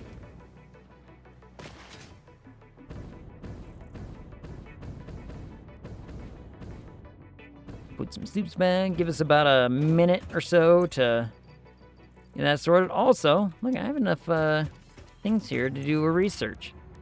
Here's my alien tech. I think it was... Yeah, this one. I need 151 of those things. Cool. I should have a bunch right over here. I say should, but who knows? Oh, we got plenty. We got plenty. Plenty of Altered Sam.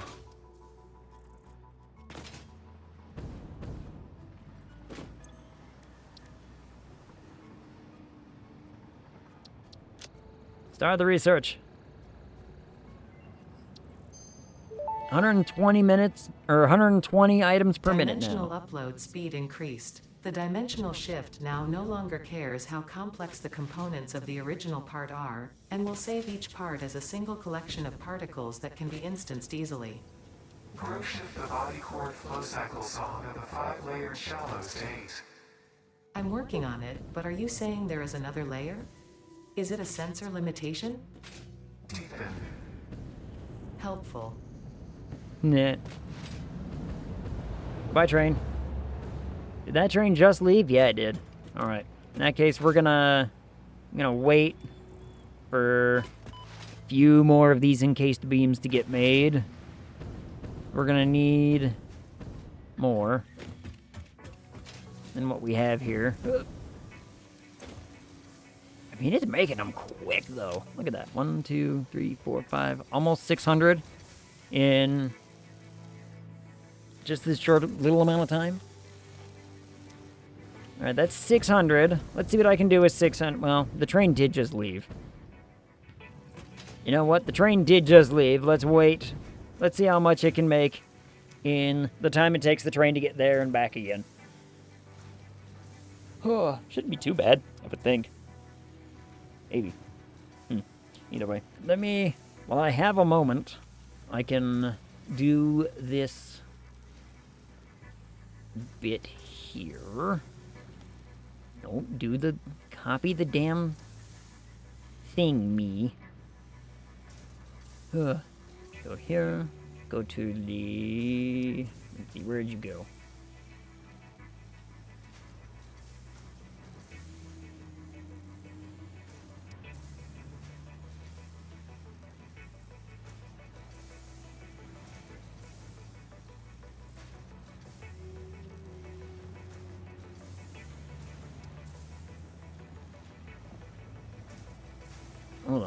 Why can't I find... Wait, where the heckin'? Could have swore. Could have sworn.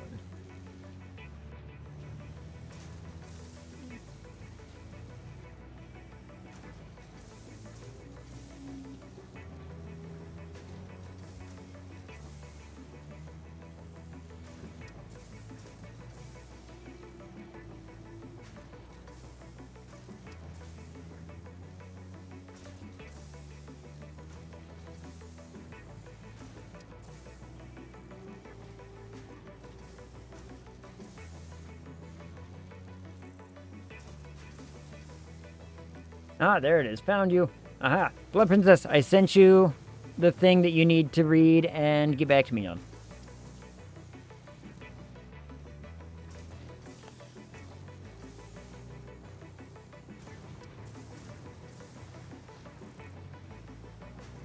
I figured now was a decent enough time while I wait for the train to get back. I think it's not super long. I think it's like maybe 10 pages at most. I don't know. Okay, so leverage that we give you, and I'll type out my instructions, in fact, because that will be easier. I will give you the context.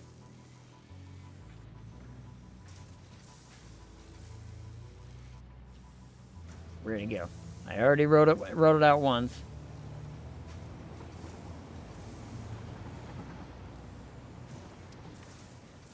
Okay, here's just a quick, context. It's not 200. My goodness. Just a little, there's a little section that I sent as well. Just a quick context for some, why is this a thing? And I'll also write what it is I need, evaluating or the whatnot. Land on the thing, me. I'll type that up here in a second. Landed. Haha. Okay. So.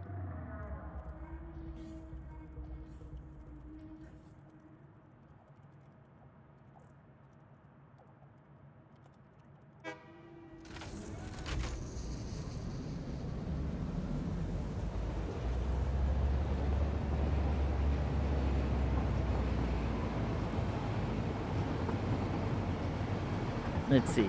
I too write smut while waiting for the train. But that's exactly, because that's exactly my problem. Is I want to know, there isn't anything gratuitous written here. I want to know if it actually comes across as like a romantic scene. Rather than just a, there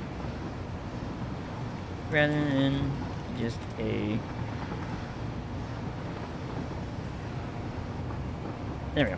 So, actually, I'm just going to say exactly what I just wrote, Blood Princess, essentially. Is I want to know that the scene actually has elements of real romance rather than just, oh, look, sex for sex's sake.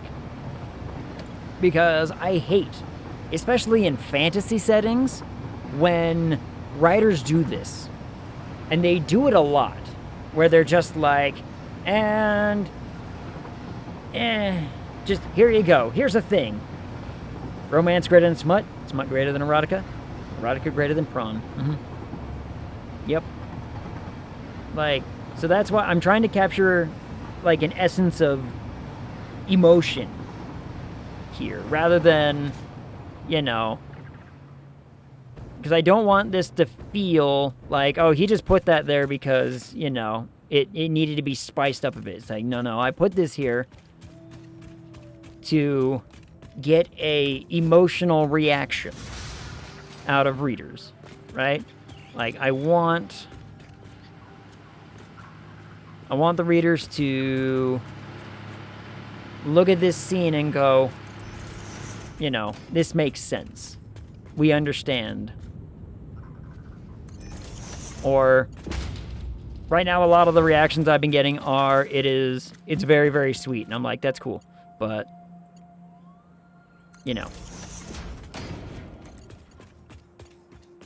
I think you get my meaning.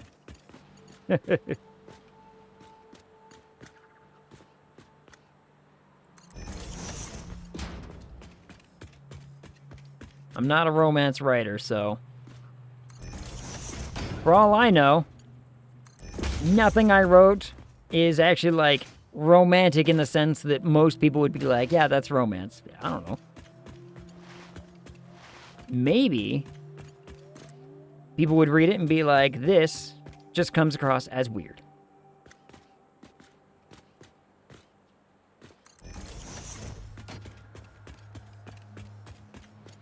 That's why I need to get my one friend who works for the, like, a romance writers guild to read it as well. Be like, you know, the problem with her, though, is I don't know if she could differentiate the difference between what I'm asking her to do and editing.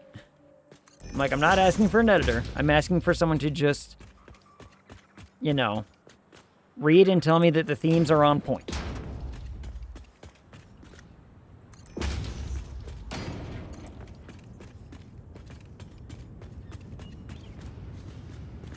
Yeah, back up a little bit.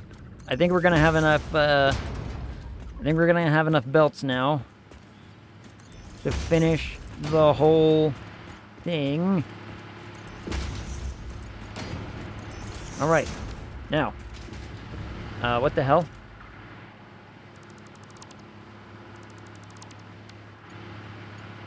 The heck was that all about, game?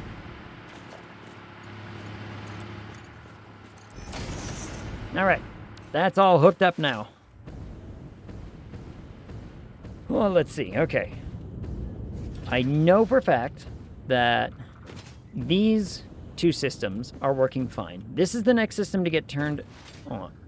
Into the network. So let's get that set up.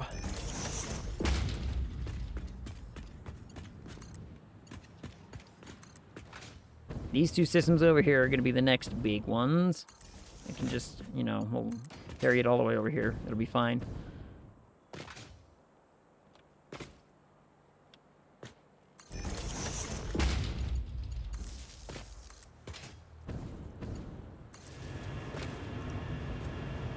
Alright, water is going to start flowing into the system, hopefully.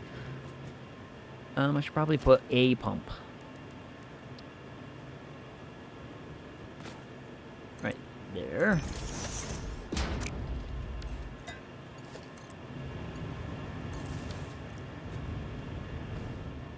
Because that looks like a pretty decent climb. Should probably fix it though, so that way it's actually getting proper head lift. It won't let me.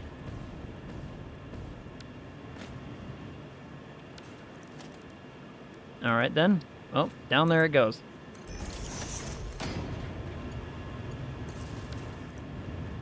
So that way it gets proper head lift into the system.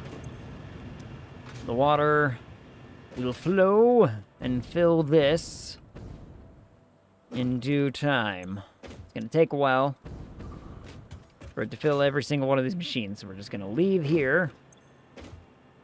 Yeah, see, it's slowly filling. It's going to use 28 water per minute. But that's okay. The next... I got him. Oh, God. Oh, wasn't ready for that one. Hold on. Where'd the notification list go? Beacon the Fleen? Wow, what a name. Welcome in. Ah, I love that name. Welcome in. How are you? How goes your evening or morning? I'm not really, you know, discriminatory of either way. I have arrived. You have indeed. Welcome in. A Satisfactory player? Do you like the Satisfactory? Or is it my cat? Both of which get tons of views. There we go. All right, this has got to connect into that. We're building a big old situation here. It's a hectic one. It's a crazy situation. But, you know, not really a gamer at all, to be honest. I just watch streams for socialization. Well, you're always welcome here to just hang out. I literally don't stop talking for like 4 or 5 hours. I don't know. Came here from the beard tag. Yes. It catches another one. Haha. Every once in a while it works. Every once in a while we get one for the cat camera too, but I think it's just animal cam is the Twitch one. What? Oh no. Oh no. I can't have that. I can't have that. Nope.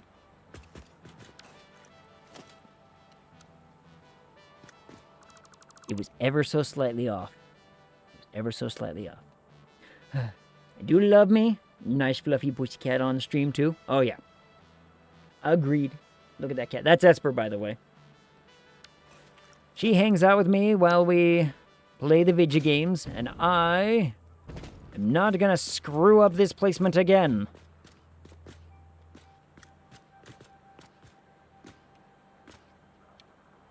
Not like I did a second ago. Alright, let's make sure that it is actually lined up. Yes, it is. There you go. Alright. That was gonna be a real pain in my brain if I didn't get that lined up right.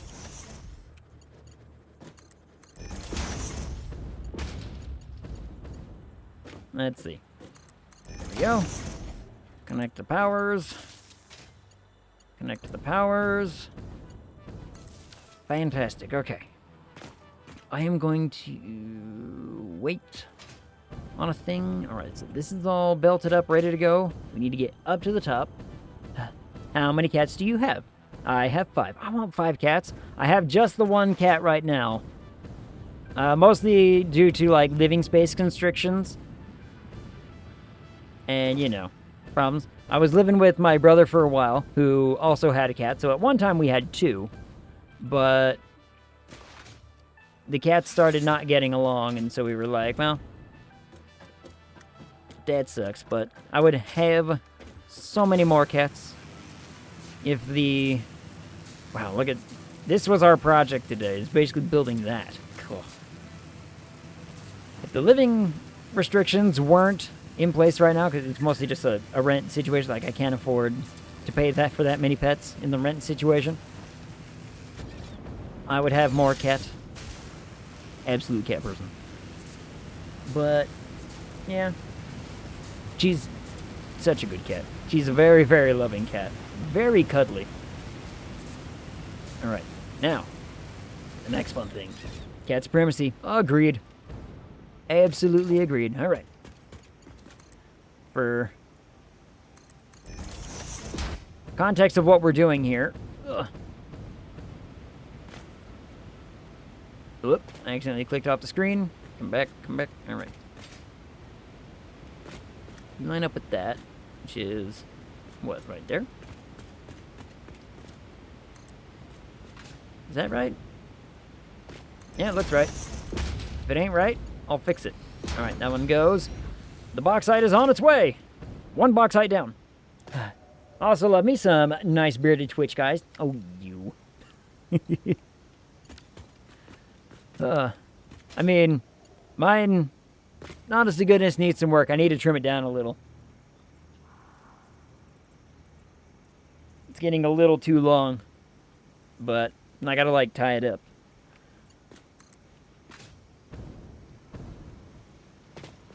And food. Oh, I'm hungry. Why did I forget that I'm hungry?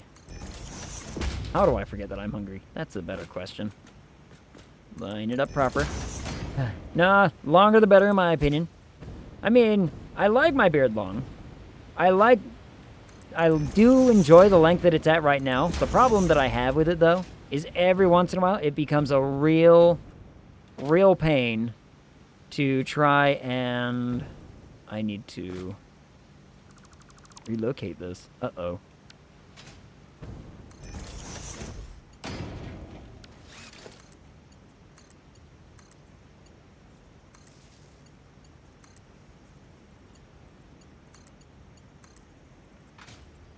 It's a bit of a chore to take care of. Sorry, I got super distracted because I realized I had to move that one object out of the way. Okay, these now need to go away.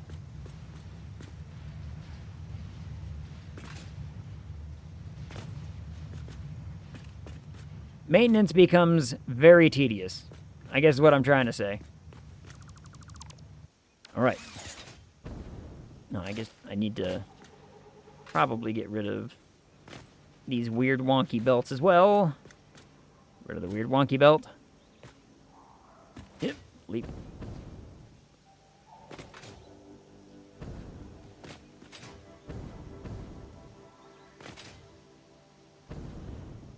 I'm gonna say, just grab the thing that I'm trying to click on, you dumb game. Yeah, maintenance of it becomes tedious. Recently came across this other Twitch guy with the absolute biggest, thickest, longest, girthiest, fluffiest beard I've ever seen on this website. You haven't met our friend Chewy then yet. Oh my god. That man has, we're talking, like, you see, how do I describe Chewy's beard properly?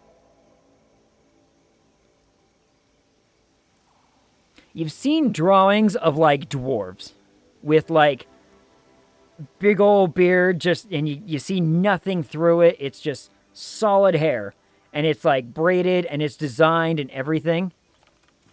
That's Chewy's hair. That's his beard. It is immaculate. And I'm like, God damn it. If I had even a hint of that kind of beard hair, I would rule the world.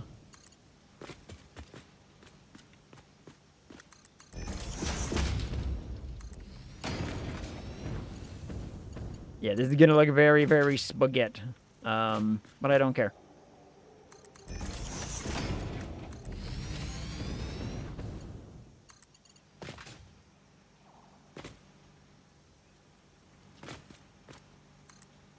Whoop.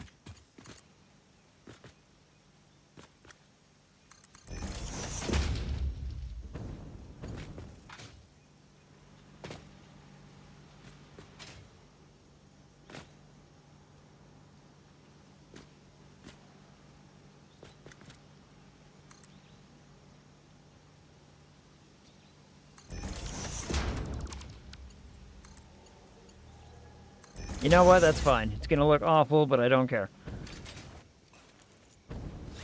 Ugh. Alright, that balancer is now done. 3 more to go.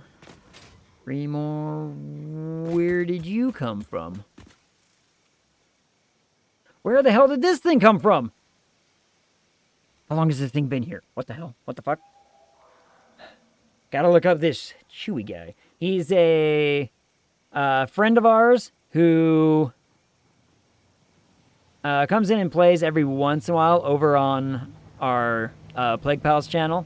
Every once in a while, we get to see him. Like, maybe once a year, we find him.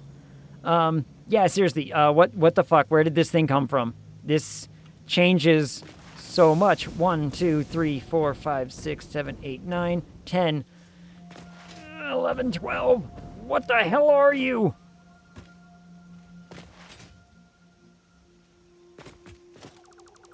Oh, crap. What the hell are you? Quantum belting. These belts are showing up when they shouldn't. They're magically appearing. I swear to God. Well, I hate to look at you two looking at me the way you are. Yeah, there's a lot of you. What? Alright, how much are you actually making? You're a 120? I know what I'm doing. Okay, I know. I figured it out. Aha!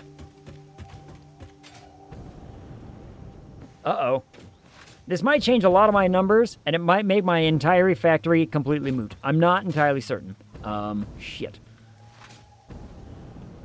You know what? It's fine. It's fine. It's fine. We can always overclock later. We can always overclock later to fix it. This line and that line need to get combined. That was what was happening here. So I need merger to do... It's got to be forward a little bit. Was on this line, right? Yeah. There we go. Okay. Wait, where the heckin'? Yeah. Crying out loud. Logistics. 9. Thank you. 9. Back to this. Remember that I had that one thing that was like a bad part. Casually drooling over Twitch, guys, is one of my most common hobbies, but not drooling from the mouth. Ooh, woo. Don't worry, we're marked for mature audiences. I mean, I was just talking about writing fantasy smut. I mean, what the hell? How did they find me? They know. They know where to find me. It was really weird, I think I've told this story on stream before, but I was asked, I'm on a lot of belts. God damn it. At one point in my writing career, I was asked to join a project of basically writing, like, the bottom of the barrel fantasy smut novels for Amazon. And during the interview process, they asked me about, are you comfortable with writing themes involving werewolves and vampires? And I was like, that's a really odd question, but sure, why the hell not? I turned them down when I found out what the pay was. The demand for, what was it? So the demand for writing compared to the pay was on such a scale that they were only willing to basically pay me. They wanted, I think it was 15 to 20 chapters a month, and the pay was like $1,200 a month. And I'm like, you want me to write how much for basically like nothing? And I'm like, no, had you offered me money that would actually have made it worth it, sure, I would have worked on it. But I can't do that. I also, I don't know how many of you out in the world, especially in chat, know about this particular topic. I had an opportunity at one point to write for a text-based smut game, and I turned them down, and I regret it profusely. Because about 2 years after that, I ended up trying to look it up and being like, what are they doing now? Like, this was a weird situation. It was kind of funny. It was like, they wanted me to write smut for a text-based, game. That's interesting. It's weird. I looked up the name of the project. They were making $70,000 a month on Patreon. And I'm like, I could have been a slice of that pie. God damn it. It's like, why didn't I take them up on that offer? Oh. It was a regret. So, yeah, okay, yeah, wow. That's what I said. I was like, I haven't looked them up in a long time, but I did that, and I regret not getting in on that pie. Because that would have been nice to have even just a fraction of that. Be like, pay me $7,000 a month to write smut. Sign me up. I'm in. Would have done it in a heartbeat.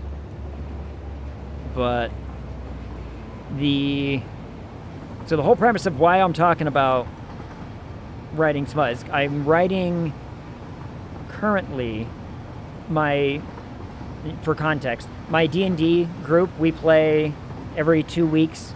My game master came to me for this latest campaign that we just played through and asked if I would write like a 2 to 3 page storified version of events after each session as kind of like we'll call it like a, last time on X, Y, and Z episode. And I was like, sure, that sounds like fun. And then I took it too far because I'm a writer by trade, right? I write things. And I ended up writing 30 pages after our first session, and I've been writing it ever since. So,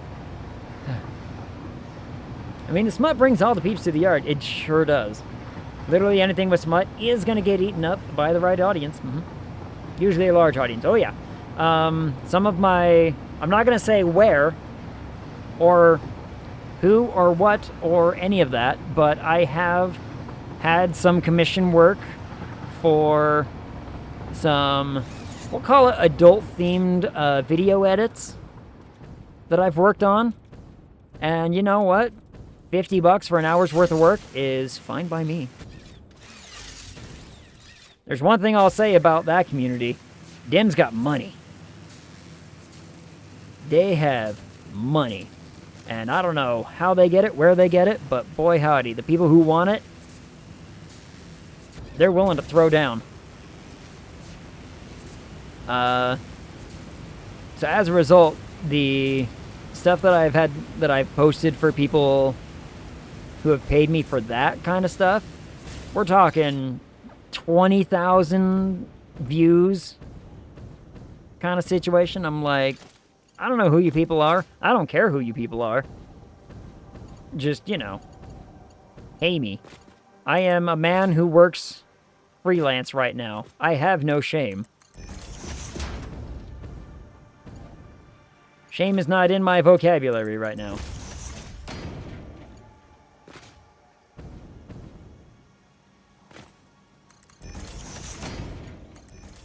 I'm gonna hook all this up.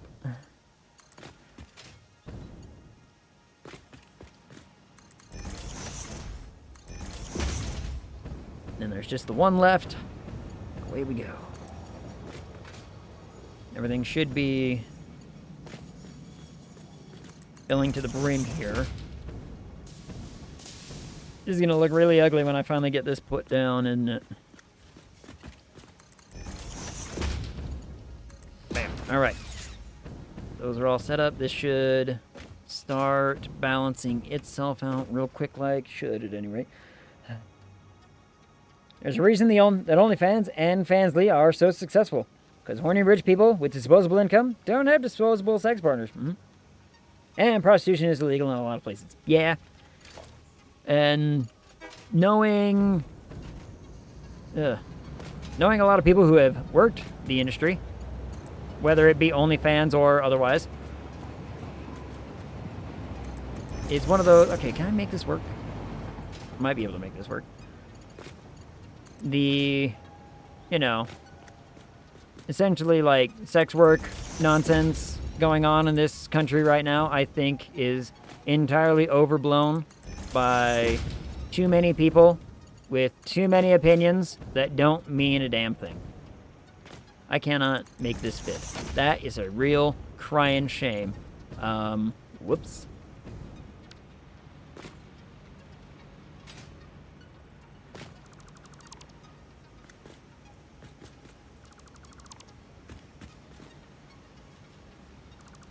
Whoops. Alright. It means I'm going to need more space this way. And we're going to have to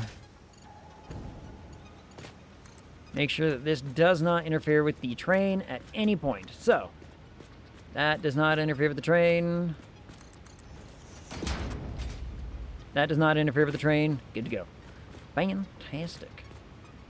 Now, where do you end? You end right there, so I need to do, like, that. Yeah, that'll work. Ah, come on! That's one line of bauxite done. Oh, damn. Ah, what up, Squidward? Barrel rolls in, throws the shiny object. Squidward, how is it that you keep showing up at just the right time? Every time we start talking about smut and whatnot, you just, you know, you magically appear. I'm not judging. I'm just saying. It's a repeatable pattern. Oh, please tell me that didn't go in the wrong... Oh, thank God. I have good timing? Sure. It's not illegal for a horny guy with a foot fetish to pay a nice-looking lady on OnlyFans or feet pics. Yep. I mean, assuming... That just assumes that it is a female. If all people are after are feet pics, it might be from Google.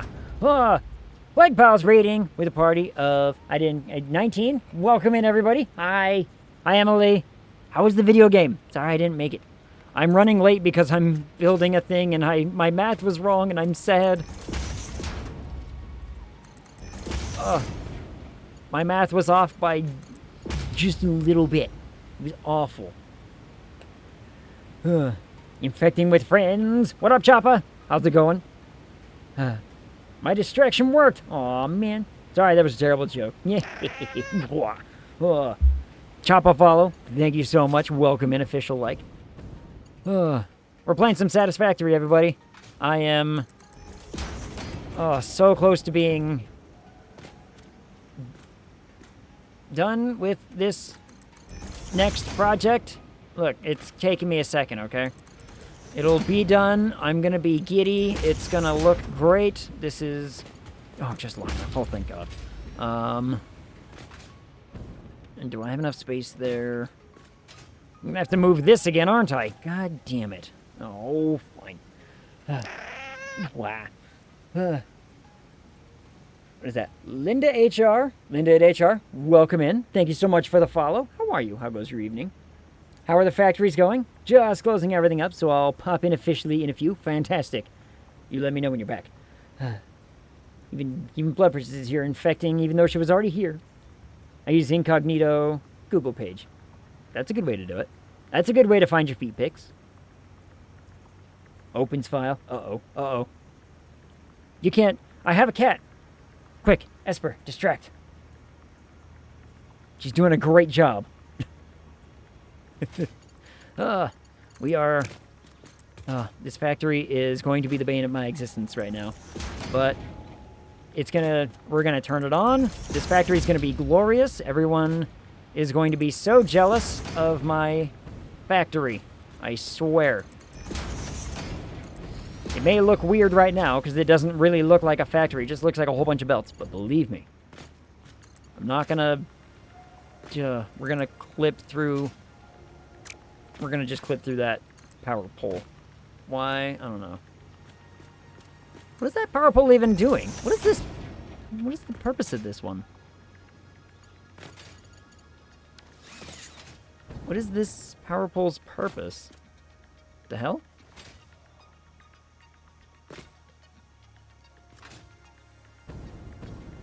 What are you? You're gone, that's what you are. Aluminum? Yes. So, this is quite literally all of the bauxite in the world, Choppa. All of it. Wow. Thundering Falcon, thank you so much for the follow. Welcome in. Bet that was an interesting conversation to raid into. Yeah, we were just talking about stuff. OnlyFans, feet pics, etc., etc. Don't mind anything. I'm on Twitch. I'm marked mature audiences. I'm fine. This is all of the aluminum in the world. Or all the bauxite, I guess I should say. Getting transported down into the next zone. How many per minute is that? 2,838? I believe? Peanut butter. Peanut butter. I assume you say this not the way I say this. Aluminium. All of it? Yes, all of it. Every single node. Here, Chop, I'll show you. So, you see my map here? There's a station right here collecting all of these nodes. There's a station here collecting these nodes. Station here collecting all of these nodes. And then these nodes are just here. And we are balancing them all together to make... Well, not all of them, but details. It's gonna work, I swear. The math, I've done the math. I did math for this. And we are gonna be making 2,838 aluminum ingots per minute by the end of this.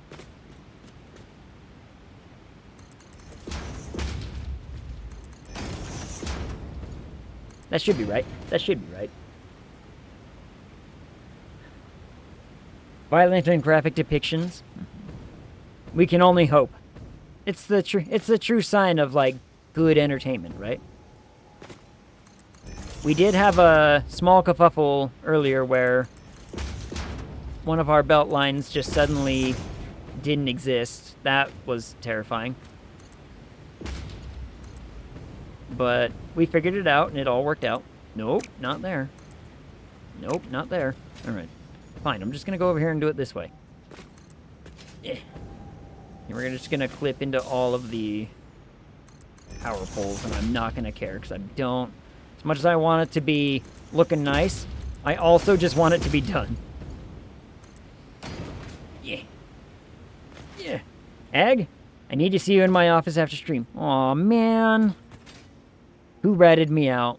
Was it Squidward? I bet it was Squidward. Squidward would rat me out. Does the cat earn me any extra points? I mean, look at her go. Look at her go. All of the aluminum to be able to spam the tier 6 belts. It's kind of my plan. I'm doing everything in my power to essentially take care of this entire resource as quickly as I can. Whoop, I'm falling. If I never have to deal with aluminum again, it'll be fantastic. Alright, so, whoops. So the train brings all of the... Stop it! Train brings all the bauxite in. The bauxite gets balanced, thrown on the belts. The belts look funky. Just leave me alone. And look at it go. Holy crap. The cat does not. Oh, man. I would never rat you out. Thank you, Squidward. I appreciate that. I appreciate the vote of confidence.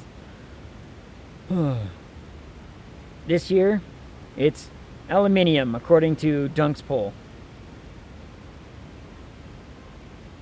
I didn't know his poll had anything to do with this. Bauxite bus. Yep. All of the bauxite is just funneling down the system. Now, here's the real question. Why is this one moving slowly? What's wrong with you here? I don't understand. Whatever. Unless... No, it looks like everything's connected. Pronunciation poll. Got it. Okay, just wanted to clarify which, you know, what we're talking about.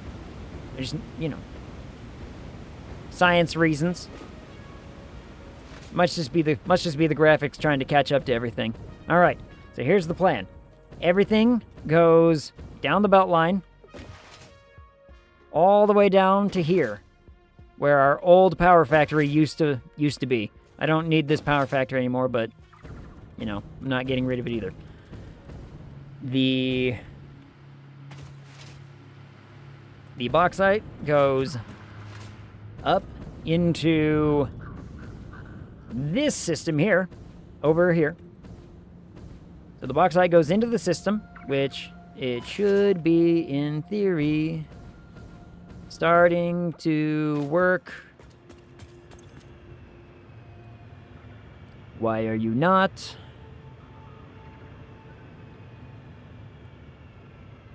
Why is it not working? Oh, it's because this is full. The alumina is already full. Oh, thank God. I was like, why are these things not working? The alumina goes into the next system, which is right over here, which we are connecting to the power now. All of these bad boys are going to now start pumping out aluminum scrap like it's nobody's business. I think this is even going to clog up the systems. This now, gets connected to the power. And all these smelters are going to start making aluminum ingots at a rate of 2,883 ingots per minute. You see, we already have ingot. It's going to take a while for the manifold system to catch up to itself, but it will. It's going to take a while for a lot of this system to catch up to itself. Where's the silica going? There is no silica. That's the best part. Best part, the only residual I get out of this system is 163 resin. That's it. 163 resin per minute is all I get out of this whole system. No waste product? Nope. So I'll show you. So, okay. So bauxite plus water, the cat's sneezing or coughing, goes in our alternate sloppy alumina. It's just water and bauxite. Very simple, right? If we go over here, we're using the electrode aluminum scrap, which is just petroleum coke and alumina solution, which only byproducts water and makes aluminum scrap. So water goes just back into the system, and, you know, everyone stays peachy and happy. There's just a constant flow of water, and everything works out great. The aluminum scrap, 2 aluminum scrap, 1 ingot, away we go. The only thing that is now... Oh, we also have an alternate recipe over here. So, to make the petroleum coke, and to make that system work well, we have just the crude oil going in to make heavy oil residue, which has, like I said, 163 polymer resin per minute. You know, left over. Heavy oil residue, petroleum coke, away we go. And that's it. That's the system. This will, like I say, create 2,883 or 38. 2,838 details. Aluminum ingots per minute, leaving us with probably all the aluminum I'm ever going to need. Like, in fact, is the system already, like, backing itself up? What's going on here? I think the system's already kind of... I mean, the alumina solution is already going as crazy as it can. The petroleum coke is finally in catch-up mode. So the manifold system is working. 300 aluminum scrap per minute from every single one of the... So 600 per minute gets funneled into these. I think my plan for that was... I didn't know what to do with 600 aluminum per minute. I think my plan for this is to... If I remember... Hold on, let me look at my chart. If my chart is correct, that means I'm going to be able to make the... I have to get it back to home first. But we're going to be shipping all of these ingots back to the main base. And we'll be able to make 258 alumina sheets per minute. That sounds right. 258 per minute. Off of just a single copper node. So, the system is constipated. Yeah, it is. It's overburdened. It has nowhere to go. For right now, I'm probably just going to have to sink it. Let's get a couple of these bad boys set up. That is in line with that. Okay, cool. Just wanted to make sure it didn't look like it was in line. Free tickets for now. Exactly. For now, free tickets. And... I will... Because my plan is... I'm going to have to do some more math. I'm going to have to do some more planning. But the plan is to put a train in this zone right here, right? So I'm going to put a train here that's going to take all of it back to the main base, which is over here. And we'll have all of our aluminum there. And some of... I mean, I'm going to have a use for it pretty quickly. But for right here in the now, I might also just start getting some...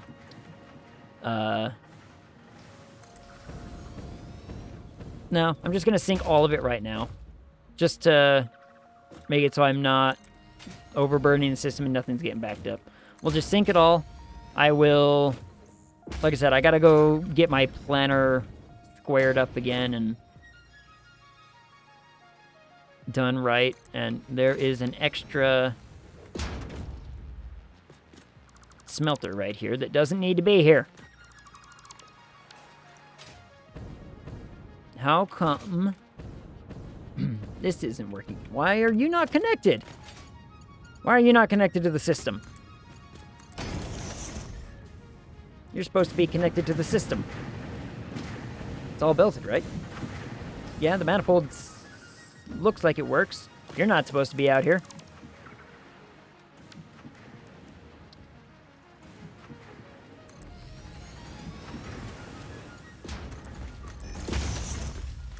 Oops.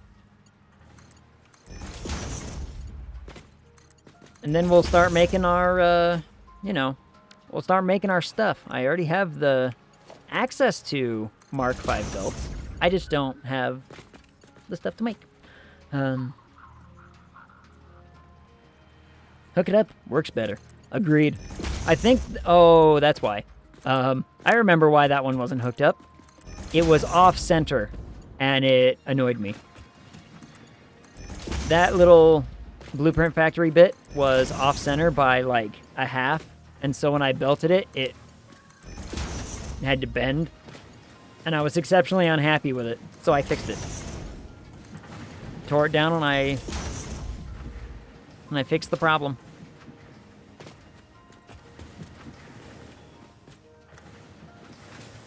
I don't remember where this thing hooks up. It doesn't really matter.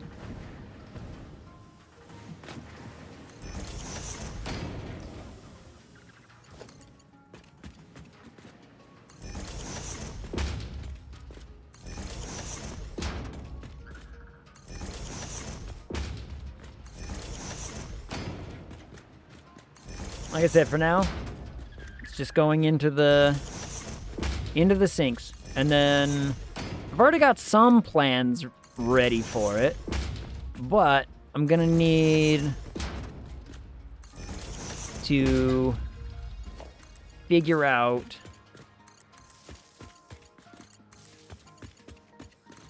what to do with a good portion of it. Good portion of it's just gonna have to figure its shit out on its own. I was about to say that almost looked entirely in sync and control, but I'm not gonna care. All right, they're on.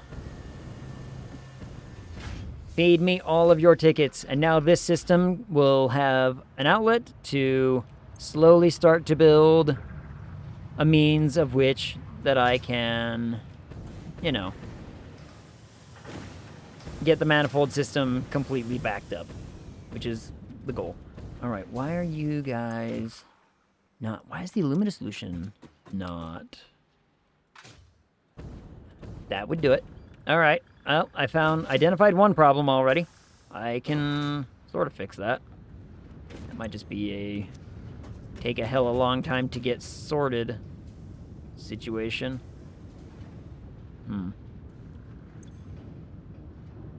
Yeah, that's just a problem of the manifold system.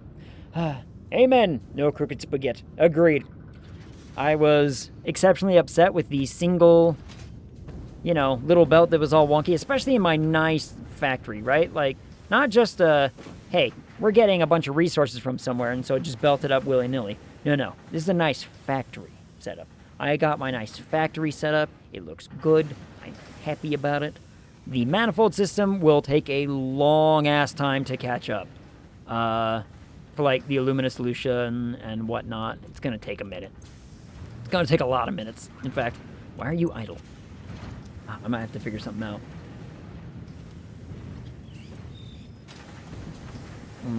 Might have to figure something out. The other reason to have it running now. Troubleshoot before you bury it under thousands of layers. We'll just let it run for a minute. And in the meantime, we'll just, let it do its thing. Let it catch up. Let it figure some of its shit out. Because it's going to take a while. It looks gorgeous, doesn't it? Oh, I need to go... Oh, I need to turn off some of that water. No. Yeah. No. It's fine. The byproduct of this water is like half of what these require, so... but I needed a full amount to get it all started. But now that it's started, it should sort itself out eventually. So right now the problem is the fluid in the alumina. The liquid alumina is the problem, huh? How do I fix that? That's gonna be fun to troubleshoot later. That sounds like a, you know, another time kind of me thing. Yeah, no, yeah, yep, nod, yep. Yep, it all looks good to me. For now. For now, it looks like it's working, and I'm gonna consider that a win. But it's probably just gonna have to be a matter of letting me sit here for hours and hours before it fully catches up into the manifold system, which I don't know how long that's gonna take. All my math works out. I got all the nodes right, I got the math going, everything should be...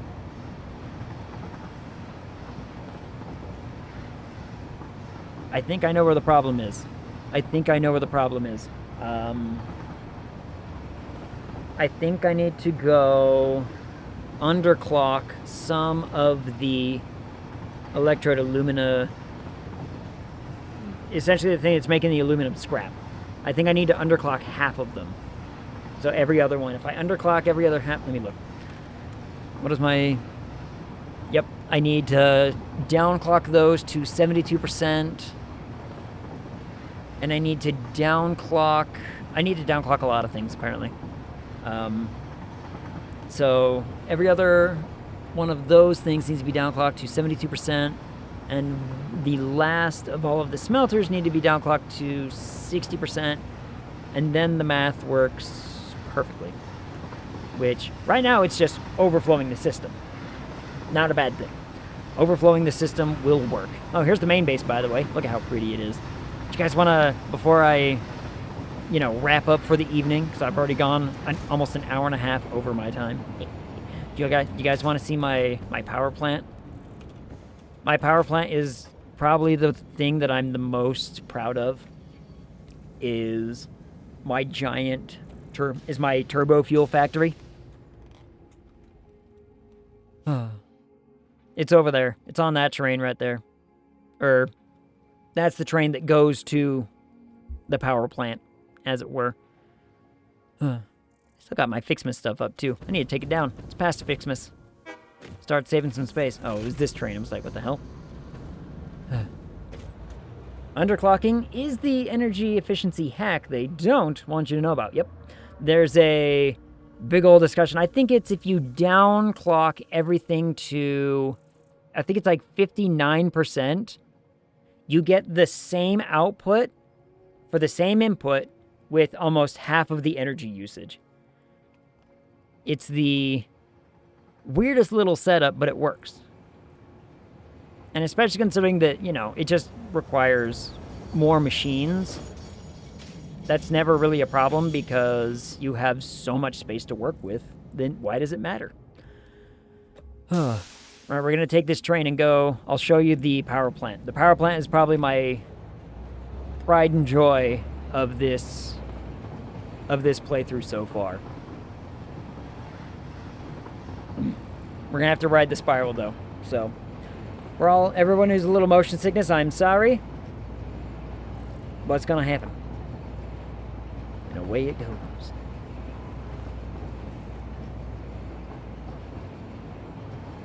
All right. So you see the main base. The main base is thriving, building, fantastic stuff. Rendering time for all the machines. I've got a good GPU. It's kind of nice. Just wait until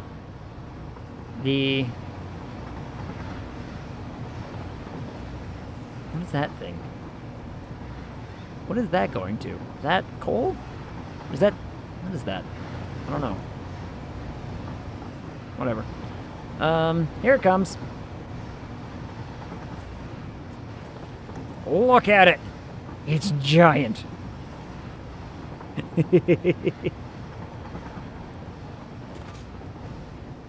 This here is the turbo fuel factory facility. There are 500 generators down there. 500 turbo fuel generators. I should probably get off of the track before that thing decides to annihilate me. Hi, train.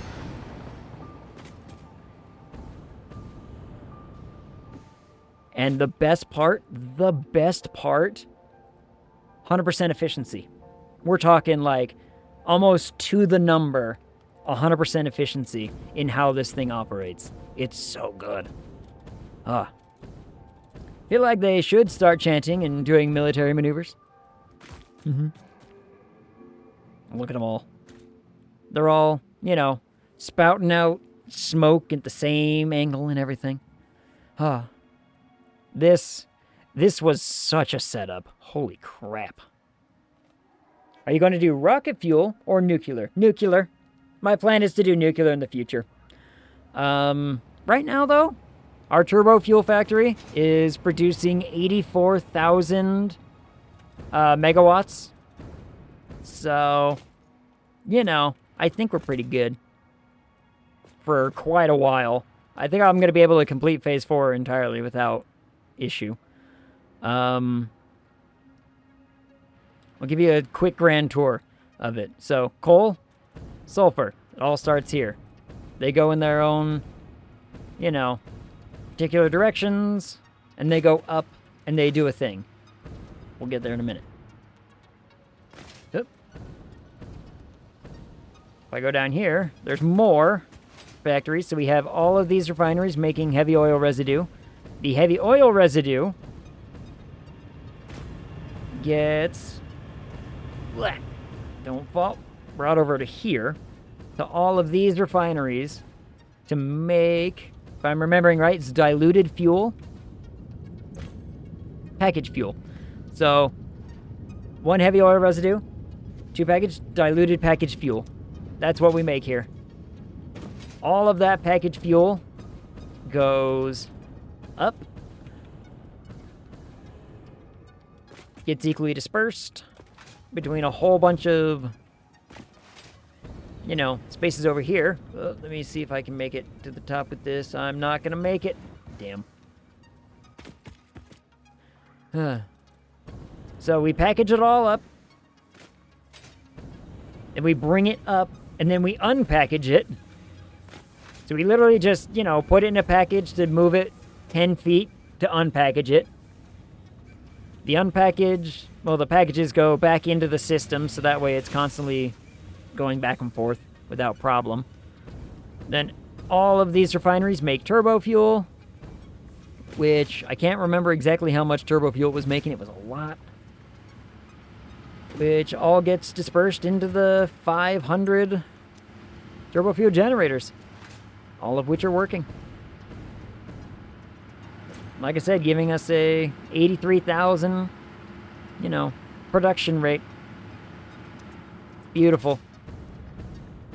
And a hell of a lot of my time. This was like 4 streams in the making and some offline. Oh, I need to make it to the train. I need to make it to the train. I need to go home. Come on, give me all the train. Closed loop of the packages, which in all gains you more fuel than the standard recipe. Yep. This little system gets me, if I were to use standard fuel recipe for the fuel, I would be getting, if I remember right, it's 8 times less than what I'm getting now. So we're making 8 times more fuel by doing it this way than the standard setup. Because the diluted packaged fuel just takes 1 of the heavy oil residue, which we are making absolute bank on because we have an alternate recipe for that. So we have an alternate recipe for the heavy oil residue to just make just heavy oil residue. Instead of you making it as a byproduct, we just say, make it.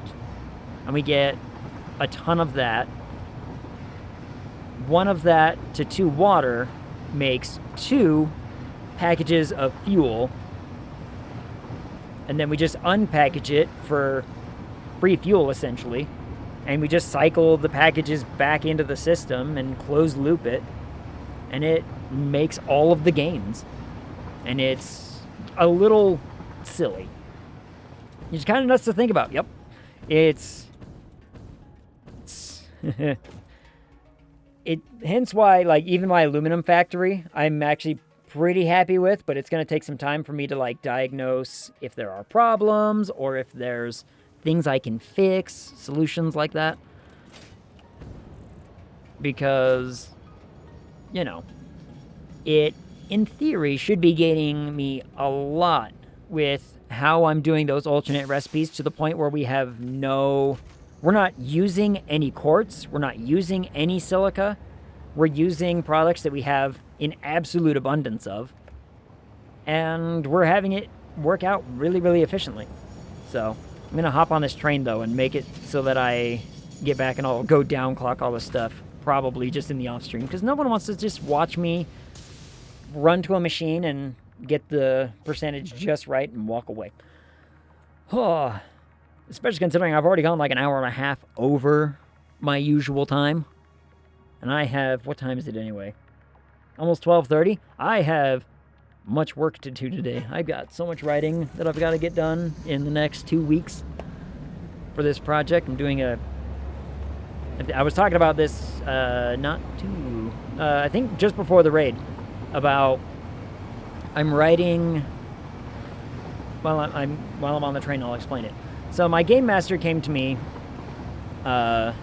when we started this campaign that we have just finished, and he said, would you be willing to take the notes that everybody writes up and just sort of 1 to 3 page storify from your character's perspective the events of the session?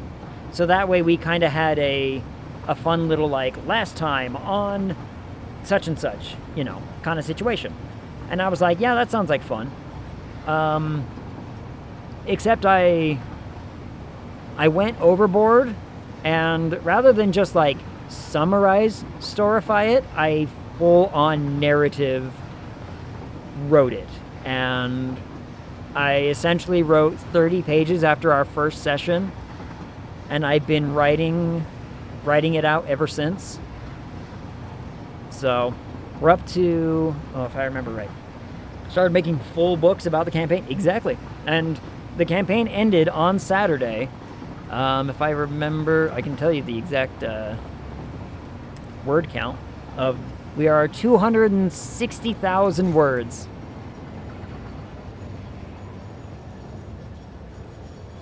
That's a lot. That is much. That is so very many words and so much work. But it's awesome. The problem is that, okay, where are the problems here?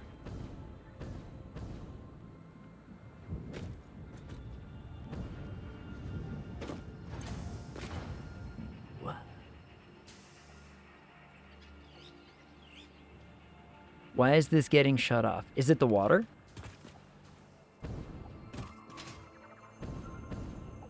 We have alumina solution in the entire system. It must be the water. Okay, so if the water is the problem, that means I do need to go I need to turn off half of these machines, or just disconnect them for now. So the water is backing up and not flow. So let's... The problem is, on this one, is the math.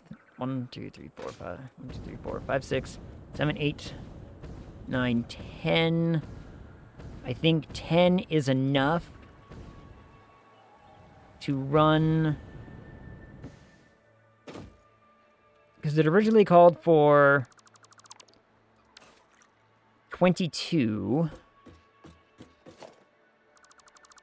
And we'll cut that off. So we'll leave these 10 running. They're not running, because I disconnected them incorrectly. We might have to flush the system.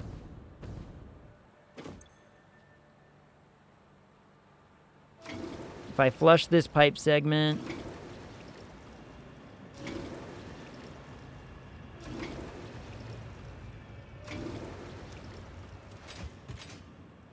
we might have to do the whole system. Don't want to do the whole network, though.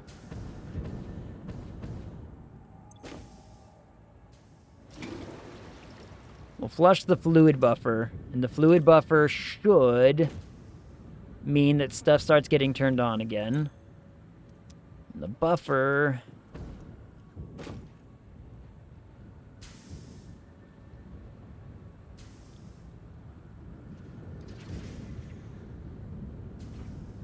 do I need... I might need to change where that water gets inputted.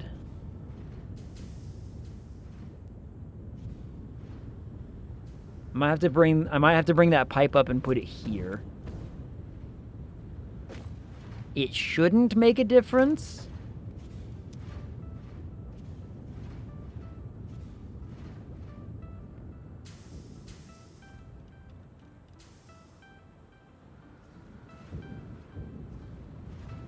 It shouldn't make a difference.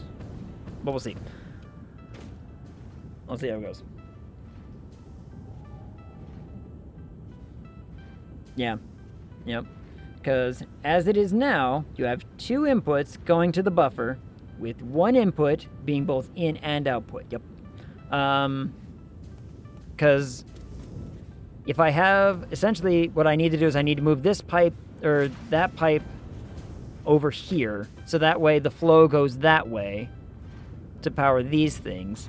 This buffer goes this way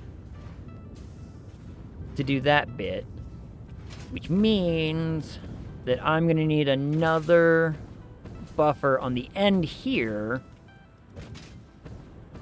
to catch the flow that direction.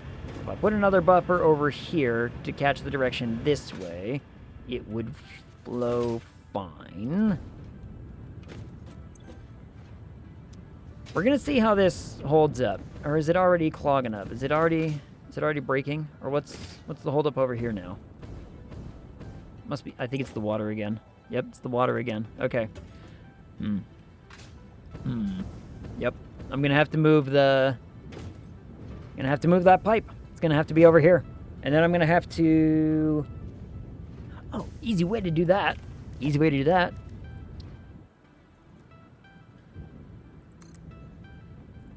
Is to ensure that water only flows in this direction. So if I can ensure that water only flows in that direction, we can bring that water over here. It'll flow easier.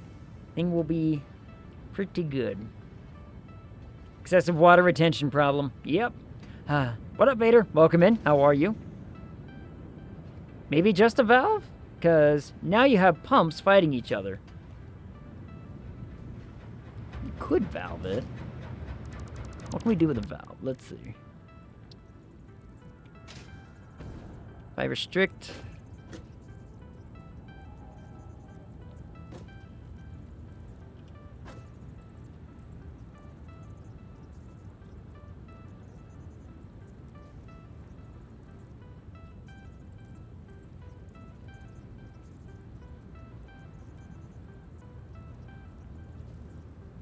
I need to math. I need to math real quick. Let's see. These things are outputting 180.6 times 11. It's 1,986. If I do that, that means... and the water pumps are making how much per. Let's see. My...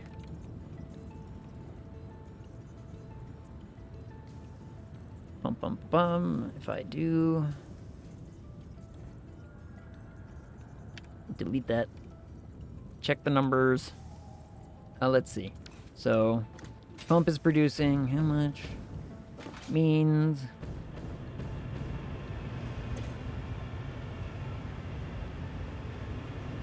$120. So if each pump is making 120, we're making 1,200 through this.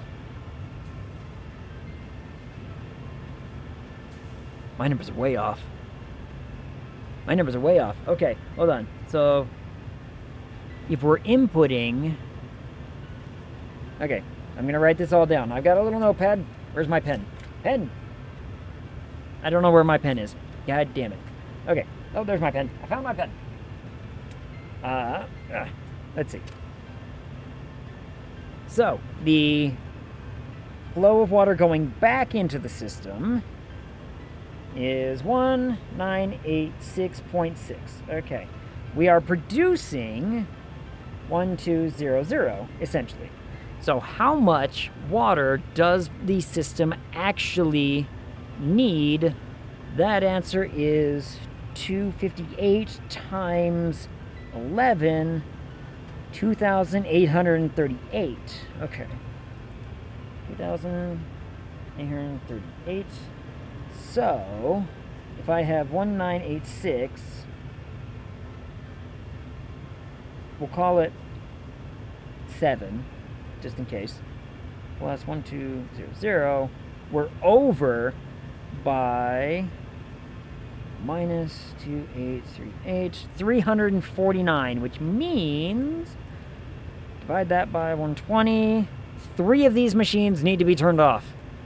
3 more of these pumps need to be turned off. Okay. 1, 2, 3, 4, 5, 6, 7, 8. 1, 2,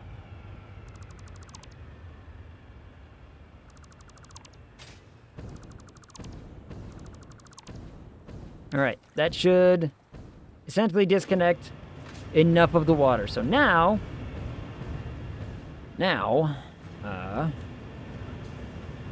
again, this pipe might need to be relocated. If I relocate this pipe to over here, what is the valve going to do for me, though? The valve...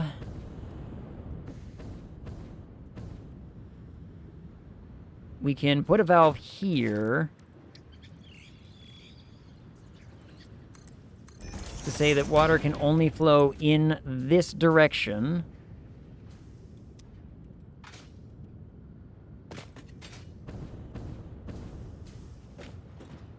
And then...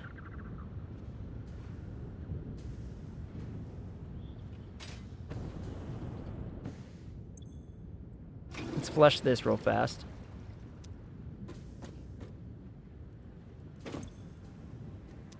So if I flush this, we have put a valve there. Yeah, so that stops the water backflowing into the pipes coming from the aluminum scrap refineries. Right. So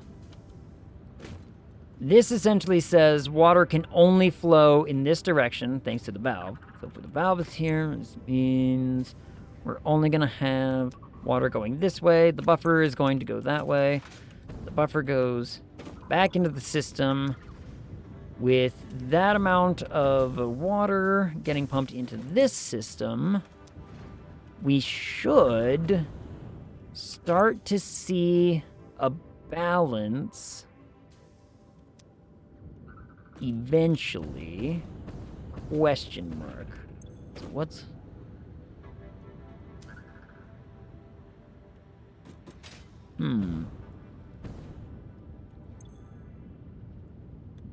What?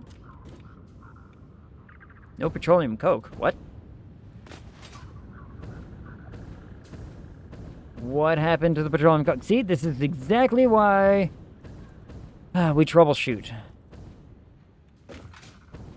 And what's going on here that you guys don't wanna... You don't have enough heavy oil residue. Why not? Why do you not have enough heavy oil residue? What's going on here, guys?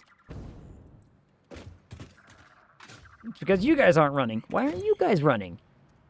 Because you're chock full of polymer resin. God damn it. Oh, that means the rubber got backed up, didn't it? The rubber got backed up.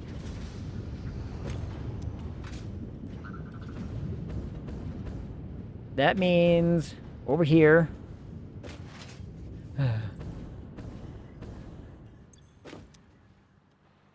No. No? What? What?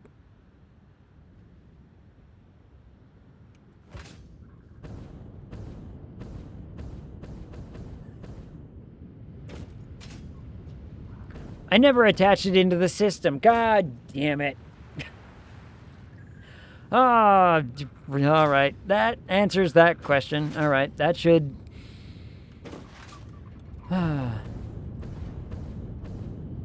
that should be a fairly quick fix.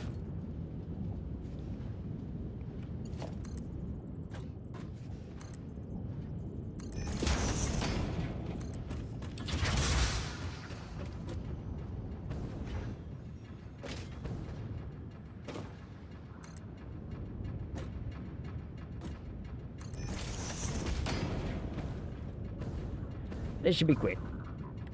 I love this game. Water problem, Coke problem, polymer problem. What was I doing again? Yep. The amount of times that's happened. I think that's the right level.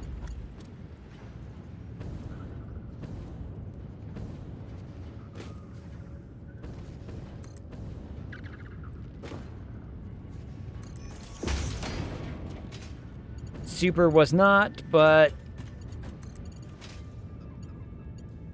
you know what? Details.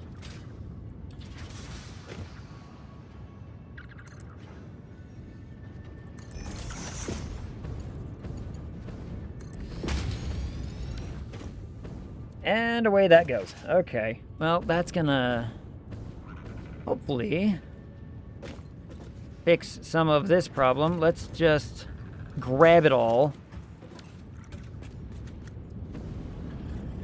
If I empty the system, we can make life easier on ourselves by just trashing it. Rather than overburden the system somewhere else.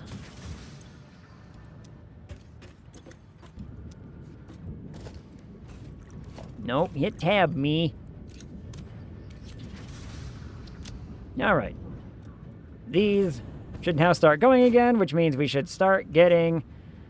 there's not one problem, it's another. Man. I do love this game. I do.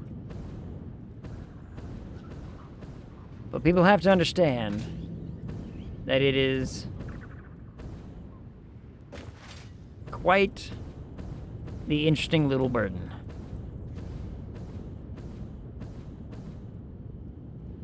Right, now all of this resin should be going through the system, and if my numbers were right, we should never have any backup issues.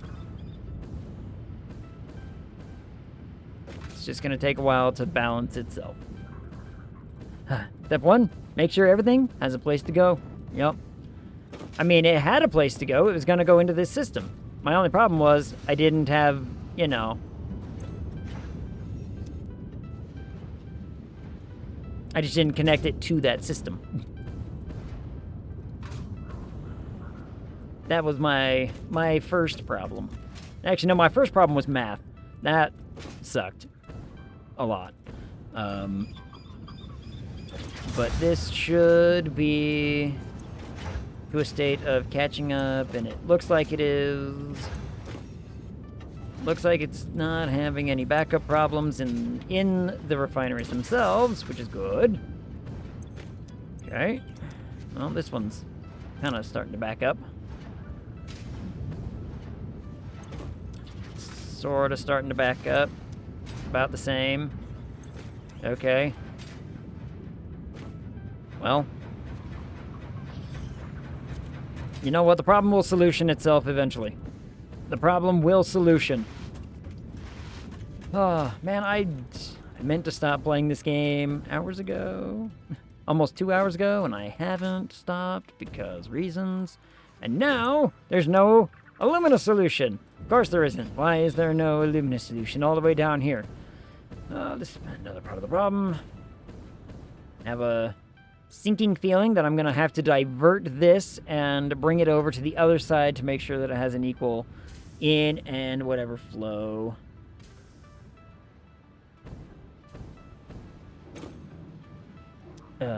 Coke's got to catch up. Yeah. Well, the Coke's got to catch up. The Illumina is not flowing quickly enough through here, which I find a little interesting, because it should be flowing at a steady rate pretty much no matter what.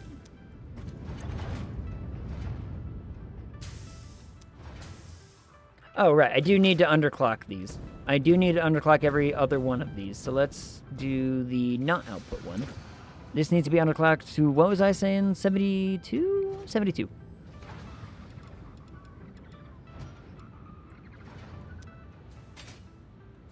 We underclock every other one down to 72%, because I don't fully need 2 of these things working to make the math work. I only need 1 and so much for each one. Cat, where are you going? Where do you think you're going? Where do you think you're going, huh? Reposition input pipe to the middle so it flows outward equally. Yeah. Yeah, we could also do that. That would work. One of the other solutions too is that if the front essentially part of that pipe is completely full and has nowhere else to go too fast, you can always take another pipe and bring it around to the other sides. That way you have a constant throughput to both sides of the system. So, I should do this. Why am I not doing that?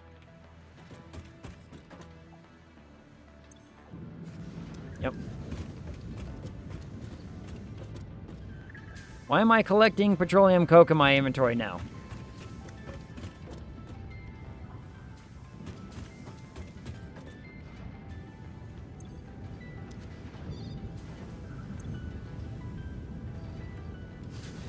No, take the coke back. You're supposed to use it. Hold on to it.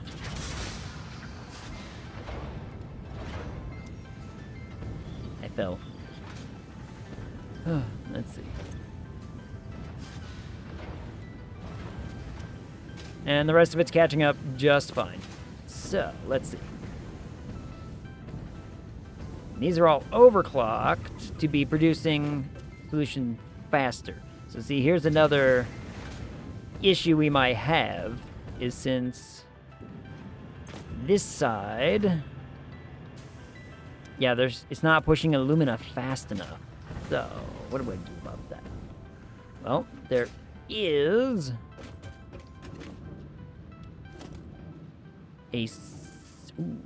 what I could do, because this is divided into 1, 2, 3, 4, 5, 6, 7. 1, 2. Yep, 7. So every 7 one of these, we could bring the whole pipe. So essentially what I do is I get rid of this. Get rid of this. What we could do is we could bring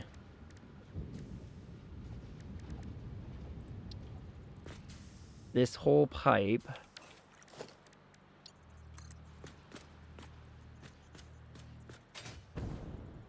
let me just make sure it's gonna look good at like a proper angle and everything.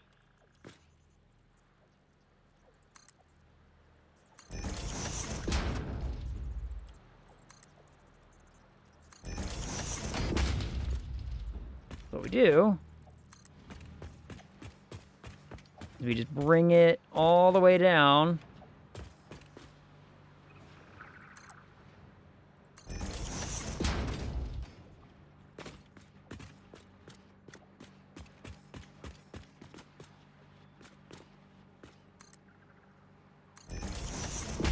And then every 7...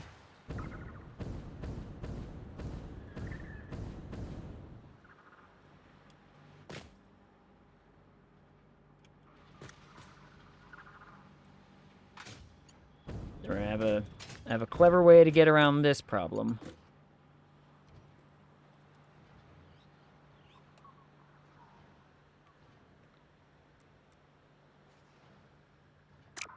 Dang it.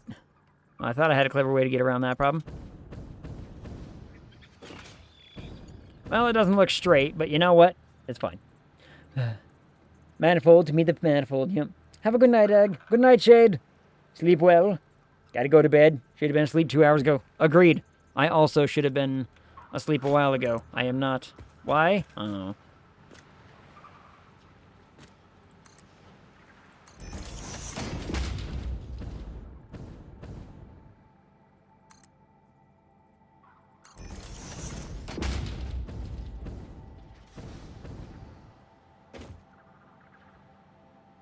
If I can just get the angle right. There we go.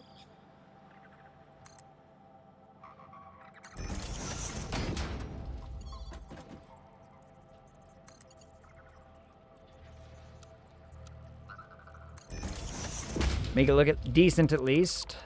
Right there.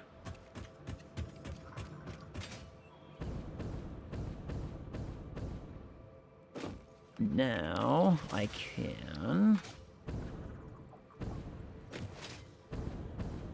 let's see. 1, 2, 3. If I put one here.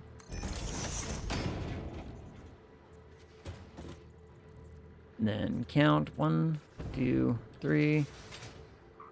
How many was that? Whoops. 1, 2, 3, 4, 5, 6, 7. Put one right there.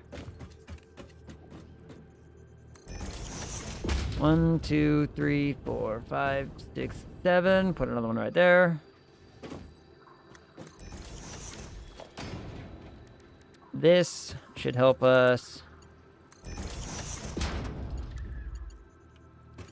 equally distribute across the entire pipe.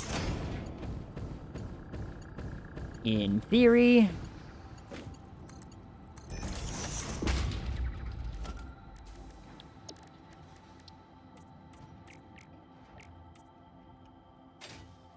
Make sure that these get color-coded so I know exactly what they do.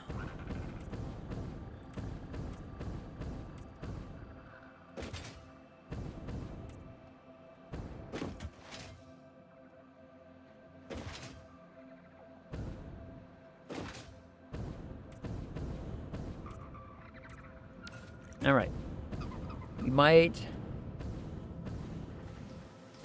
It might still be a water problem.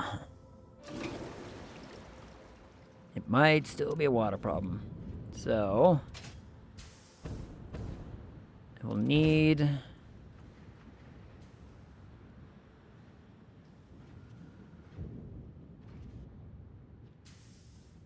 Oh, I need another valve. I need another valve here.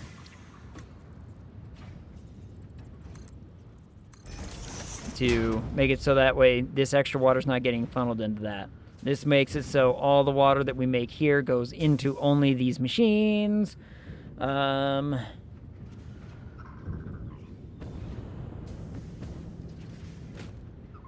know what? It's a small step, but progress is progress. The lights are slowly turning on as everything figures its shit out.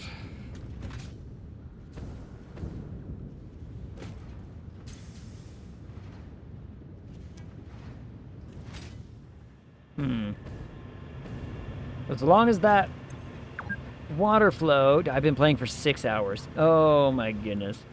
This happens every time I try to troubleshoot something. So now this valve basically guarantees that water only flows in that direction. The buffer will be used properly, in theory, to ensure that that is in fact the case. The alumina solution is getting equally distributed. In theory, yes. water problem.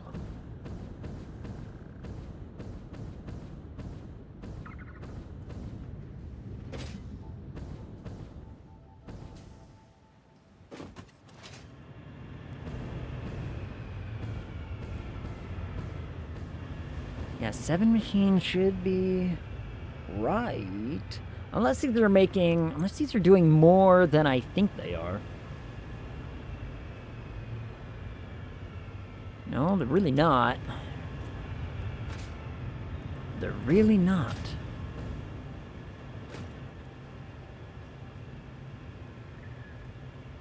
Oh. I think there might also be a problem with, okay, I still might need to move this pipe. And the reason for that is because the water has a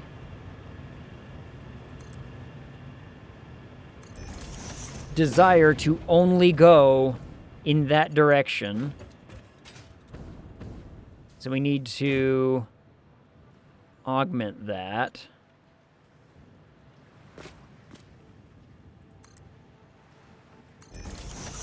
Make sure that that is not, in fact, the case.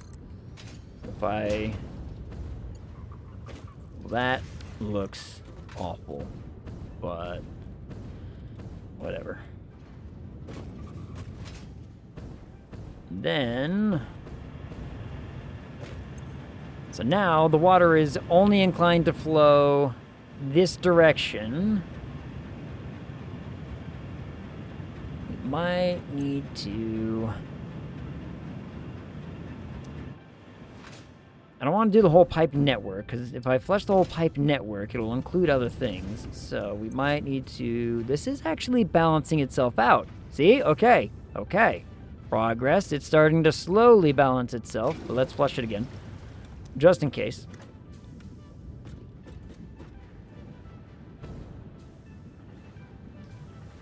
I should not need to valve every one of these machines, do I? Because they're all connected into the same system. Their flow rate should be stable.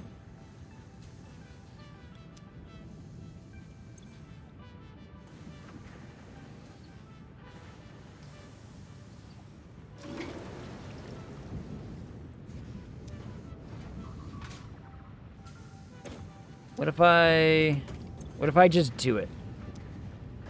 We will flush this entire pipe network, and suddenly everything turned on, practically. Almost. Some stuff is still struggling. It's probably because it's offloading.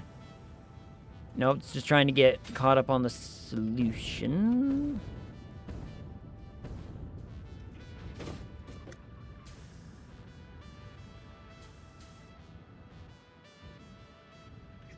That should help, in theory. Ugh, tiny little problems, one problem after another, and see now these ones aren't getting enough.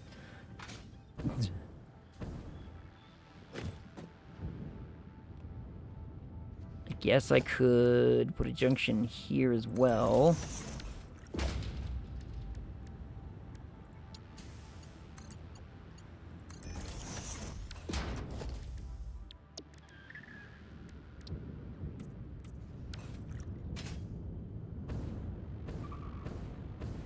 Put a junction like that there. These should be getting plenty. Now it's going way up. Yeah, now it's working. Now it's working really well. But are all of the other machines getting enough? It's the real kicker. Not really. Why?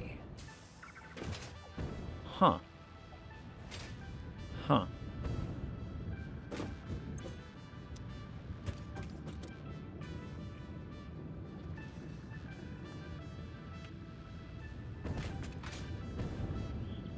Okay, here's the question then.